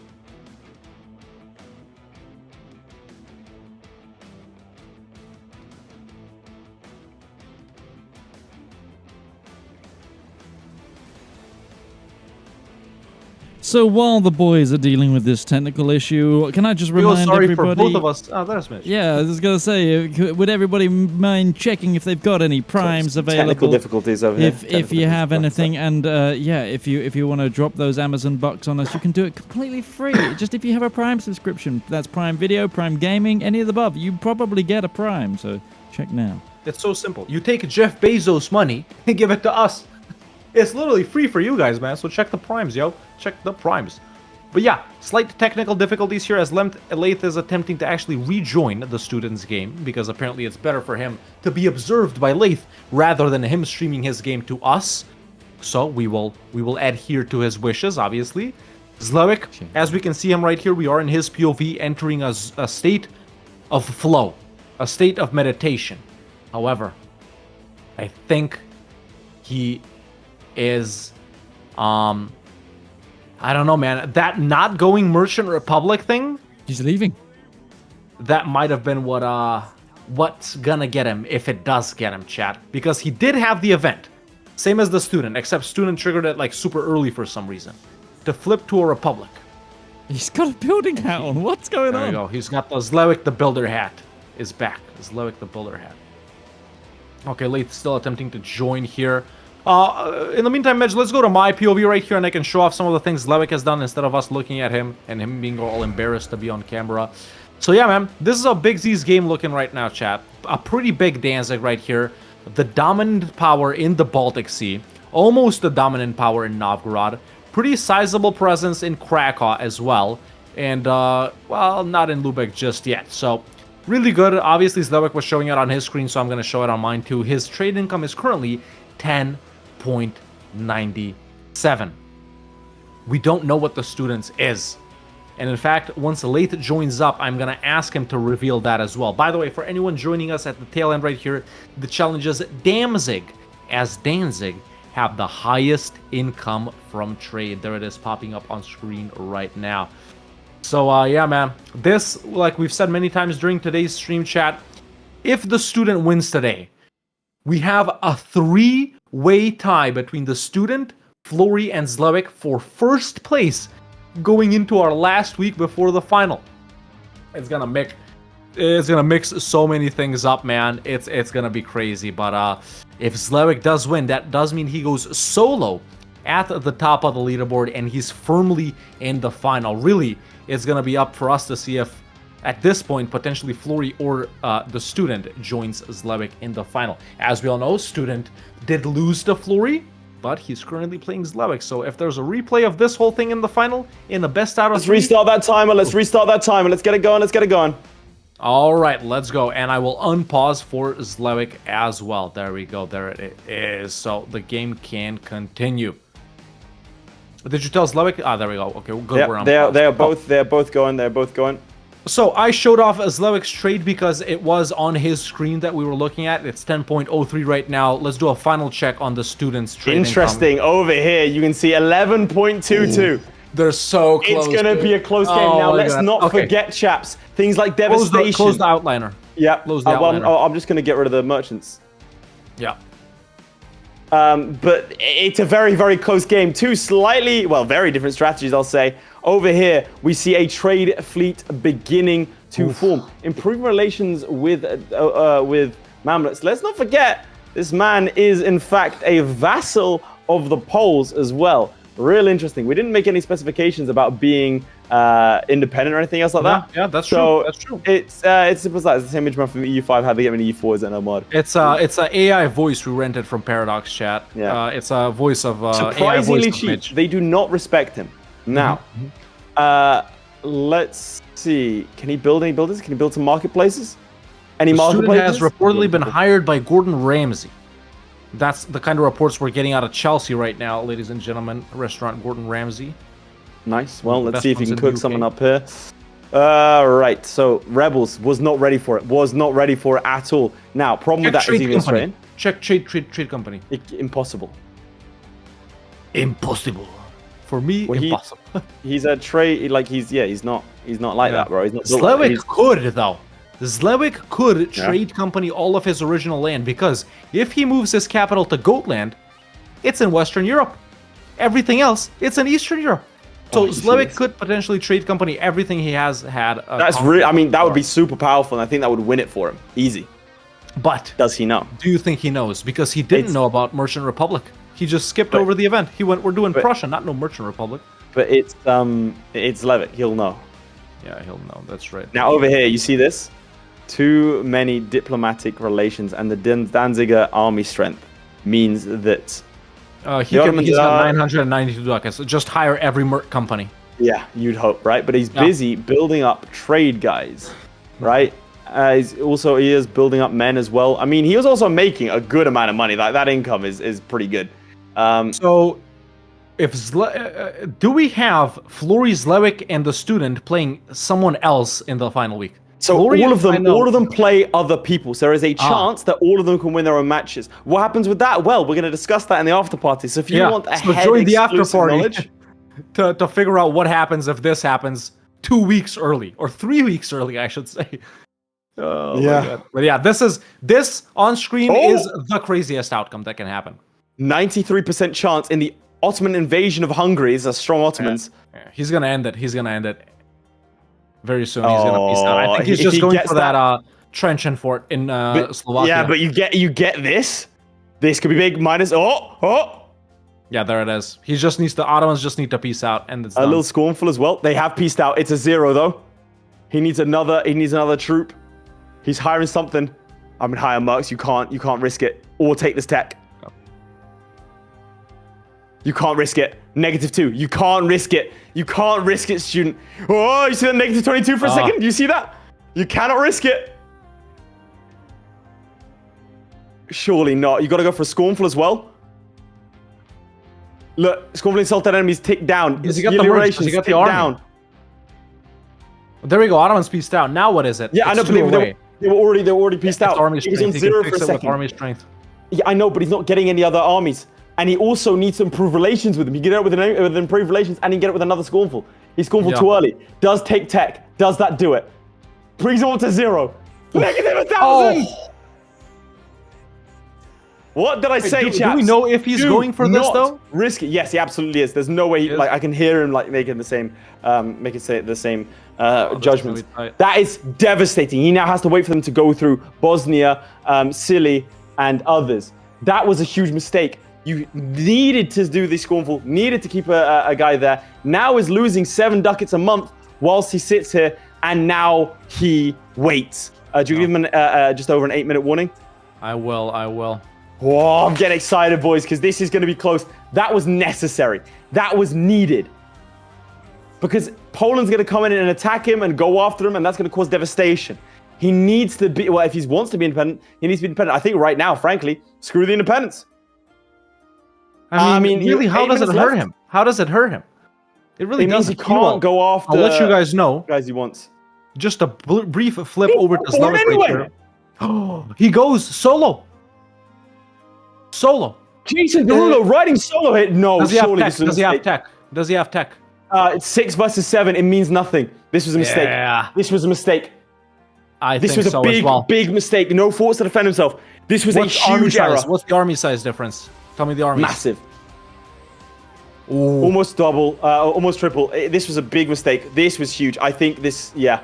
He should have waited. If he was going to do it, he should have gunned for the Ottomans or he should have waited. I don't like anything to do with this. Too. Do you think I startled him with the 8 minutes left? Yes. Could have been. I think he felt like he felt the pressure. In the meantime, just letting you know, folks, Zlewikk is continuing on the economic side of his game, just spamming, buildings and boats and stuff like that. I'm not going to show you the in-depth of anything too much, but, we got marketplaces, we got, huge error. He's lost it at the cusp. Massive navies too, so that's what Zlewikk is up to. This is untenable. This is untenable. I'm telling you now, this is impossible. He's going to get devastation in these areas. It's going to be really, really bad. He can't build economically in these areas. Vote again. I don't see a way out for him here. I don't see a way out for him here. Run for Warsaw. Do something. Move. What's he doing? Independent Cossack host. No, this was not the play. I think he had it in the palm of his hands. I think he threw. I think this could have been I think we have the for the ages.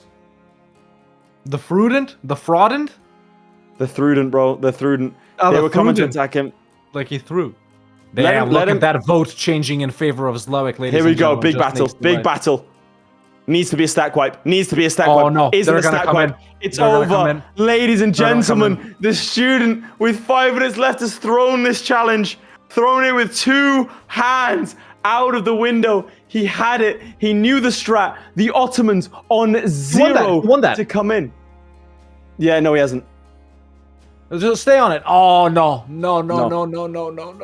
Nowhere to run as well. This is it.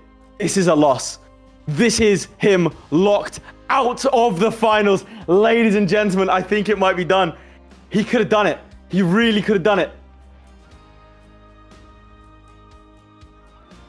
He was making about 12 ducats a month at one point. That's without all the shenanigans he could do at the end. He's going to retreat to Danzig, get chased down. And I think this is a huge loss. He's going to hate himself for this. He's not sleeping for a week. He was 0, he had 0 reasons for the Ottomans. All he had to do was scornfully insult again. It would have re-upped it. But he's going to get stack wiped here. Minus 20 ducats. Well, I can let you know, folks, that Zlewikk has moved his capital over to Goatland. Flip to your POV and I'll...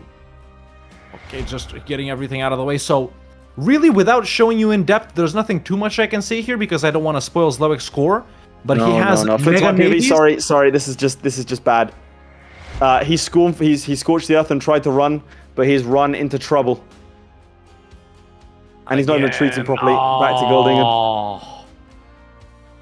Yeah. You know what he needs to do? Access over here, and he can run and hide in this fort over here, right? Nothing he can do. Nothing. No, matters. he can. Look, listen. He gets his navy out here, right? What's the point of that, though? Watch, because he can get access through Muscovy. Puts his army there, baits them, lets them trickle in one by one. To lock them into Ezel. Yeah, sure. Actually, yeah, that's a strat. That's his only hope, but I don't think he knows. Yeah. That has to be his only one. He has to wait for them to occupy his nation pretty much entirely for this to work. He has to go up and take Raval as well, which does have a fort, saving grace there. And he needs to do some shenanigans with his navy. His navy is instead just protecting trade. Mm-hmm. That is it. You have to switch strategies there. Instead, he is gonna go this way around. Can he get access is the question. I don't know if he can. He can't. He actually can get access if he improves relations. Mm-hmm. He can if he improves relations. He can get access, but I don't think he knows about the strat. His head is somewhere else.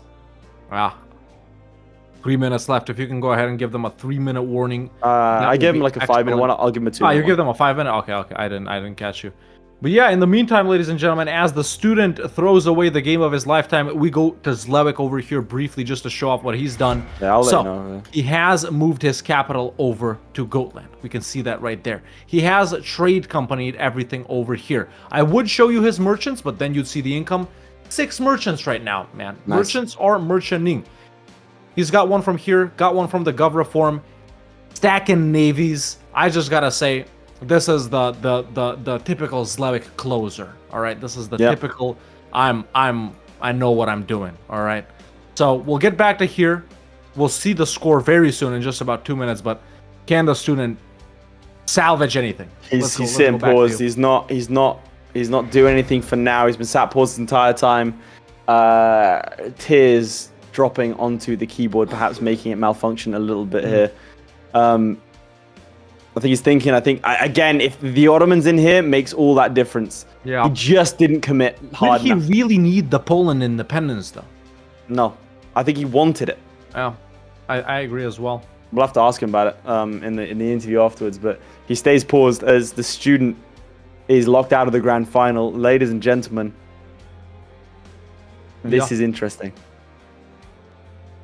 Could the student be done? Zlewikk has been paused for a while as well. Well, it only Just gets worse 2 for minutes the student here. Yeah.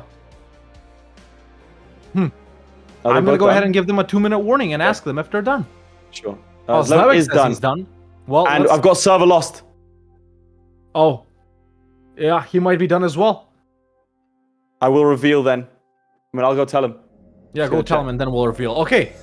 And with that, a slightly minute or two early end to our final match. Ladies and gentlemen, we all saw how it went. The student was cooking up a brilliant strategy, getting those provinces for free from the Teutons. But in the end, man, we were doubting. Honestly, we were more doubting Zlewick's classic conquest staying as a theocracy strategy rather than a whole plutocracy thing and waiting for the event that the student was doing. And He's done. He said his internet dropped, but he said he's still not going to continue.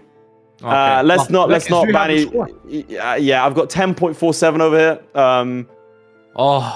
Ladies and gentlemen, with a score of 44.75, Nice. Zlewikk continues to make heads roll and goes absolutely at the top of our leaderboard. Midge, I'm sure, is cooking up the scoreboard as we speak, which we will soon show to you. But I think with that guarantees him the number one That seed into the guarantees him. final. That's right. Like he That's right. cannot, even if he loses next week, he could not turn up next week. He could take a holiday if he so chooses, and that's it. He'll win. Excellent showing for Zlewikk right here. Well, there it very is, good. ladies and gentlemen. Probably there it is, and there's the scoreboard immediately. That's how it looks. Zlewikk number 1 with 4 wins out of 4, 8 points on the board. Florry number 2 with 6 points. The student and Lemoncake, funnily enough, tied for 3rd and 4th. Well, actually no, because they played each other. No, they haven't. Oh, they That's next haven't week's played game. each other, so they are tied for 3rd. Yes. And then the Playmaker 5th and Bellum Audience at 6th. I think those two are actually locked in right where they are They are 5th because and the 6th. Playmaker has. Okay, so there we go. We have 2 positions on the scoreboard locked in. Still everything and to bottom. play for in the final. Yes, especially if shenanigans are had. Discussions are being held, furious negotiations into the night as to the format of the grand final. So let me tell you this, your position at the end of the scoreboard matters more this season than ever, but we're not going to reveal too much about that today. Before we end up our stream, let's have a quick chat to Zlewikk and the student, if you don't mind bringing up the interview screen. Okay, we can confirm, Zlewikk, you do take it away. He has switched out his hats for the first time, I think, ever. To He just did it 15 minutes ago. Nice. Well, Zlewikk, let's start with you. You are confirmed top of the leaderboard. No one can knock you off. You could not show up next week and you still go top. How does that feel? I wouldn't do that to Playmaker. I know he wants to win with me, so Just the we gotta do it disrespect. the fair way. But how does it feel? That's it. You're going top again. We'll see you in the final, guaranteed. Do you think that this is the season you'll finally claim a crown? I mean, you've always been just there. It's your final chance. Has to be done. Yeah, it really is. The final one right. ever. Student, talk me through it, man. Talk me through it. Tough one, bud. Just Tough general one. feelings. I mean, I feel like it was neck and neck, right? It really was up until the final little part. Talk us through it. What are your thoughts right now? Yeah, I threw it all away because I didn't remember my strategy at the time where it was important, and that is of course when the event for Poland triggers to vassalize you. So it's very simple, I just wanted to declare a war. I even joined the HRE so that I could declare the war on Volgas or something, right? So if I remembered that in that moment, then I conquered all of Muscovy or something, but yeah, I threw it away because of one little inaccuracy, and yeah, that hurts, of course. Of course. I mean, here's the thing. I will say it's a credit to you both that at the end of the day, when it comes to and student, I will include you in this, right? When it comes to Florry and Zlewikk, one misclick in terms of the incorrect wall goal, one event going awry, a victory on 14% is all Florry needed once to beat Zlewikk. Student, I think you do join their ranks in this regard when it comes to just one moment being the difference between victory and defeat for you. I mean, yeah, I hope, unless you have anything else to add. You now know my pain, student. You now know Zoe's pain is a rough one. Now, Zlewikk, a technical question here for you. Sorry, student, to interrupt you. I just have to know. Do you know about why didn't you go Merchant Republic on the event? I think it's a waste of time to wait for the event. I mean, yeah, just... But because you got it. You did get it. I did? Yeah, you no, did. You went Prussian. I did. When you definitely did. I was looking at it on screen. No, I got an event from a mission to become Prussian government. And then the other one option is the Merchant Republic. Yes, I didn't want to click it because I never played it, so I wasn't sure what it is. Fair enough. Why would I risk if I have everything under control? Understandable. Yeah, very nice.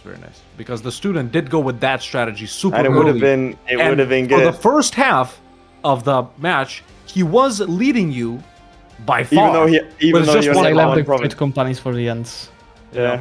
That's that's how close it is. Student, any closing thoughts? Yeah. You know, I would have gotten a lot more trade income as well with the trade league stuff. Yes. So yeah, I think, you know, the strategy was really cool. I really enjoyed playing the strategy, of course, until the point where I threw it away. But still, Zlewikk, GG to that, man. 44 ducats of trade income. That's still a huge amount, and I'm not sure if I would be able to beat that even in perfect circumstances. Yeah, you know what's important to achieve that? Moving your capital to Western Europe. So I got Gotland, moved my capital there, and every single trade center in Eastern Europe was in a trade company. So I had like 30-40% goods produced in both Baltics and Novgorod. Yeah, true. That's actually a big part, yeah. So there we go. Both our competitors learning a little bit something more about refining and holding the strategy. But chaps, that is where we will leave it for today. We do have one final week before the grand final. Zlewikk, you already have your tickets booked. We will see you both next week. Thank you so much for participating. Thank you. Thank you for this challenge this time. This was actually a good one. Yes, no conquest at last.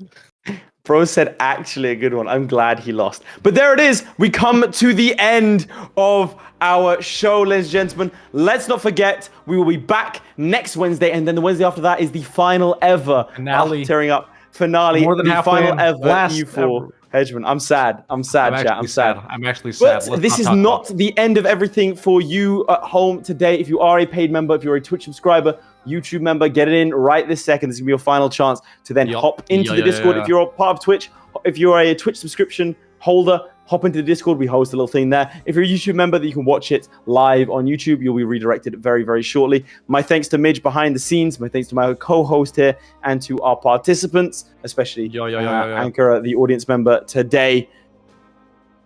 I think can the audience get a win? Finally, find out next week when they play Florry. Yeah, when they play Florry. Good luck. Bye-bye.